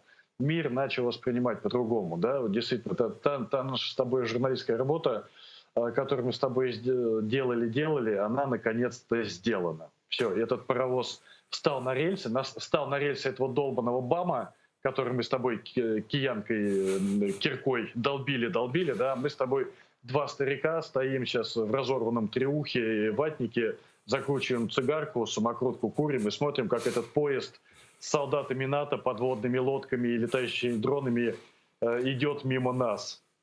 Аркадий, знаешь, как этот жанр сейчас называется вот, на телевизионном языке? «Бобик в гостях у Барбоса». Это сидят, друг друга хвалят. Друг друга хвалят. Мы это завершим сейчас. Я-то американской журналистику хвалил, но Аркадий совершенно справедливо, в принципе, прорвало. Но мне кажется, что есть у нас помощники, очень активные в борьбе с русским рейхом. Это, собственно, сами они и есть. Вот у них все делается через попу. Причем в прямом смысле этого слова. Николай Попа, псевдоним то ли Чипыги, то ли этого второго. Одного они сделали таджиком, а другого гражданином Молдовы по фамилии Попа. Это же долго выбирали, ты понимаешь, фамилию. Телефонный справочник Кишинева листали и, наконец, нашли, как назвать своего агента, чтобы он пошел в Чехию взрывать склады. Скажи мне, зачем взрывать склады в Чехии? Я вот думаю об этом третий день, в мирное время для, между этими странами. Что происходит вообще? Вот объясните мне, я сам задаюсь этим вопросом. Это тут мне когда говорят, что Путин не начнет войну, потому что ему это невыгодно, нерационально, я каждый раз прошу показать мне хоть один пример, когда он сделал хоть что-то рациональное, хоть что-то нелогичное. хоть что-то логичное, да? Не знаю, отжать Крым и Донбасс, но потерять всю Украину – очень рационально. Почти достроить Северный поток, отравить Навального – очень рационально, да? Послать этих Мишкиных с чипыгами через попу взрывать склады.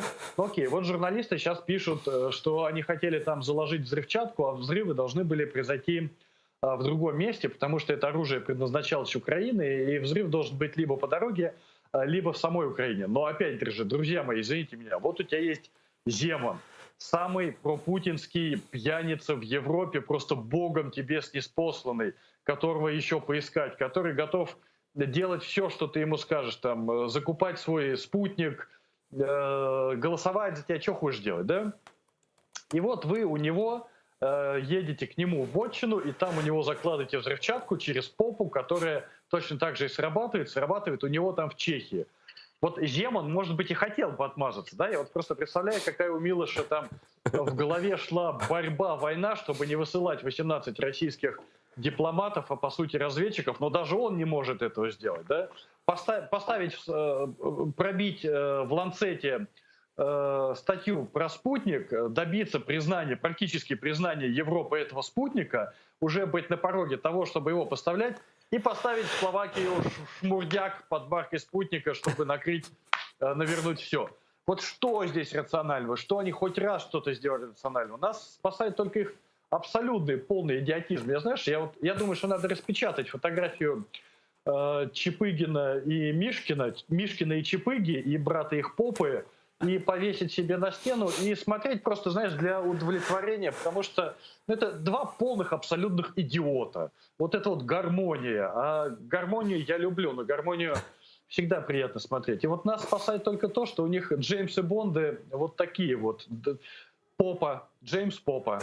Вот если были бы другие, ну все, без вариантов. Нам бы всем уже был бы тазик с крышкой, включая Европу, конечно.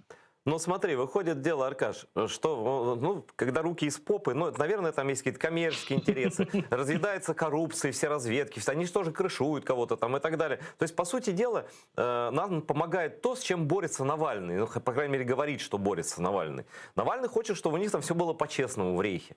Чтобы все действительно операции разрабатывать профессионалами, а не какими-то там людьми. То есть нас спасает то, что как раз это все-таки рейх, конечно, но он очень сильно коррумпированный, к счастью, к огромному счастью, да, что у них деньги играют совершенно огромную роль. Но еще, знаешь, какой маленький нюанс? Да, я сейчас до Беларуси, наверное, уже надо к Беларуси подходить. Да, давай к Беларуси подойдем. Вот 21 числа будет обращение Путина. 22 будет его встреча с батькой, ну, с батькой, прости господи, с палачом и убийцей Лукашенко, который он пообещал на днях объявить об историческом решении. Вот какой, давай-ка Вангу, ну, ты есть Ванга, правда, дед, ну и что будет? Это Путин пообещал объявить об историческом решении? Или нет, Лукашенко? Нет, был Лукашенко вроде бы. Да. Лукашенко? Да. Ну, не знаю. Ну что будет? Давай, я совершенно точно тебе могу сказать, что будет. Лукашенко объявит Беларусь независимым государством, мобилизацию в Беларуси и начнет отпор давать России. Вот у меня такая вероятность. А ты как думаешь? Это тебе что, шмурдяк подвезли, как в Словакию, что ли? Да.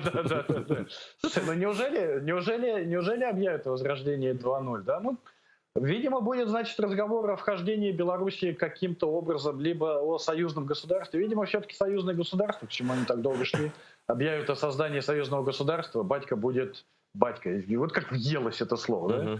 А Лукашенко будет гауляйтером Беларуси. Вот знаешь, хорошее сегодня выражение прочитал у кого-то из обозревателей, где-то в Фейсбуке, бывает, говорит, бешенство матки, а есть бешенство батьки. Но то, что мы сейчас наблюдаем, это бешенство батьки, причем реальное бешенство. Я хочу вот серьезно задать такой вопрос, как ты думаешь? Вот, у меня ход мысли такой. Беларусь — это единственная страна в Европе, где разрешена смертная казнь до сих пор, расстрел, да? Поймали двух людей, совершенно таких очкариков. Одного из них я знаю, Федута Александр, он тут какое-то время в Киеве жил, я даже попадался на какие-то прямые эфиры, мы не дружили так, но близко, но общались, виделись, здоровались, там что-то вопрос друг другу задавали, да. Его и второго, я не знаю, как фамилия, просто забыл, извините, пожалуйста. Вот. И задерживают в Москве и отдают КГБшникам белорусским. Ну, по сути дела, ФСБ и КГБ Беларуси это одно и то же, да, и ФСБ России. Их везут в Минск. Статьи там все подрастрельные, все. Нет ли у тебя такого ощущения, независимо от того, там, войдет она в состав, не войдет, я думаю, что какой-то жесткий вариант Путин ему предложит, такой, чтобы было понятно, что это подарок империи, да, вот от царя, да, что царь подарил, как вот Крым подарил теперь, значит, Беларусь, вернул, все взад. Что действительно могут кого-то показательно расстрелять, там, чтобы показать, что и Западу, что нам на все наплевать. И там это можно делать типа по закону, понимаешь, в России типа нельзя. Это хорошо, что в Беларуси смертная казнь. Ну, это, конечно, очень плохой сейчас юмор и очень черный, конечно, такой сарказм. Но я надеюсь, что эти законы будут потом применены и к самому Лукашенко, что он доживет до того момента, когда попробует на себе то, что он дает другим, как он убивает людей. Я до сих пор вот не могу забыть этот теракт в минском метро, когда взяли... Я совершенно уверен, что он организован был тем же самым, как бы был в Беларуси, а за это взяли двух совершенно левых людей и расстреляли их, да, убили не пожизненно, а расстреляли. И я думаю, что он совсем поехал уже башкой, да, потому что то, что он несет, это уже психиатрия. Да, я думаю, они, конечно, могут расстрелять, но, опять же, смотри, мы с тобой, плохие мы с тобой журналисты. Вот тот мой панегирик нам с тобой, облизывание нас с тобой мною, оно было, конечно, незаслуженное, потому что пишешь, а бац, а диссиденты из Беларуси берут и бегут в Москву. Куда? Что вы делаете? Ну вот мы тут год специально для вас разводим Бабченко-щину с Муждабаевщиной. Вы нас ненавидите, но хоть хотя бы подумайте логически, да? И вот эти люди, литературовед, с юристом, которые, по мнению Лукашенко, хотели его заточить в погреб и там расстрелять на деньги ЦРУ, ну то есть вообще башку изжечь человек, да? Они бегут в Москву, просят там убежище и совершенно закономерно отправляются обратно в застенки КГБ, где, не дай бог, их там действительно может ждать смертная казнь. Белорусы, проснитесь, очухайтесь, поймите уже наконец. Если вы и вздумаете вдруг куда-то бежать, ну, то только не в Россию. Вот только не в Россию. Но это для вас в лучшем случае тюрьма, в худшем случае смерть. Ну, конечно, но просто, знаешь, когда ты живешь, наверное, погружен внутри, уже искривленное пространство, и, наверное, Да, люди притупляют какие-то чувства, со стороны людям они не верят, а тут думают, понимаешь, они живут в ощущении, вот и рейх русский, и белорус, что, в принципе, они живут в нормальных странах, просто чуть сломалось что-то. Это часы нормальные, но там шестереночка чуть не подходит, может быть, одна застопорилась, потому что это не часы. Это капкан. Это тоже из металла, но это не тот предмет. И русские начинают рассуждать о своей стране как о нормальной. Да, есть перегибы какие-то. Да и белорусы тоже говорят, да, вот мы сейчас уберем, переговоры придем с Лукашенко, он уйдет, там какой-то консенсус. Что... Да он не хочет с вами переговоры вести, и Путин никого слушать не будет. Просто у меня... Знаешь, такое ощущение, что вот эти репрессии, которые он обкатывал сначала в Крыму, ну, это тотальную слежку и так далее, да, сейчас кровавые какие-то могут быть вещи, да, они обкатают в Беларуси. А потом это все придет, вот эти, думаешь, шпионские дела, он остановится, что ли? Понятно, что Федута с этим вторым человеком не мог ничего такого планировать априори, да, ну просто это глупость несусветная, да, и ложь чудовищного сталинского уровня. Не кажется тебе, что сейчас начнут хватать просто кого ни попадя в России, и начнут выписывать, ну, в России смертную казнь выписать нельзя, но начнут, ну, серию, как говорится, как народ, смерть собакам собачья смерть, кругом разведчики, японские, там, китайские, чешские, словацкие, неважно какие. А есть какие-то другие варианты? Диктатура обязательно в это скатится, если она танками ограничивается по периметру и никаких других отношений со всеми другими странами у нее быть не может, внутри обязательно будут репрессии. Да, они построят свой ГУЛАГ, безусловно, но, слушай, ну, нам-то это только на руку, если у них там будет свой внутренний раздрай, они будут обращать меньше внимания по периметру. Ну, Алексей Анатольевич хочет рейх без коррупции. Если бы был рейх без коррупции и работал как часы, он был бы уже мертв. Да? Его спас только то, что рейх коррумпированный, они идиоты. Но все равно не доходит.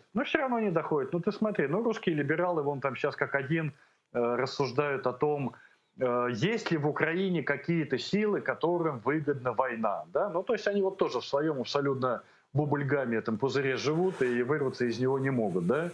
Ну вот они никак не могут понять, вот я по долгу профессии все-таки подписан еще на какую-то часть русских либералов, чтобы мне понимать, что там происходит.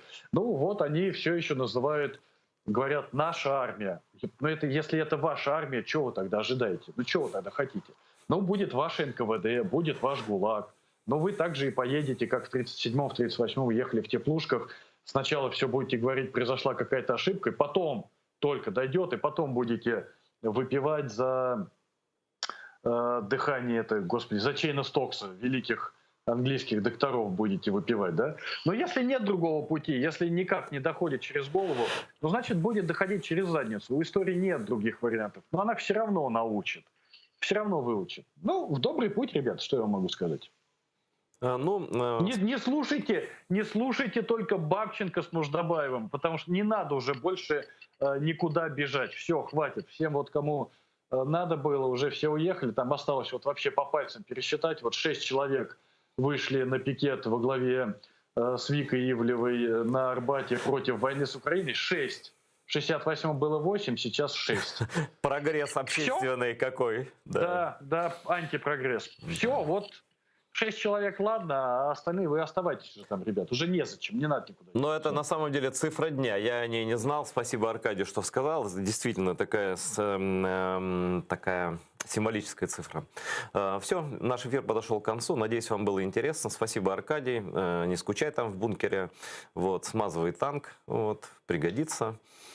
Ну а я прощаюсь с нашими зрителями. Спасибо, что смотрите. Спасибо огромное отдельное тем, кто подписался на Patreon телеканала АТР и оказывает нам постоянную помощь, благодаря которой мы, собственно, сейчас и вещаем. Имеем возможность даже связь скайпом держать с Аркадием Бабченко, по которому, конечно, все мы тоже страшно скучаем. Всего доброго, не болейте, берегите себя, своих близких и смотрите АТР. До завтра.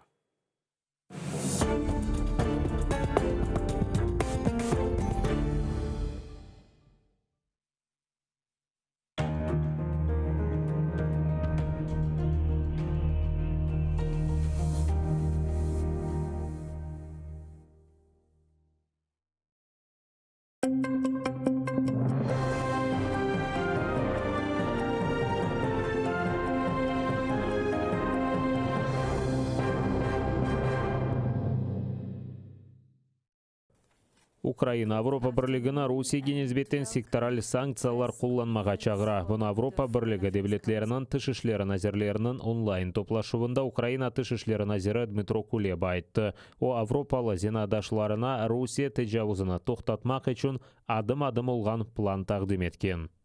На сьогоднішньому засіданні Ради закордонних справ ЄС я поінформував колег про останній небезпечний курс Росії. Я запропонував покроковий план, як відмовити Москву від подальшої ескалації. Ключовий елемент – підготовка нового пакета секторальних санкцій. Індивідуальних вже недостатньо. Украина Киевдегі Русия елчілігінден уйкен дипломат Черниковны сургун еті. О апрелінің 21-не қадар Украина территориясына терк етмелі. Украина тыш ішлерін әзірлігінде Санкт-Петербургта Украина консулы яқаланмасына жауапландылар. ФСБ тарқатқан мәліметқа көре о Русия құветшілерінден гізлі мәлімат ала екен. Ве апрелінің 21-не қадар Русияны терк етмелі. Украина тыш ішлерін әзірлігінде бұл невбетекі провокация дейлер. На тлі ескалації Російською Федерацією безпекової ситуації та масованої антиукраїнської пропаганди, російська сторона продовжує провокації проти співробітників дипломатичних установ України в Росії. У відповідь на зазначену провокацію старший дипломат посольства Росії в Києві має залишити територію України впродовж 72 годин, починаючи із 19 квітня.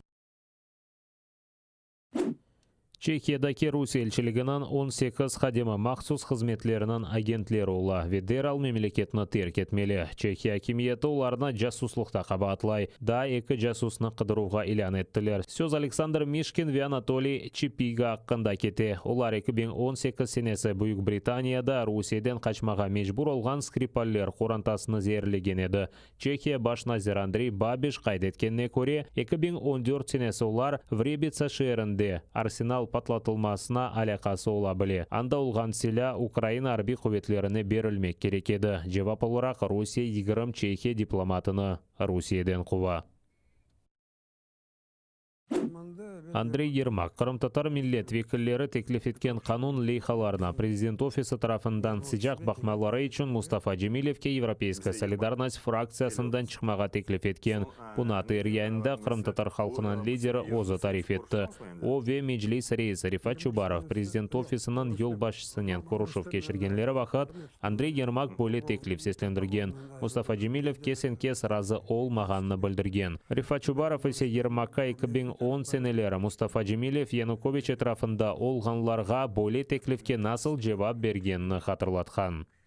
Kızgınçlık var mı iktidar tarafından siz muhalefet fırkasında olğanınızın? Evet, büyük. Büyük. Nasıl yansıtalar bu kızgınçlığı? Yani... Açıktan açık aytıyorlar. Mesela? Mesela ana siz o partiden, fraksiyadan ayrılıp mutlaka Sluga Naroda kirmek değil, ayrı bir grup yapsanız, Kırım grubu, hem size de hem bize de iyi olur edi böyle şekilde. Ne iyiliği olur? Mesela ayrılsanız ne olacak? Muhtar Cumhuriyet olacak mı? Yoksa ne olacak? O zaman biz teklif ettiğimiz kanunları daha sıcak bakacaklar. İşte bunu açık aytıyorlar. Bir kere bu ultimatum şeklinde yapılan mı yoksa teklif gibi mi? Teklif şeklinde. Teklif şeklinde ama bir kere şunu Yermak seslendirdi. Çubarov Rifat da var idi. Böyle yapsanız da iyi olur. Rifat dedi biz 2010 senesi Yanukovych iktidara geldiği zaman aynı şeyi söyledi. А Mustafa тогда его послал куда-то. Şimdi aynı durumu var. Sen de şimdi galiba bu adam bir yerге посылать edecek manada söyledi.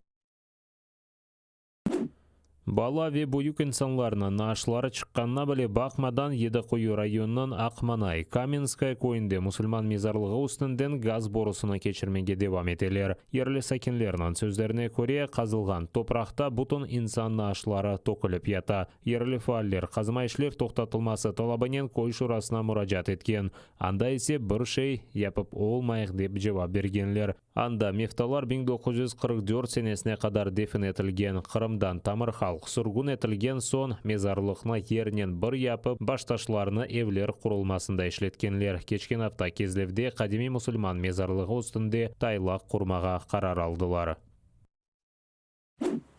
Апрель айы башлығанындан берілі жебеде 11-ші Украина аскері иляк олды. Донецк юнелешінде Закарпатия ұжым бригадасындан аскер Давид Шартава душман ұжымы нәтижесінде вефат еткен. Дохмат Тбилисиде Украина шарқындаки жебеде жеңкнің бірінші күнлерінден Гурджистан легионынан сараларында жеңклешті. Да бір ұжымжы аскер яраланған. Ишгалжелер уммен алғанда еді кериатешкес режиміні бозған. Водяной жеварында душман 100 грамм калибрлы майынларынан ұжым еткен. Жебенің дигер қысмында чешіт калибрлы граната атыжы тертібатлары қолланылған. Сабадан да ишгалжелер уч кериатешкес режиміні бозған. Так, неподалік селища Південне ворог відкривав вогонь з мінометів 120-го калібру, протитанкових ракетних комплексів та зенітних установок. Біля Майорська російські окупанти здійснили обстріл з мінометів 82-го калібру, великокаліберних кулеметів та стрілецької зброї. У районі населеного пункту Зайцеве ворог здійснив дистанційне мінування зручних протитанкових гранатометів мінами ПОМ-2. Бойових втрат серед наших захисників за поточну добу немає.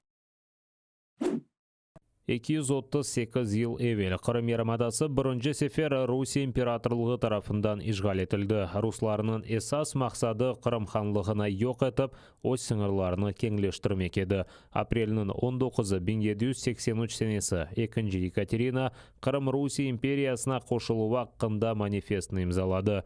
Qırımdan birinci işgali vaxtında Qırım sakinlerinin 90%'i Qırım tatarı edi. Sonra ise 150 yıl baskı altında bulungan millet sürgün etildi. İkinci işgal ise Qırım tatarlarga kütlevi repressiyalar, tintuvler ve qabatsız yakalavlar getirdi. Rusiya işgal etilgen Qırımda öz harbiylері sayısını arttırmağa devam etti. İşgalciler Yedi-Quyu rayonundan Davut eli, Marfovka koyundan 30 km mesafede harbiy baza kurgan. Alman neşri işgal etilgen Qırımdan satelit çekişlerini elde etken resimlerge göre baza martның 15-den aprelinin 2-sine kadar teşkil etilgen. Askerler üçün meskenden gayrı binlerce harbiy texnika koruny. Buna beraber esas harbiy lager yanında da bir kichkine harbiy baza teşkil etilgen. Rusiyanın tədqiqatçı gruppa jurnalistlərinin təxminlərinə görə bu Şimali Kafkazdan keçirilgen 58-ci ordu askerleridir. Lakin harbiy baza çekimlerinde işgal etilgen Qırımga getirilgen ağır texnika, şu sırada tank, artilleriya tertibatları korunmayı deyler. Onun için Şimali Kafkazdan Qırımga geçirilgen ordunun bu yekene bazası değildir dep tahmin etiler. Buna beraber Pskov'tan Qırımga geçirilgen 76-cı hücum diviziyası hakkında malumat yok. Ama eşalonlardan biri Qırımdan memuri sınırı yanında kaydetilgen edi.